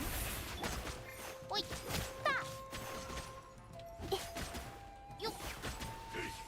切れちゃった。痛がっちゃいないよ。11万っていう数字見たんだよな、さっき。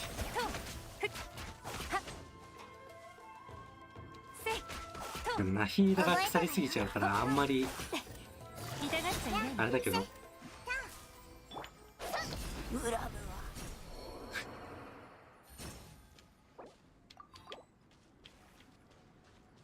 900鉄開花じゃなかったけど900だったね。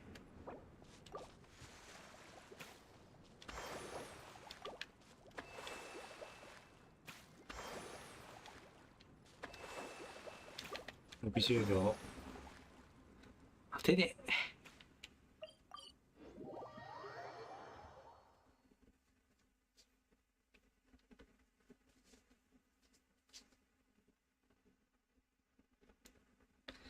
なるほどな。いや、ニーロフータはありだね。ニーロフータはありなんだけど、ナヒーダ1枠埋めて入れるのちょっとって感じがするな。徒歩10キって強いな。復元に時間 HP 上がっ攻撃力だな。成熟したかなぶ、こんにちは。こんにちは。4凸フータの継承してます。徒歩、ナヒーダ派熟知盛りたいだけ。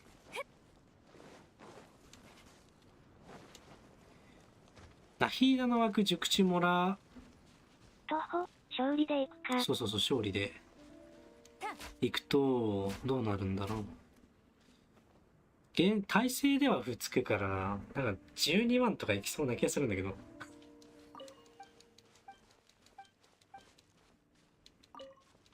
銃撃一発12万。難攻不落。かかれ。いいとよ。工作せ。これでうかつに攻めるな。あ、もうすでに10万出てるわ。あ、14万出てる。やば。あ、違う、11万か。捕まえた。暗算8九。せい。終わりね。撤収。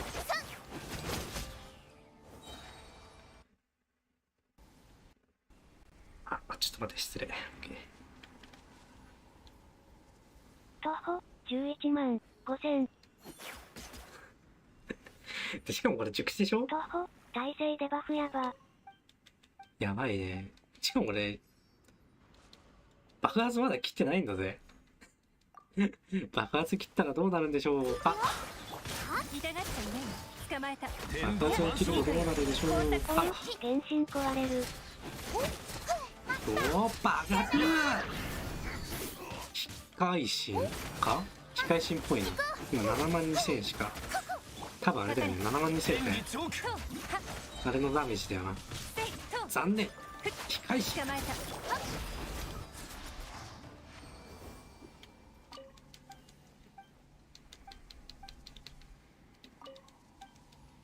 徒歩27万。27万出てた。普通に30万。徒歩30万必要なんだけど。天道万象。ケバラス溜まった。あとはスキルクールタイムを待つだけ。あ、でも待って、こいつ絶対この体力じゃ耐えられないだろう。捕まえた。どの目が出るかしまいきましょう。この体力じゃ絶対耐えられないのこいつ。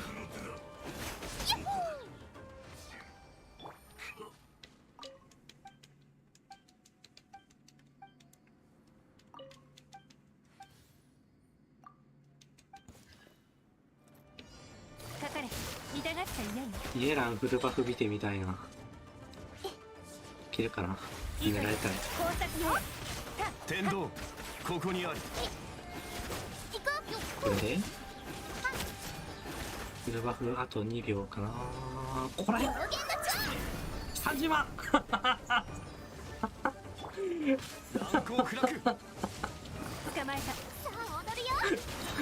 あ、やばー。フィールドで30万出してるんだけどおかしいおかしいおかしい。徒歩32万見えたな。32万マジ？いや、30万いったー。30万いっちゃったー。のんびりしよやばー、鍵やばいな。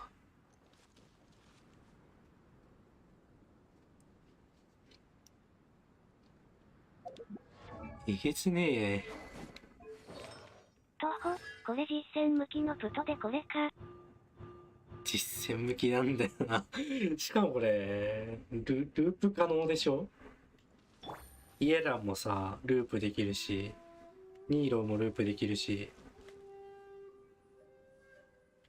全員これ常にこの DPS を出し続けるんだよ徒歩このまま螺旋いける編成や。ガチガチ編成じゃん。しかも行く秋抜いてるからさ、あれだよね行く秋抜いてるせいでさ、下ら来年ナショナルとか差し込めるやん。螺旋壊れちゃう。螺旋が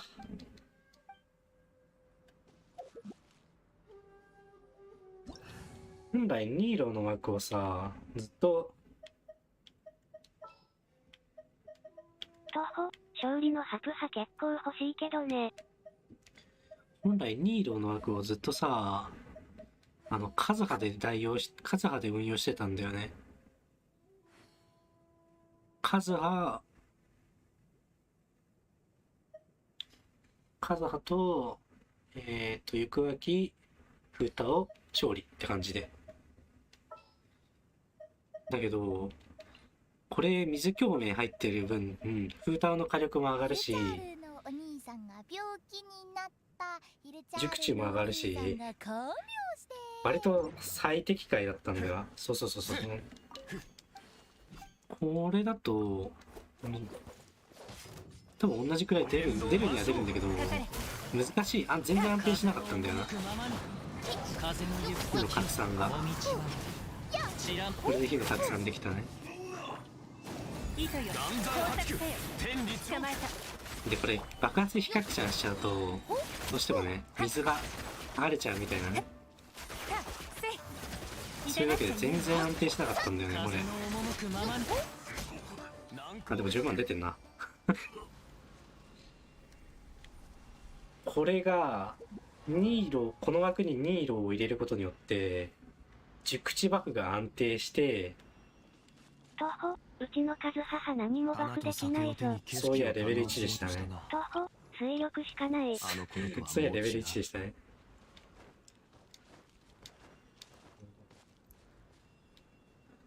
いやめちゃめちゃ強いなこの編成。行く秋よりもニーロを入れた方が、鍵ニーロを入れた方が火力出るわ。徒歩バカ野郎15もある15しかないんだよな。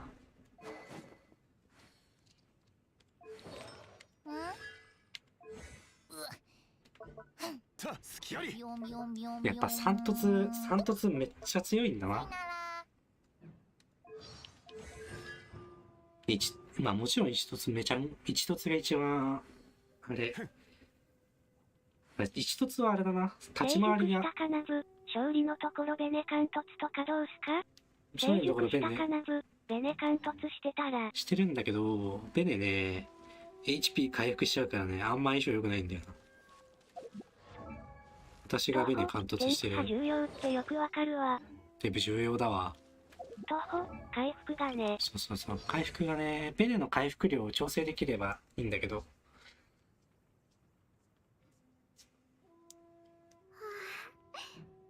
正直ね、炎バフ 15% あってもね、あんまり恩恵ないと思うんだよな。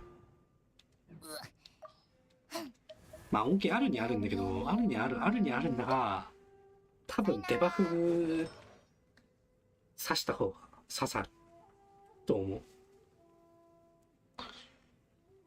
水力とか、まあそれこそ勝利でいいんだけど、水力とかの方がまだ刺さると思うんだよな。歌うデフォルトで非元素ダメージプラス 33% 持ってるし、暇女ならもっと上がるし。ベネ貫突してたらくるみのダメバフと攻撃力的に恩恵でかい気がしますよ。マン入れやすくなるっていう面も含めて。ああ、確立ちかに。回り難しいけどかなり出そうだけど。出るには出るけど、立ち回りがな。制限されちゃうのちょっと。捨てお化けだからめっちゃ出ると思う。めっちゃ出る？やってみるか。ちょっと待ってね。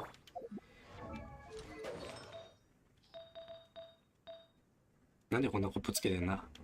徒歩、チェリにないって回復しない立ち回りできたらいけるいける。成熟したカナブ、くるみやランベネマン用ですかね。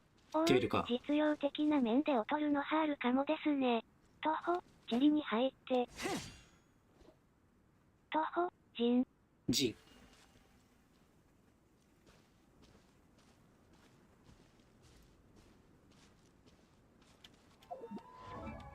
回復しない立ち回り。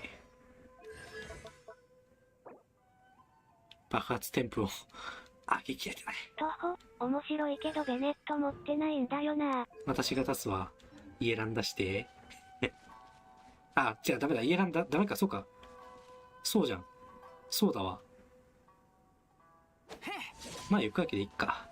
いや、普通に、あれだよ。ニーロでいっか、そのまんまで。このまんまで。そうなの。成熟したカナブ、ベネ出せますよ万葉も。徒歩、ダメなの。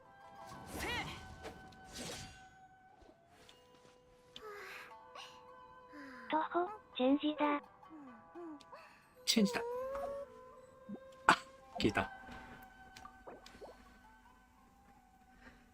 まあ、私一人でもできるか。この編成なら。やってみましょう。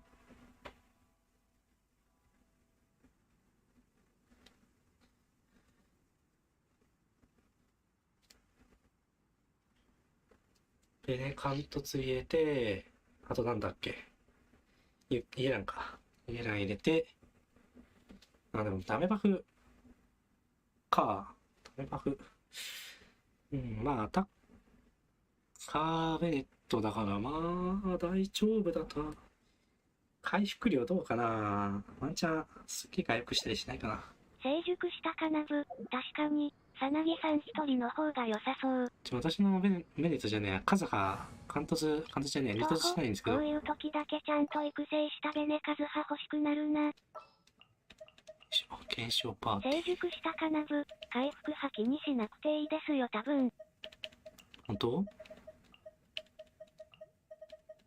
すごいな。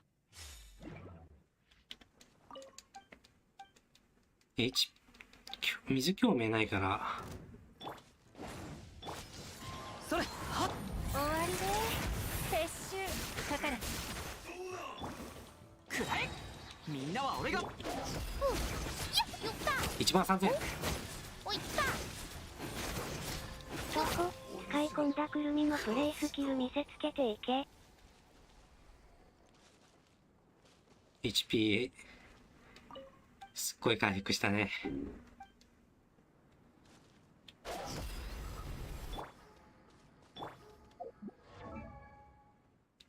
13000は出たな。出たけど一瞬だったな。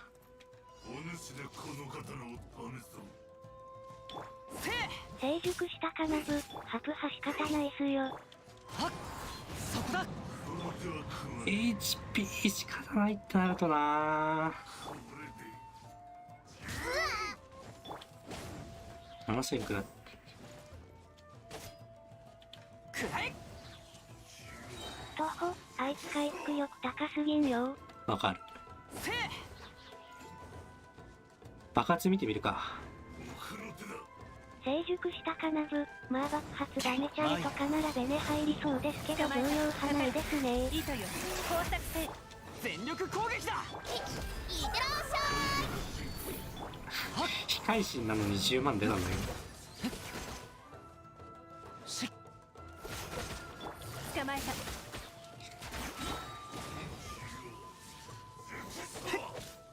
マイヤ燃えろ。風よ。さあ、おい、行こう。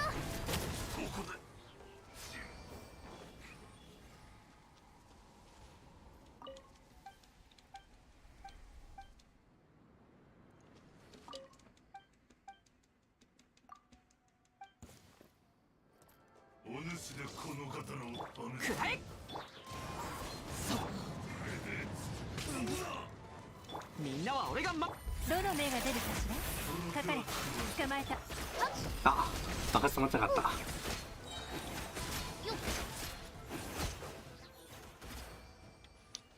貧弱すぎるよ、講義。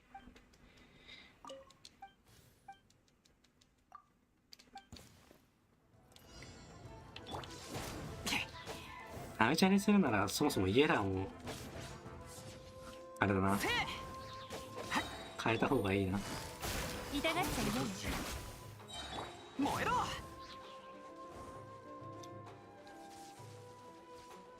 全力攻マイヤ終わりで撤収。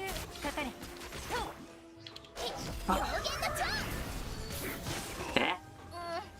え、HP 半分いってないのに24万いったんだ。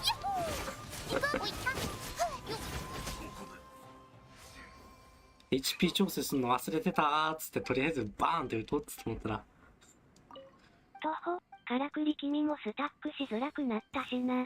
成熟したカナブ、マンハちゃんと入れられればベネの攻撃力とベネのダメバフと万葉のダメバフでくるみのハプ半分以下の安より良さげになりそうではある。痛がっちゃいない。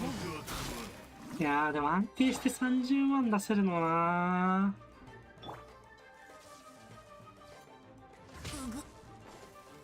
ちょっとでかすぎるなー。風よ。いいとよ。工作せかかれ。爆発だけだもんなあー。先生、くるみの爆発ためるの忘れてました。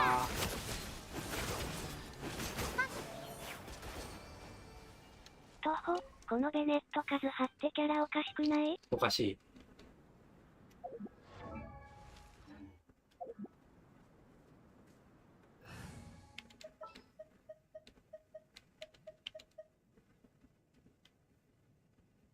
満点の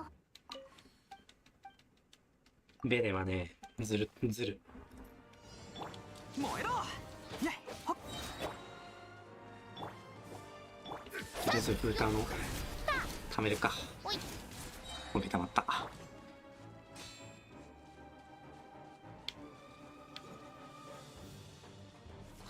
おう、安定取るかロマン取るか。みんながそばに。これが運命です。いってらっしゃい。見えなかった。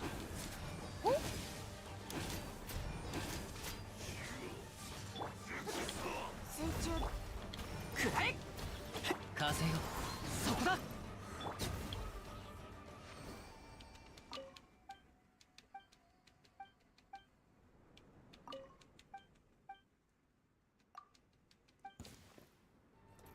運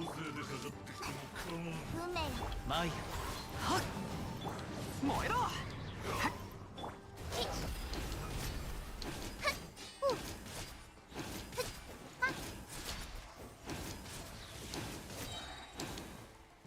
ミスった。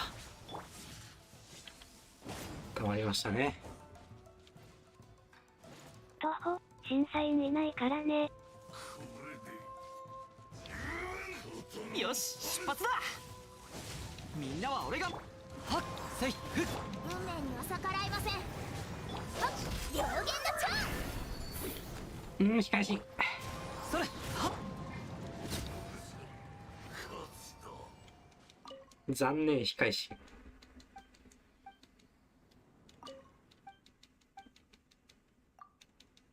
また止め直しだ。くらえ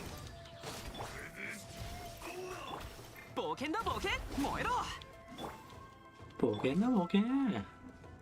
くらえ参る心配無用。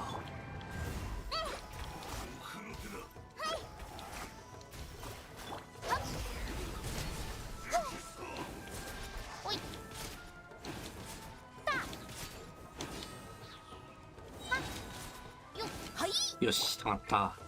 全力こ行くぞこういう殺しにしよう。ここにいでよ。さあ、いってらっしゃい。19番。そうだわ。もう竜殺しにするべきだ。ルロー。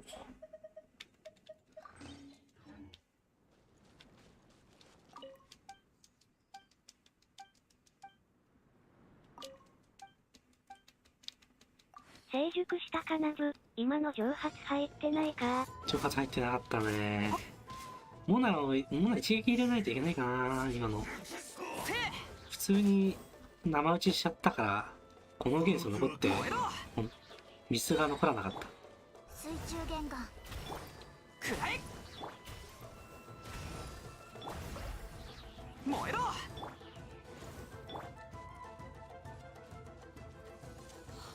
運命よ、しっせいそこだ風よ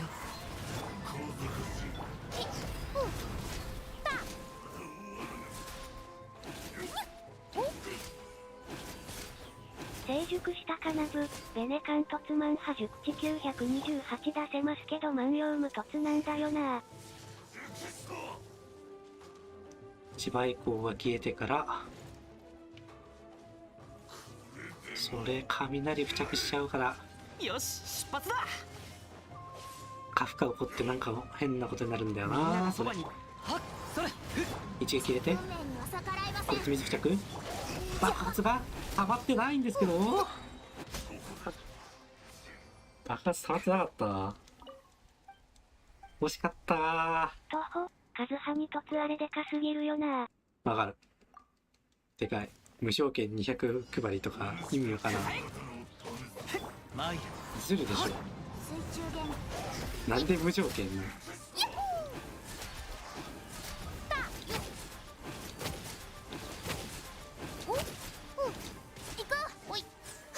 成熟したかなぶ、ずるだよ。ずる。あれはずる。ほんまにずる。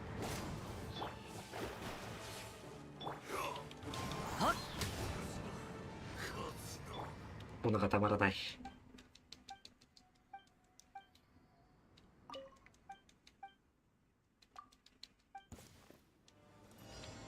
物温めて、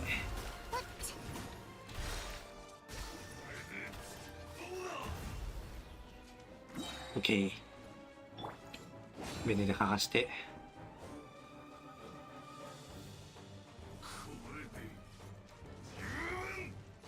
全力こ風よ一撃入れて、ここにいでよ。バカ42万。行こうよ。おい。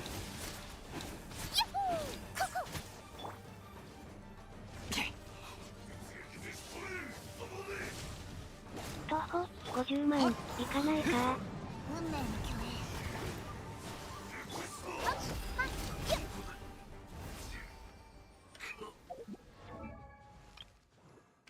残念。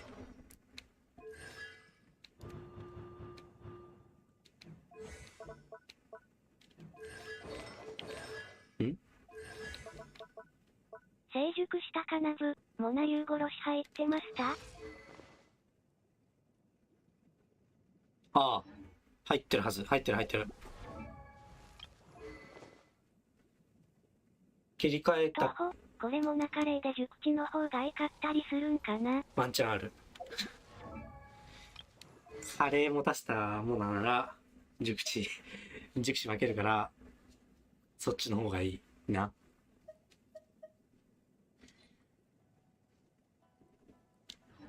とほ、クと30秒とかじゃなかった？ああ、そっか。とほ、結構長いよね。入ってないかもな。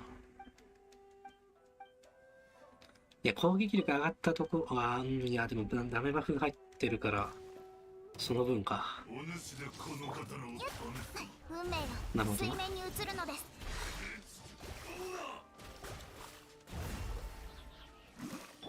せい風よ、そこだマイル。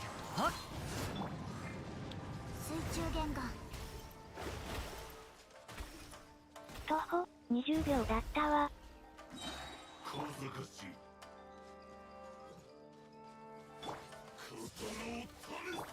燃えろ。まだ終わらぬ。くらえ。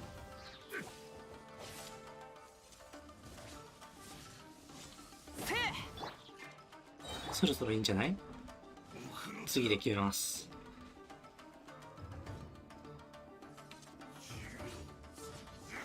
みんなは俺が風よ。運命には逆らいません。さあ、いってらっしゃい。よっ。お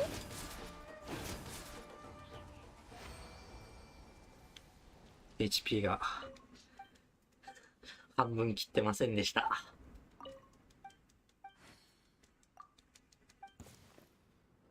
HP 半分切ってないだけであそこまでダメージ変わるんだな。運命の虚栄。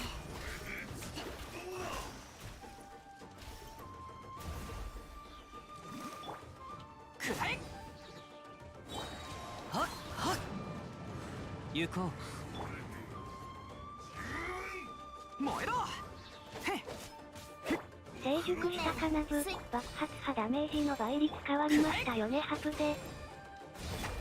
変わりますね。マジで実戦向かないな、これ。マジで実戦向かない。実戦向かないのに、普通に実戦向きのパーティーなのに30万ダメージポンポン出せる。で、マジさっきのパーティー、いって20秒待ちます。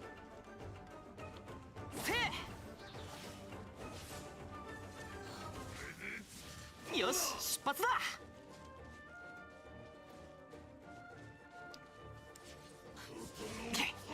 そろそろかな。次で決めますか。それに早いか。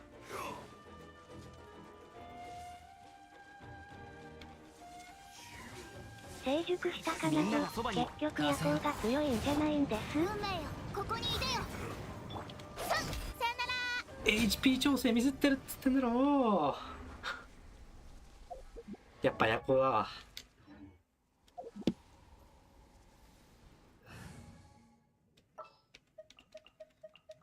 せっかくだから私の単体での夜行の火力見てみるか。雨だれ石をもうがつ。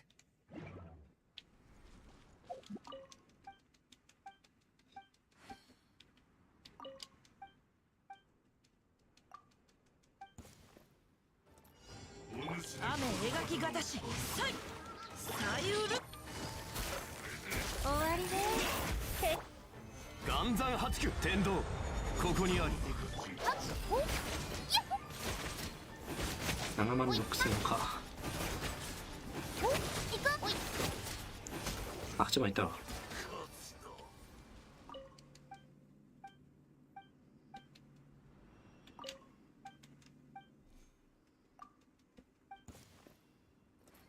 大勢でかかってきても構わん。捕まえた。どの目が出るかしら。剣女ばこの剣はわかるかい。歌よ錦となれ。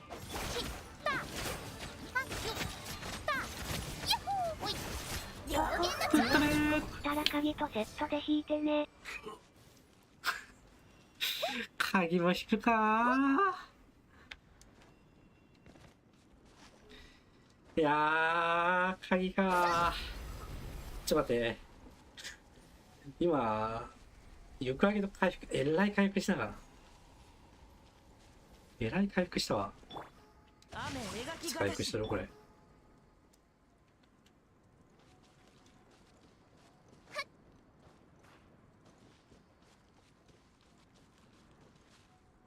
徒歩血中木派突効果でかかったよね。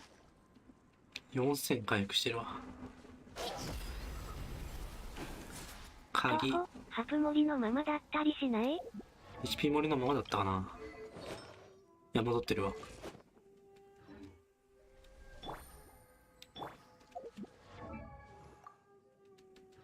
やっぱちょっと会心率サボりすぎだ。会心率がやる気なさすぎる。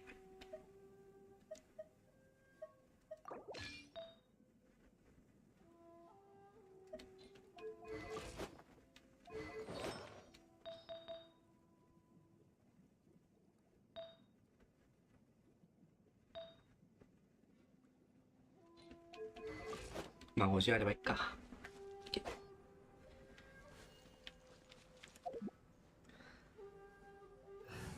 この行く秋の枠がニーローで鍵持ってたら、もう最適解、オブザ最適解だな。まあモナでもいいんだけど、満天の星はこの手のひらの中にあります。モナでもまあいいっちゃいいんだけど、水がな。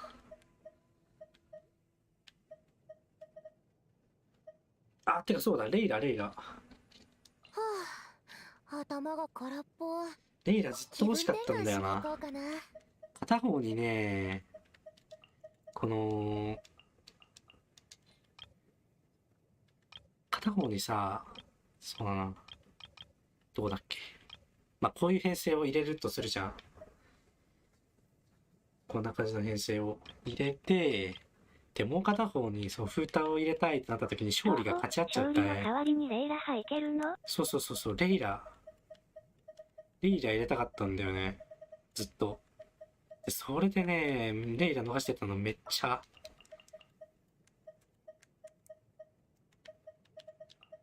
後悔してたんだよ。果たしてレイラの棒、いけるのか。レイラってそもそも何で基準決まるんだ？ HP 上限か。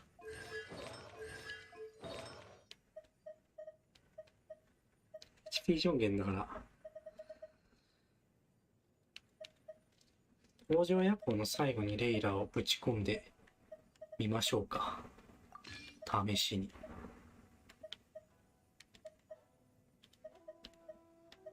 徒歩、鍵持たせてね。鍵ないんだよな。鍵がな。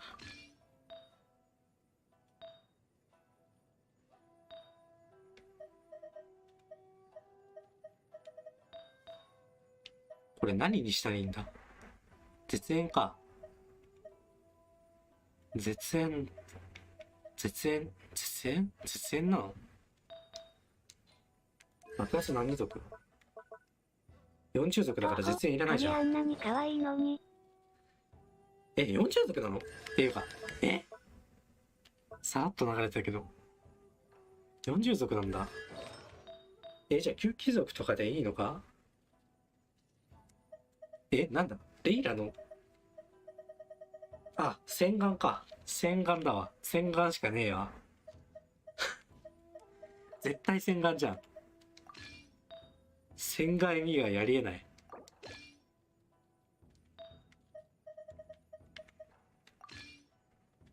徒歩、貫突したらシンツルで遊ぶんだ。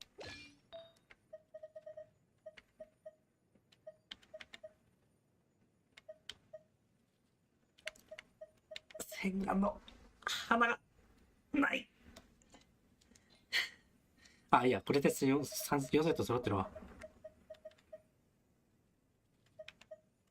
じゃあ適当に HP だけ花。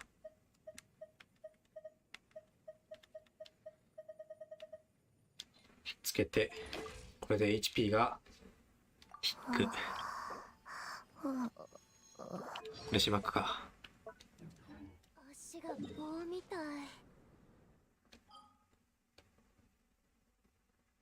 しばきに行きましょう。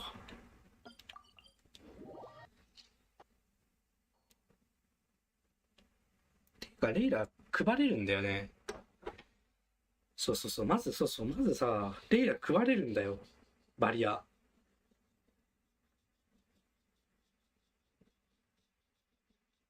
マルチのレイラ、周りのマルチの人たちにバリア配れるから、それがいいんだよな。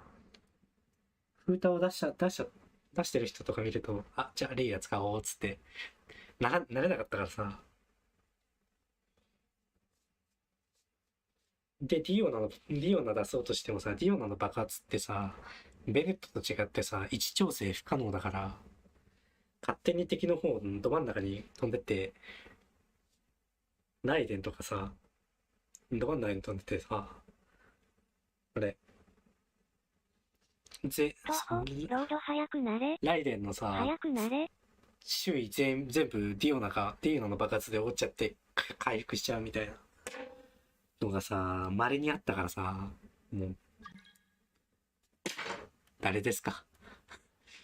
いやもう、倒産やろうけど。あ、ちょっと待って。接続切れてた。ちょっと待って。倒産だらけでちょっと待ってね。現状のレイラがどれくらいやれるのか調べたい。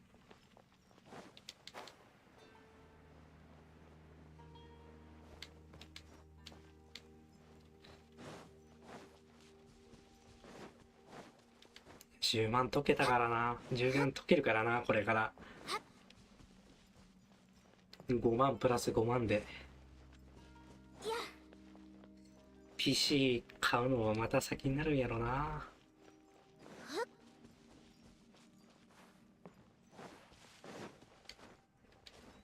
ぶっちゃけこの枠、あれなんだよな。トーマでよかったんだけど、トーマだとちょっとたまに邪魔しちゃうことありそうで。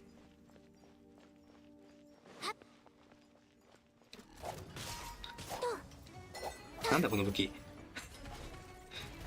適当すぎるだろ。星のご加護を。いや、かかれ。痛がっちゃいない。さあ、終わりね。この剣は分かるかい。全然バリア持続しない。いて。邪魔しな。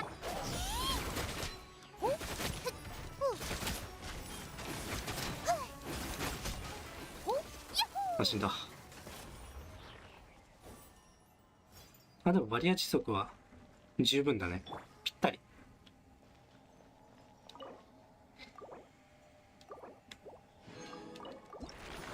これ持続時間伸びる？伸びるかな？とりあえず突破して。レイラ。伸びる？吸収量は伸びるけど持続時間は伸びない感じか。なるほどな。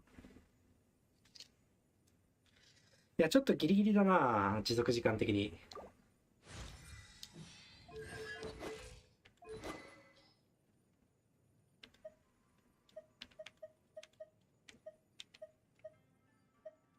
武器どうしよう。適当にサイレン落としとくか。徒歩、ハプ5万4000。徒歩になった。54000。ニーローかな。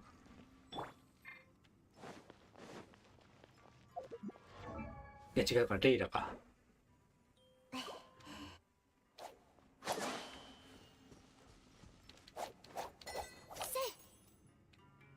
徒歩、レイラ。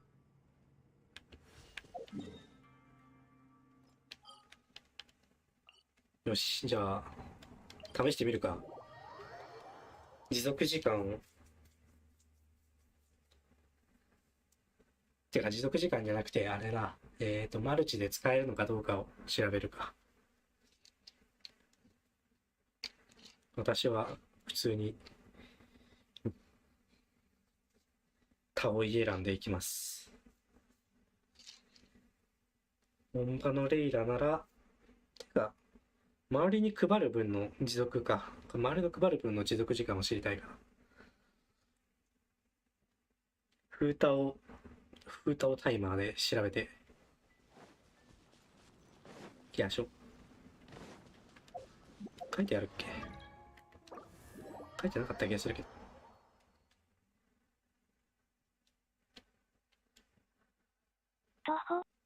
よ。一緒同じ同じ時間なの？マジ？ジオナみたいに時間変わるとかないんだ。じゃあ。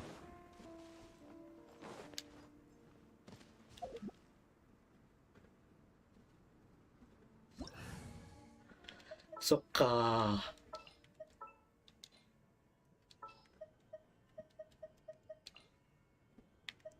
ー。あ、いいよ。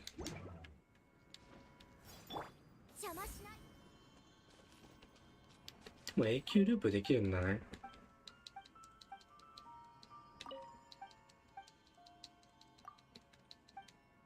いいさ。お主でこの方の完成。歌よ錦となれ。雨描きがたし。どうしよう。怪我してるじゃない。どうしよう。橋のご加護は。はい。あ、全然足りるわ。やべえ、ずっとついてる。ずっとバリアついてる。あ、やば。精神と共にあれ。この剣はこんだけループできるなら全然いけるね、レイラ。なんで私ついてないの？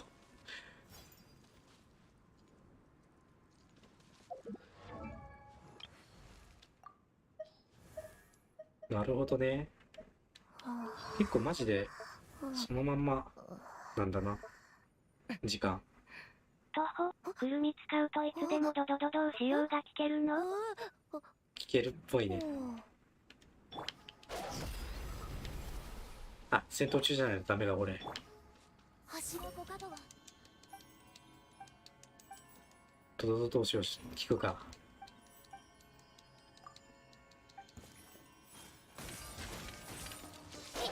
邪魔しないで。呼びかけに応える星たちよ。帰ってくれなかった。いく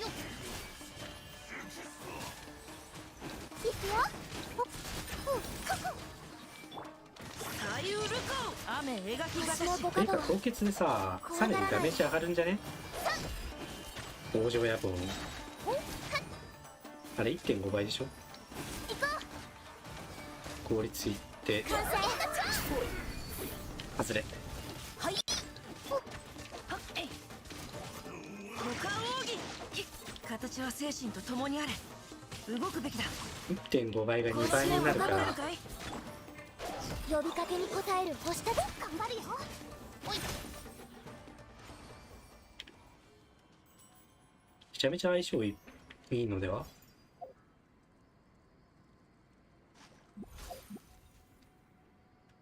徒歩、まあまあ硬いなシールド。だね。水共鳴もあってさ、シールド硬くなるじゃん。ちょっと待って、どれくらい食らえるか。うちいつもアタッカー型だからさ。完成。いくよ。よっ。普通にいって普通に剥がれた。さよなら。回復して耐えるかな。耐えなかったー。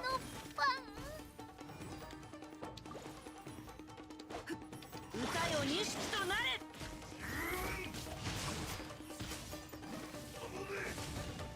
あ、耐えた。一撃3000は耐える。2000。邪魔しないで。これこれ耐えるんだ。これ耐えるなら全然いけるね。完成。おい。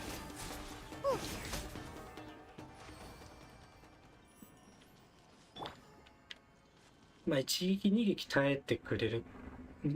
そうだな。水2だと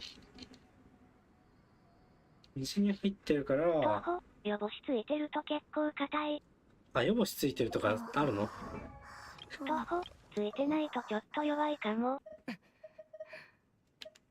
あれだよな。放置してる時間みたいな。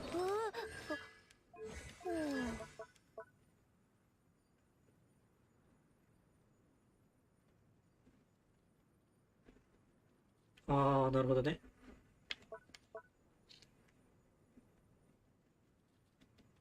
4足ついてないと、ちょっと心もとなさあるのか。シールド強化プラス6がつく。1個につきか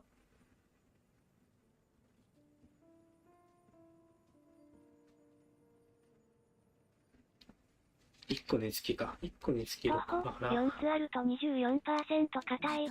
なるほどね。星空は永遠に私たちを見つめている。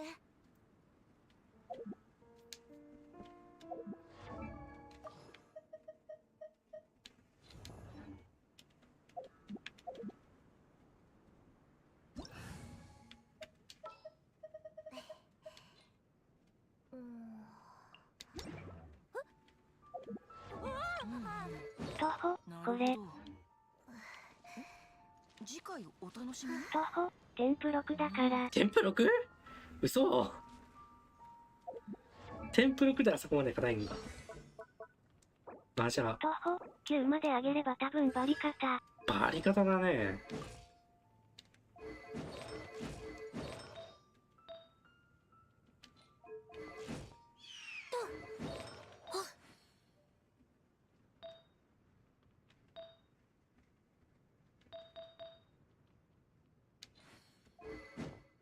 攻撃力が足らない。徒歩、まあ鍵入るけどね。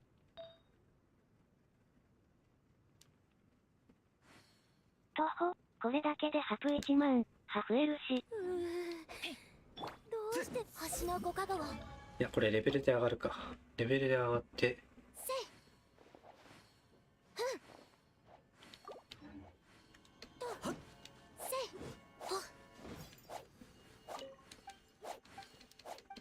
ちょっとあんな試していい？弾の立ち回り。邪魔しない。頑張るよ。あんまり。火炎よ、燃やし尽くせ。呼びかけに応える星たちよ。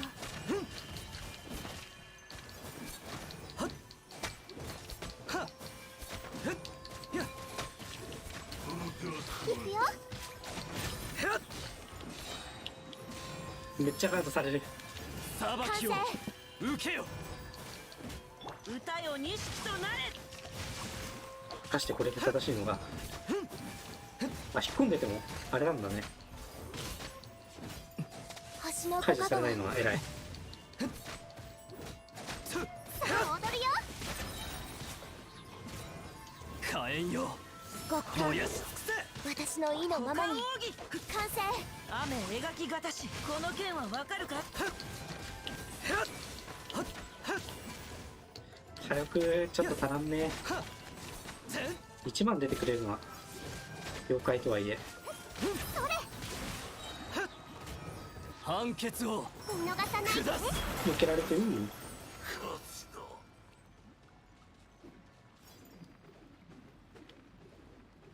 なるほどな。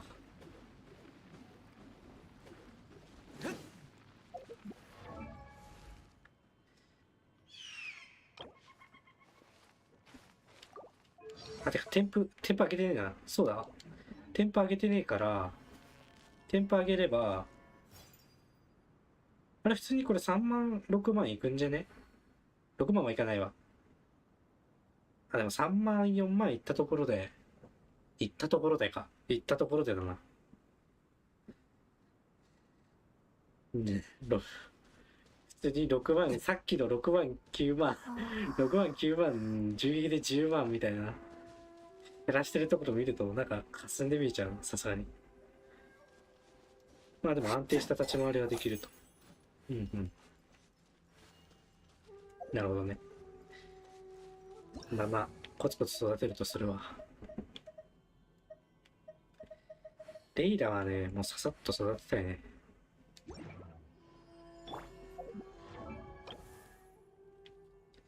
頑張ってサウラーナタハンス集めるか。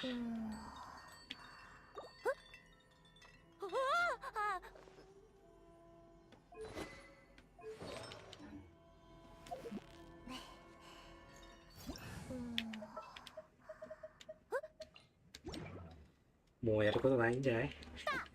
だいぶ検証したでしょ。あとは足が棒みたい。はあ、昨日の夜また無遊してたんだろうな。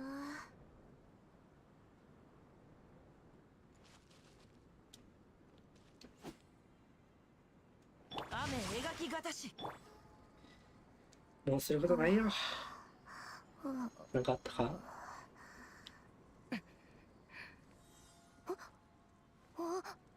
うん、ないから終わりましょう。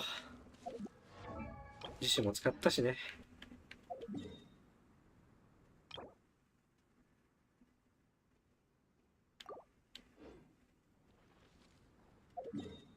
ないね言ってたっけ？たとえ見いや言ったけど。精鋭買ってないよ。あ、精鋭カルか？精鋭カルか。じゃあ精鋭カルを。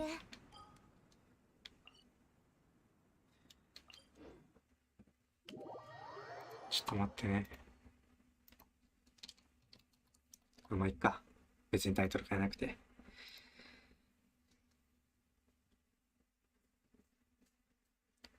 参加した人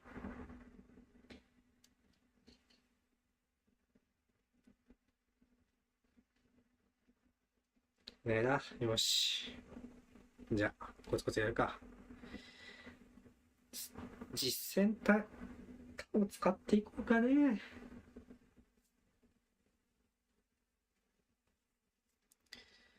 いやー、モンドの添付引きを潜るのやだな。旦那のために。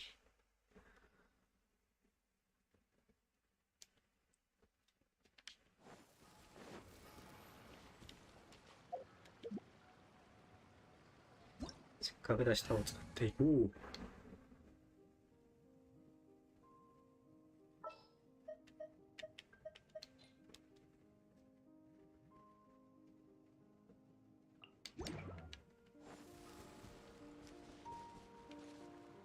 徒歩、誰で行こう。好きで言っていいよ。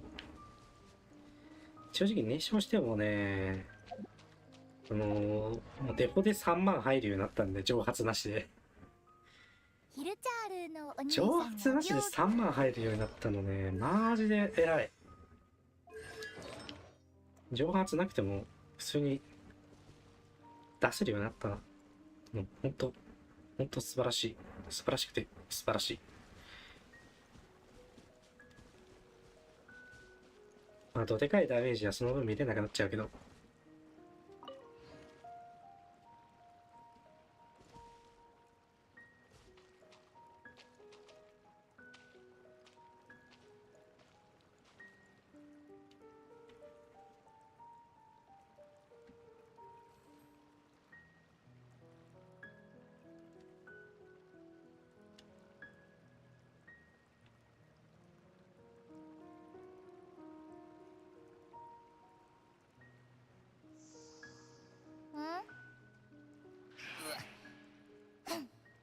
ビョンビョンビョンビョン。さよなら。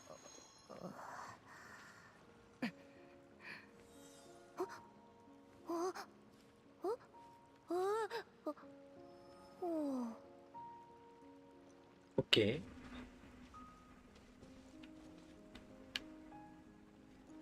ッケーだったらジャンプして。またジャンプぞ。オッケー。行くぞ。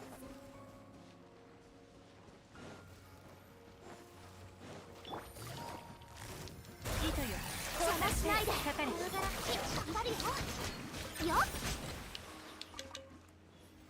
妖怪11万出てた。い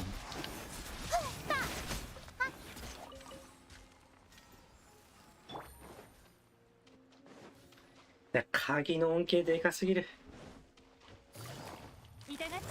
てか、レイラに持たせればよくね。どの目が出るかしら。鍵。も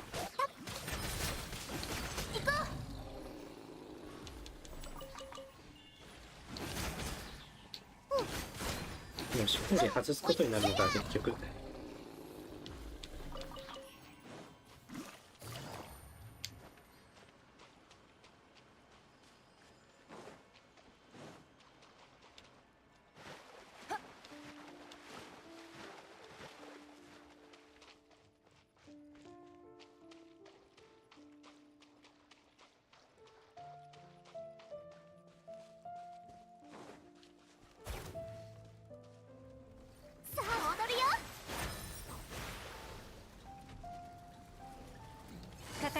呼びかけに応え、波の足元に舞を。残念、控えし。悲しみの控えしだったな。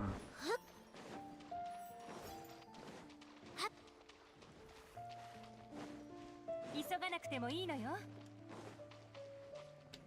いやでも妖怪狙えるようになるの、いや絶対気持ちいいだろうな妖怪。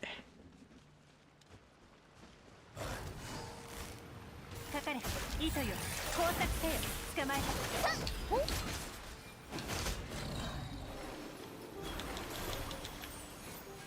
両言の蝶。悲しみの控えし。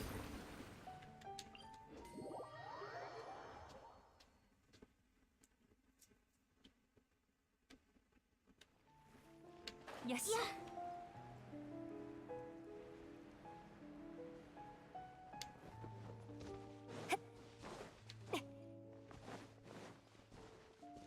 急がなくてもいいのよ。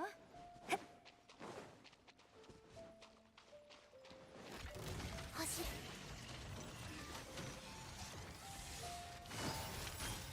痛がっちゃいないの。かかれ。終わりね。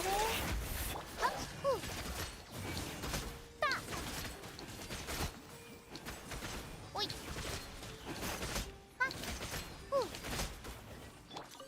消し飛び方やばいな。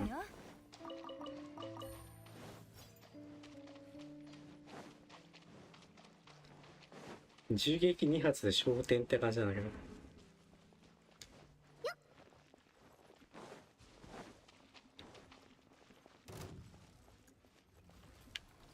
まあさすがに4人マルチくらいになるときついかもな。捕まえた。かかれ。頑張るよ。さよなら。 30万。急がなくてもいいのよ。よっ。へっ。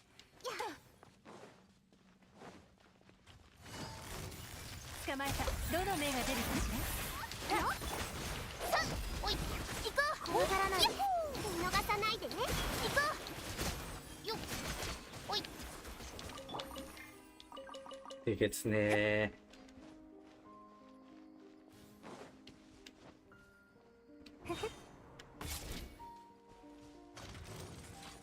橋のご角は行くよ。糸よ、工作せ。痛がっちゃいないの。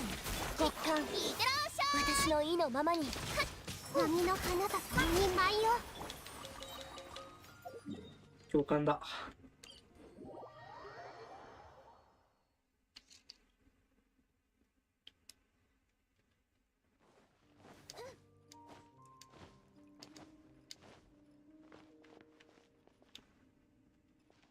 急がなく。よ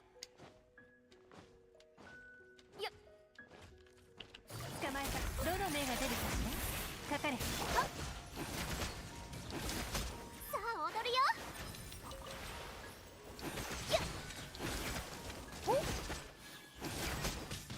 はい。見せすぎた。痛がっちゃいないの。両言の蝶。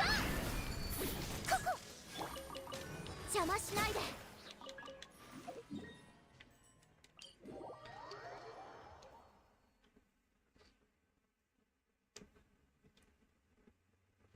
雑道シバイクをつけて倒すっていう立ち回りもありだな。爆発で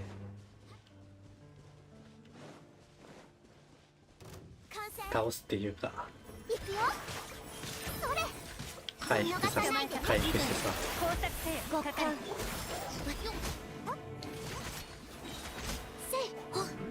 れ。溶け方おかしいな。おい。さよなら。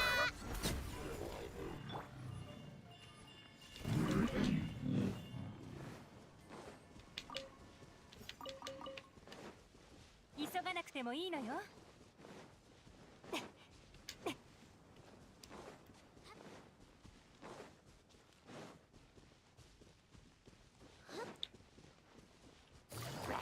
痛がっちゃいないの。どの目が出るかしら。怖がらない。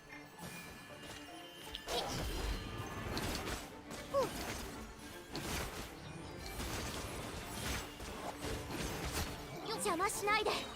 めちゃめちゃ防がれた。こ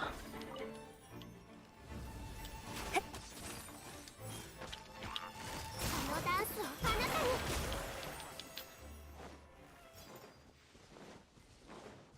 に。よっはっスタミナが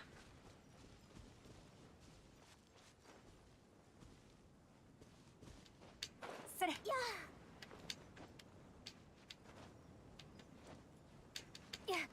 聖狩りの歌の唯一の弱点星のはご加護は終わりね。スタミナがやっぱ捕まえた。両言の見逃さないでね。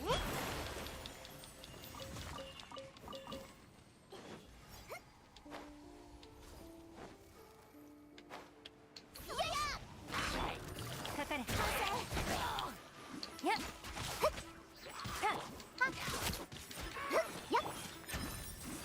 次に向かうためのスタミナが復活しちゃうぜ。足もそんな速くないしな。捕まえた。どの目が出るかしら。痛がって。おいおい。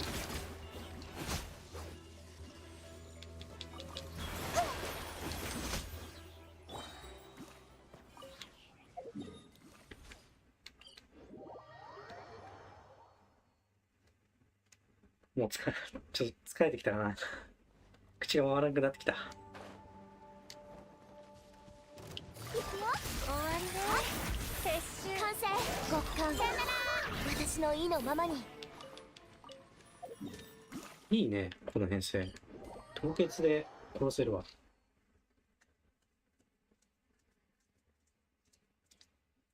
普通に聖狩り、いやでもな、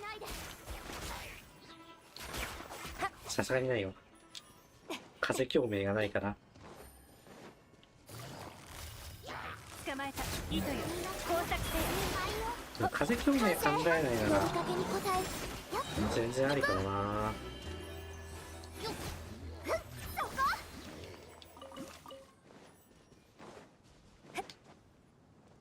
よっ。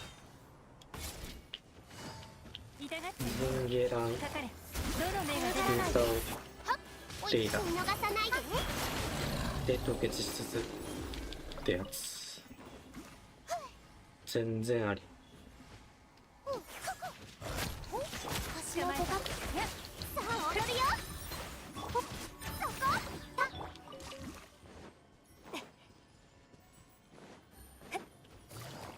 痛がってね。完成。このダンスをあなたに。両言の蝶。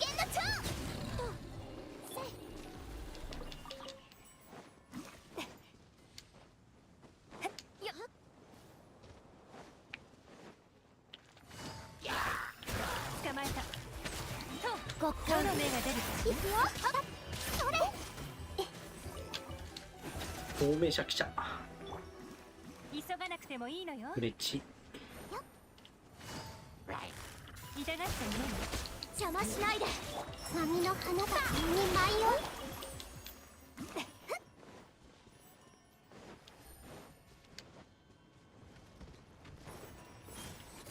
捕まえた。糸よ。工作せよ。かかれ。頑張るよ。いってらっしゃい。やっ。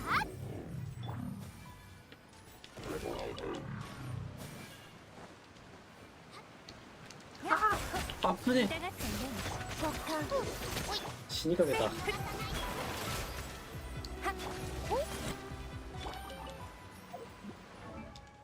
間違えた。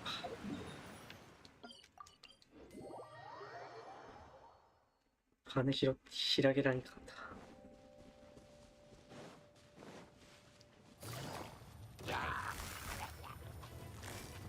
捕まえた。どの目が出るかしら。せいと。あ、現れないのだ。邪魔しないで。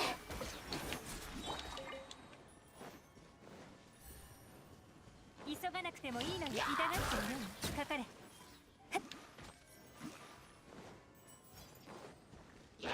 星のご加護は怖がらないで。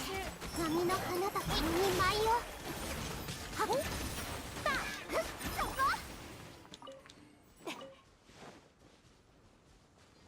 なくてもいいのよ。痛がっちゃいないわ。かかる。これは糸よ。やつらをおびき出して動き出せない。ついてきた。星のご加護は見逃さないでね。行こう。はい、くれたか。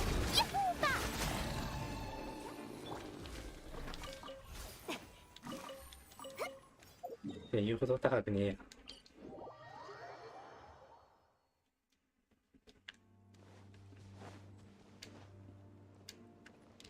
2体いればね、十二分に回復できるんだよな。急がなくてもいいのよ。捕まえた。完成。どの目が出る？踊るよ。さあ、行こう。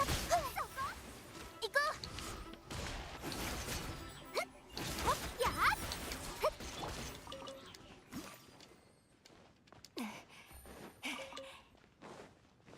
っ。なおイエラン。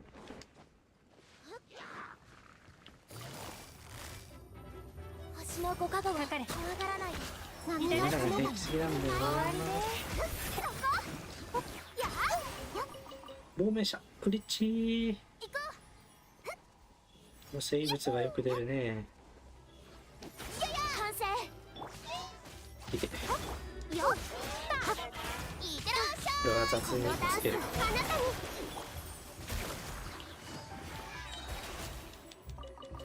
また来た。星のご加護はどの目が出る？マジで慌てないで。落ちるな生物。私がいるよ。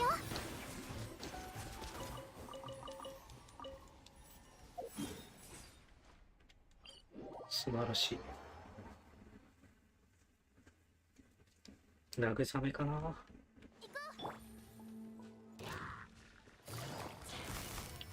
ニコヨが慰めてくれるよ。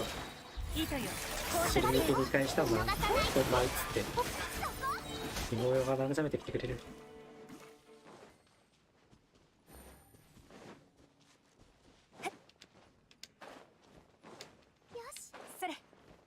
ならそれ抜けるんじゃねえよ。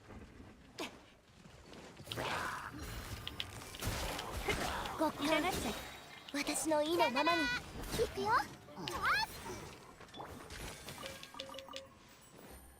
あ、ライヤー装備してるのね。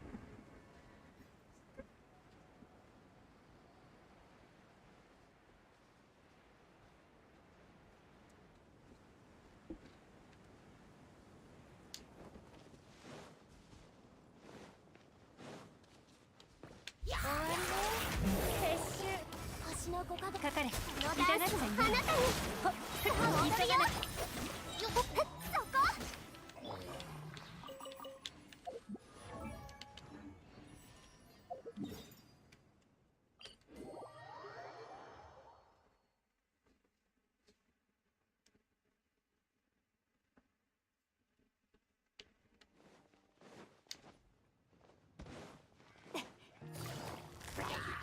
かかれ。糸よ。工作せよ。捕まえた。はっぱ。見逃さないでね。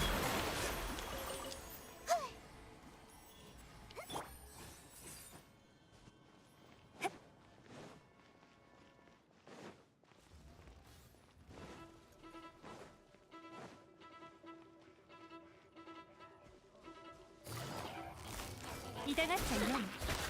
どの目が出るかし両言の怖がらないで。よっ。はっ、行こうか。やっ。行くよ。おい。かかれ。急がなくてもいいのよ。ダハの矢が意外とかゆいところに手届いてくるんだよな。糸よ。工作せよ。痛がっちゃあ、回るな。危ねえ。お前も回るんじゃない。さあ踊るよ。危ねえ。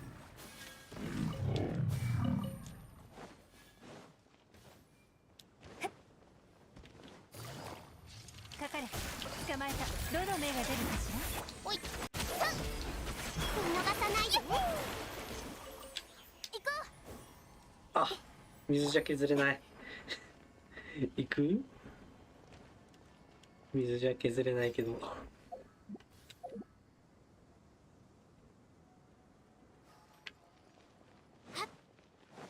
アビスに使え。かかれ。私のご加護をごっか。糸よ。工作せ。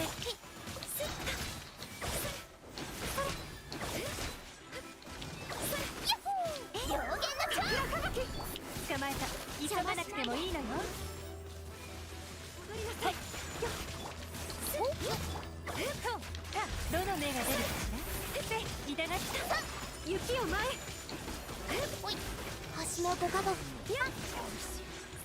神聖を。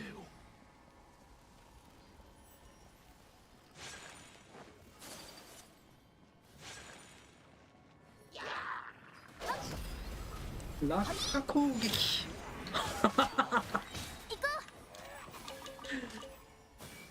やば。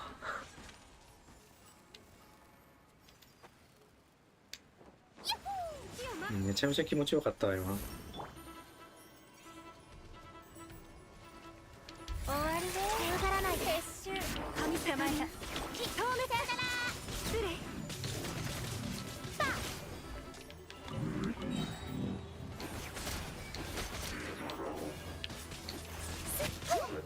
爆発すると思ったら爆発の CT が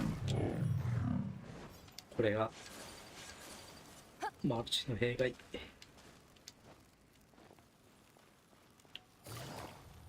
かれ。いいとよ。工作せよ。やっと呼びかけに応える星たちよ。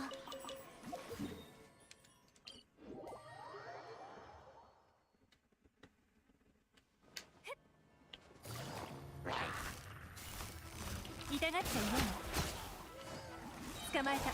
どの目が出るかしら。それ。やっ。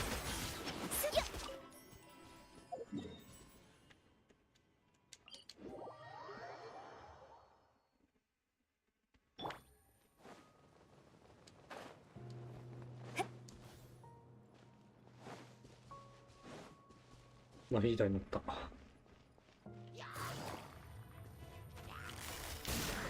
痛がっちゃいないの。終わりで。はっ。妖言の蝶。おっ。やっほ。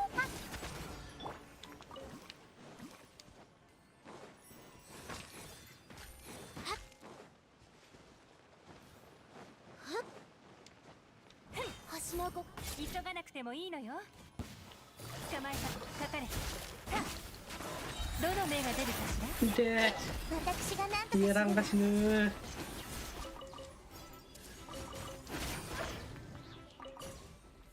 あ、待って、これ買い方してる。いや。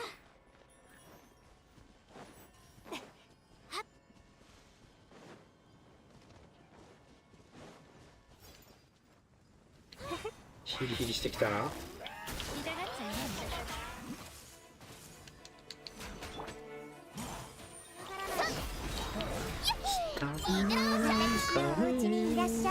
許せよ、黙れよ、すたびなんかねえよ。星こそが正義。急がなくてもいいのよ。あれもしかして、あ、生きてた。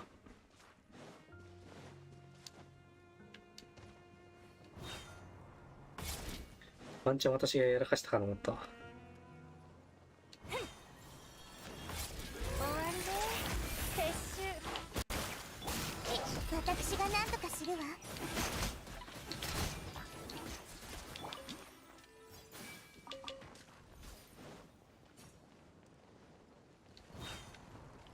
かかれ。はっ。さよなら。極寒。私の意のままに。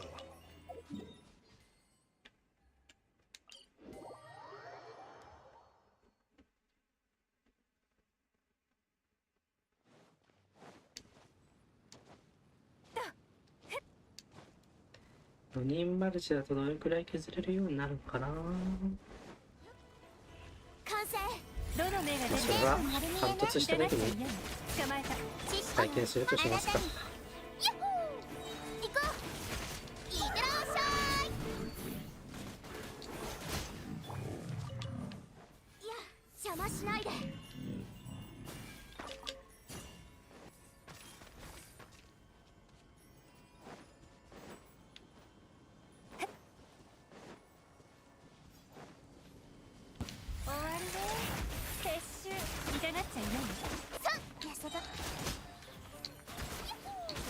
あ、これ危ねえ。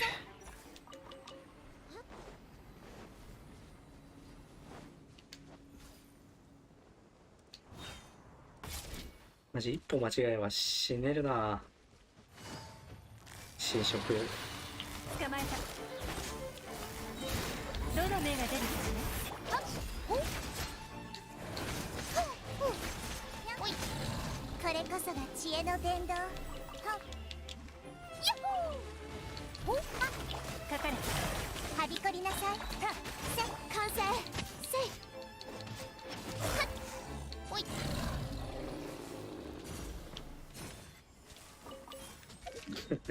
二人とも開花に近寄りたくなくて様子見してるの笑うな。急がなくてもいいのよ。手をつなぎましょう。痛がっていよう。いいとよ。呼び方に応える。にゃ、た、ふん、早っ。しちゃうかも。さすがは。さあバリアを剥がすのは早いね。急がなくてもいいのよ。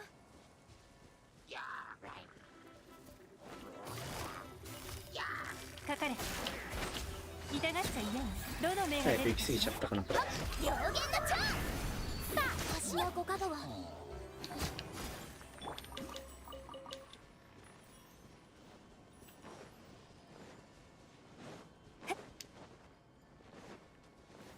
捕まえた。せい。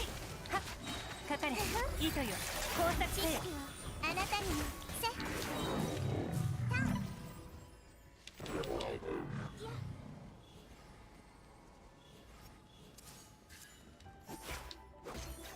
極寒。私のお家にいらっしゃい。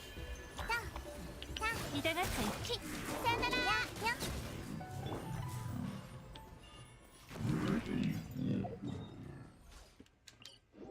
このパーティーいいかもな。氷が何の反応を起こさないのは。いやでもナヒーダ腐るか。やっぱり。呼びかけに応える。撤収。あ、おいしい。やばいこれ先生。あぶてぶてぶて。行こう。死を悟ったわ。HP101 で耐えた。HP 型封筒じゃなければ即死だった。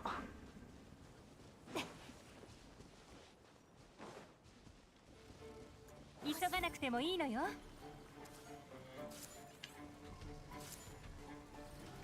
どの目が出るかしら。かかれ。ほっ、怖がらないで。両弦のチャンス。これこそが知恵の手。完成。よっ。危ねえ。手をつなぎましょう。OK。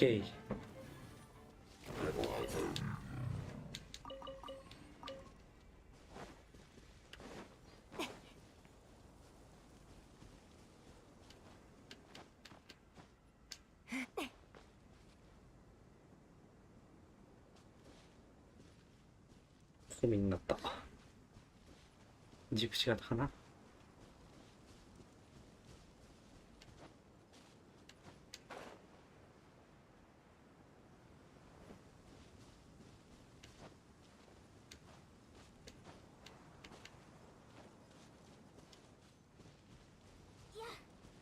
いいとよ。ソーランド行こい。痛がっちゃいよ深海のカゴ。はっ、さよなら。これ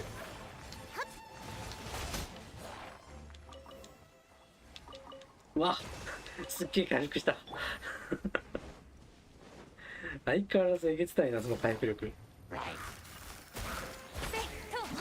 星の五角は。行こう。行きましょう。おい。呼びかけに応える HP4 万が一瞬で全開になったんですけど。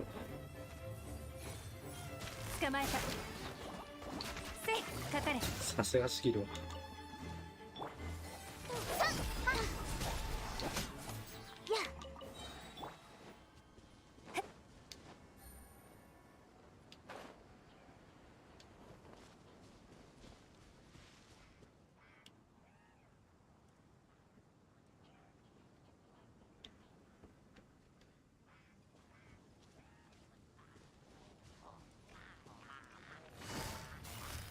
まえた。痛がっちゃいない。終わりね。ご助力を海のちぎりよ。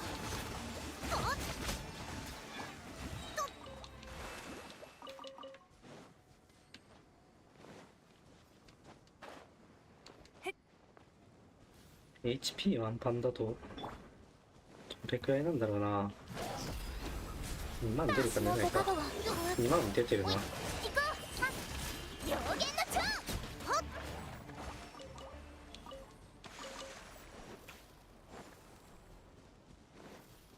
スキルの倍率自体は上がってないから。じゃあスキルの倍率じゃねえや。なんだっけ。はい、あれか。この現像ダメージバフが上がってない分、スキルの倍率が上がってるから、そこで上がったんだな。HP 半分切ってなくて、普通に2万出るんだったら、割と、単体になってる。あれなんじゃない？普通に開いても、あんま変わらない気がしなくもない。な。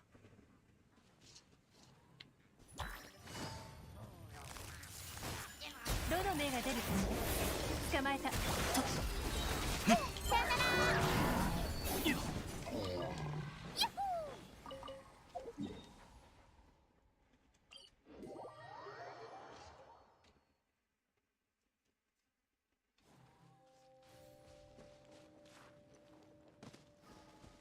ハイゼンさん、あれなんだね。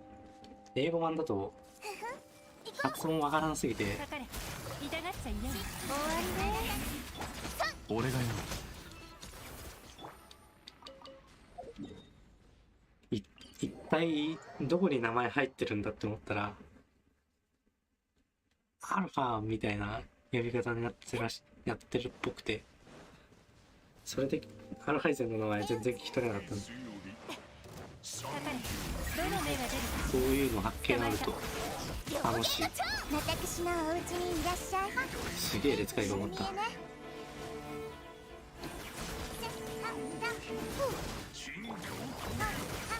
えたわよ。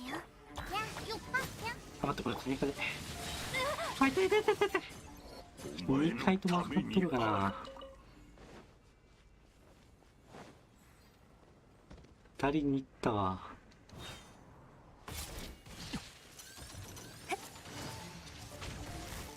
終わりね。撤収。しっかり最中無敵じゃないんだよな。気をつけないと。普通にひるむし。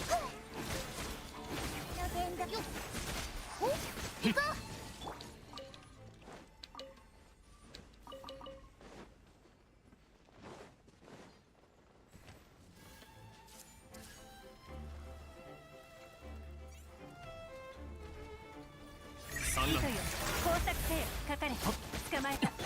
えったー。してー。いってらっしゃ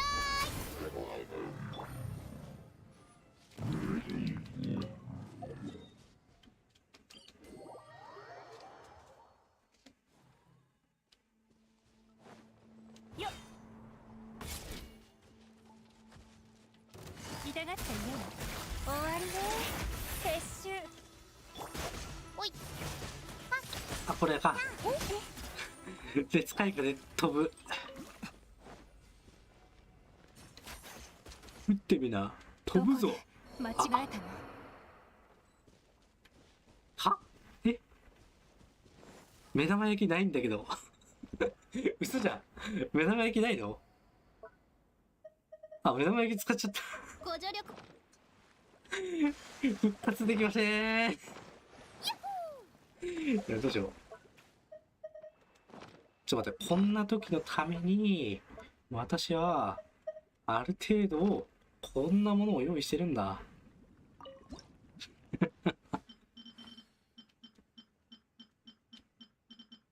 こんな時のための、携帯。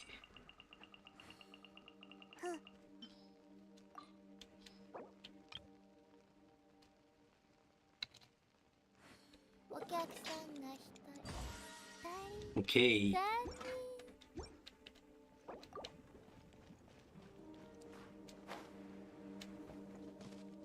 すげえ事故だったな今の。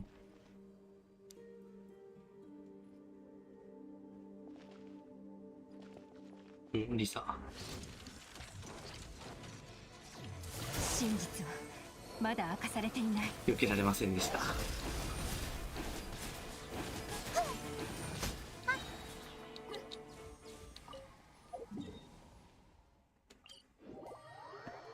間違えた。まあいっか。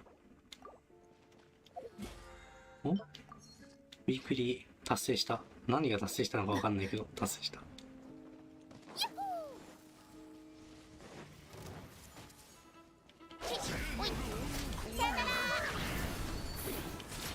やー3万デフォルトで減ってくれるのマジで偉くなったな。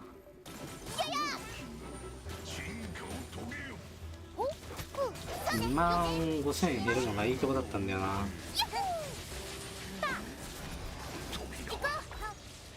お前のためにある。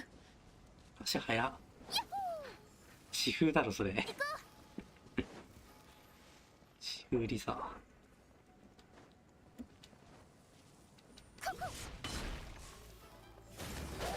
あ、削れない。スキル使った後に気づくな。怖い怖い。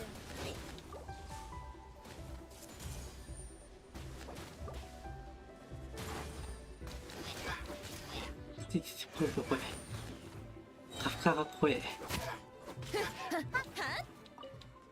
オッケー。間違えたね。変なところになった。こっちが先じゃあ。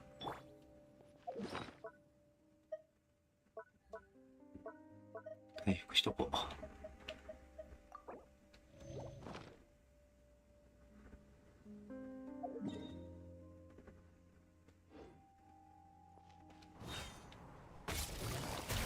まえた。手をつなぎましょう。これ以上教えない。しびれさせちゃうわよ。それ。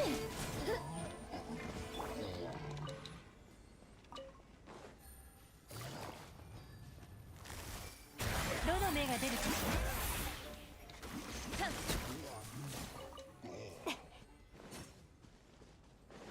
よっ。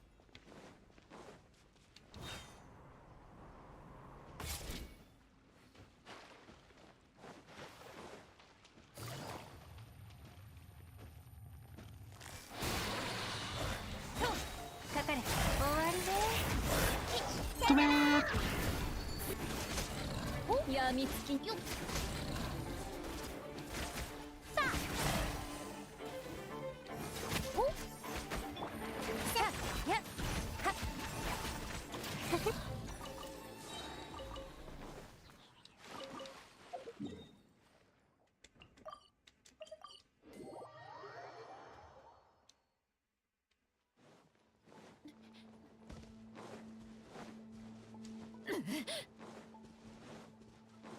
私風早っ。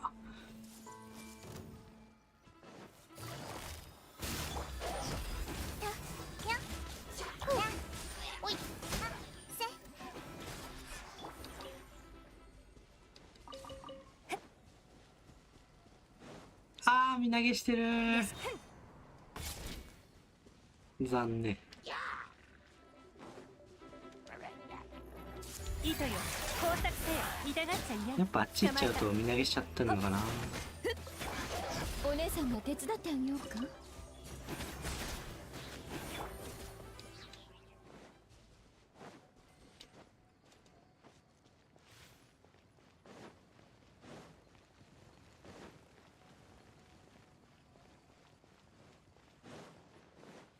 手をつなぎましょう。痛がっちゃいやよ。捕まえた。どの目が出るかしら。いってらっしゃ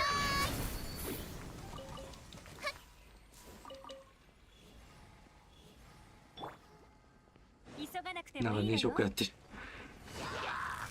かかれ。ふっと。終わりね。投稿撤収。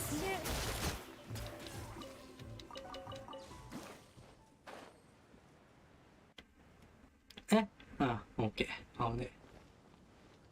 時々、負けちゃうんだよな。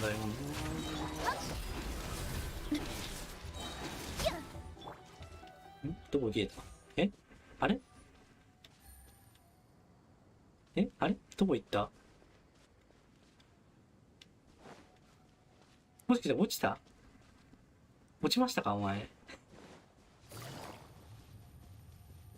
落ちたくせー。200モラが飛んできた。めっちゃ落ちたくせー。悲しみの。捕まえた。糸よ、工作せよ。あっちゃー。ぴったり。知恵の伝道。痛がっちゃいない。覚えたわ。捕まえた。はっ。改革怖すぎ。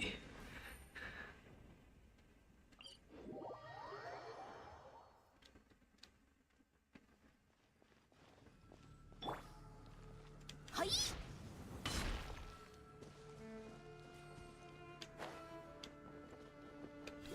なんか200モラ飛んできた。流し上げで200モラ飛んできた。なんだ？急がなくてもいいのよ。これあれか、溺れたやつか。かかれ。終わりで。溺れたやつの200モラ飛んできたな今。あ、開花怖っ。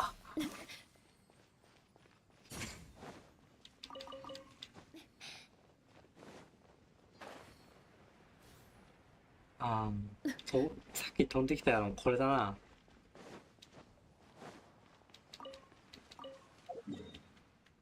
なんでこれ溺れるんだろうな。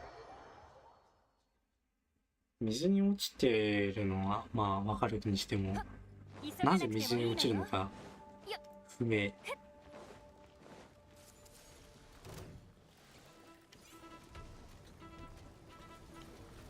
やみつきにならないで。どの目が出るかしら。やっと。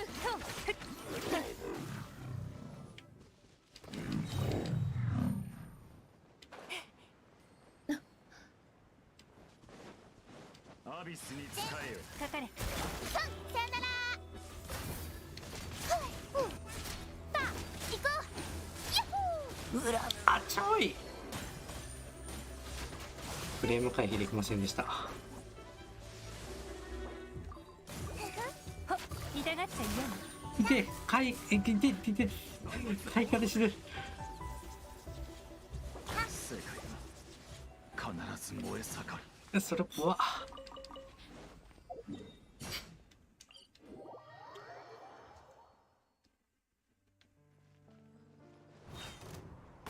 体力65とか急がなくてもいいのよ。最初にこんな小さな数字間違えたの。爆発してませんでした。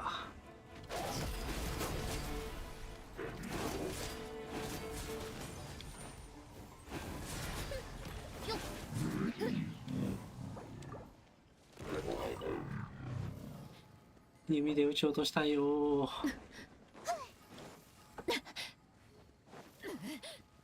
でも残念ながら勝ちできないの。あぶね。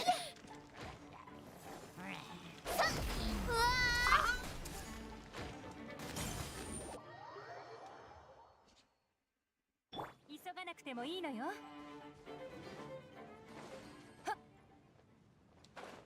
死を悟った。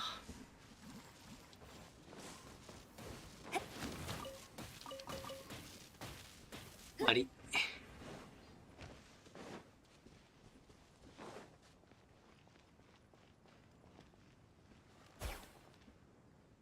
りなよ。ないよ。ありがとう。14000円。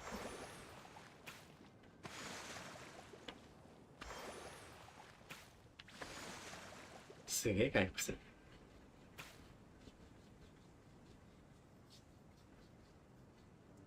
あれか。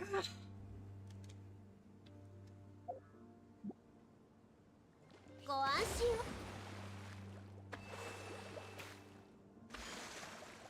そのミリ体力で1万減ってたのマジ？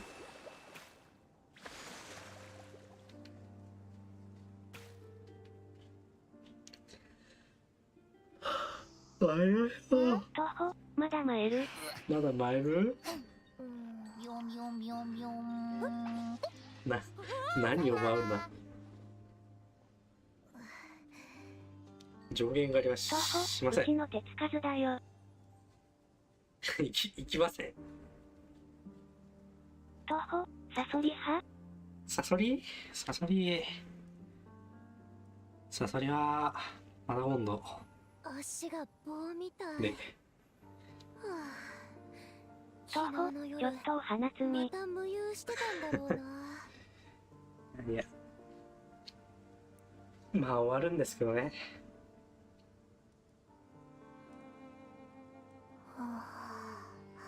私とお茶しない？いひひ。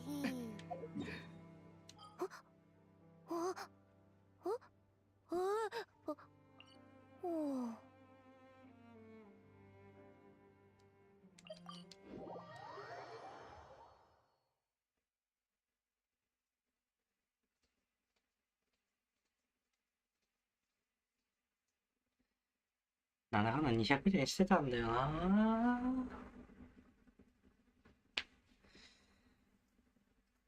一発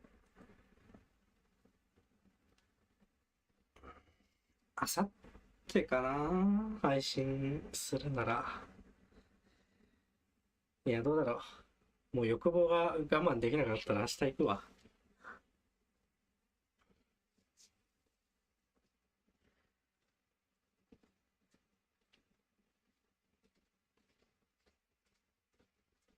私の欲望次第で。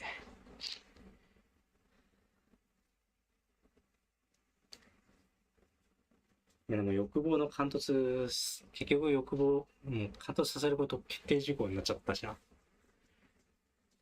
もう、4突まで行ったのも引きに引けねえや。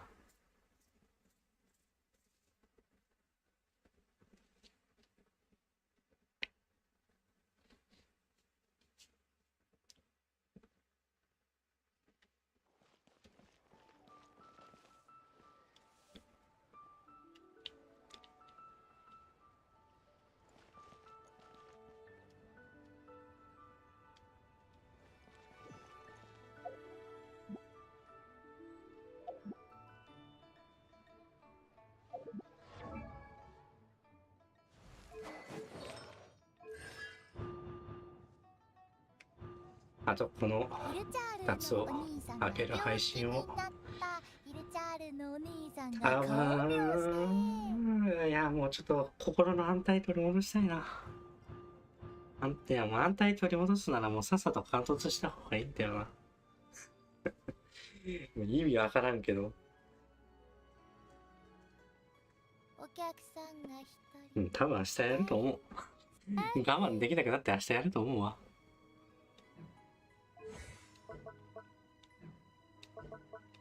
まあその時も検証とかすると思うんで。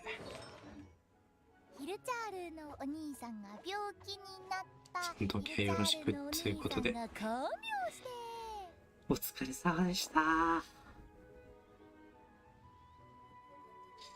またあとさん帰ってきた。じゃあ終わりだよ。はい、お疲れ様でした。ご勘私の意のままに。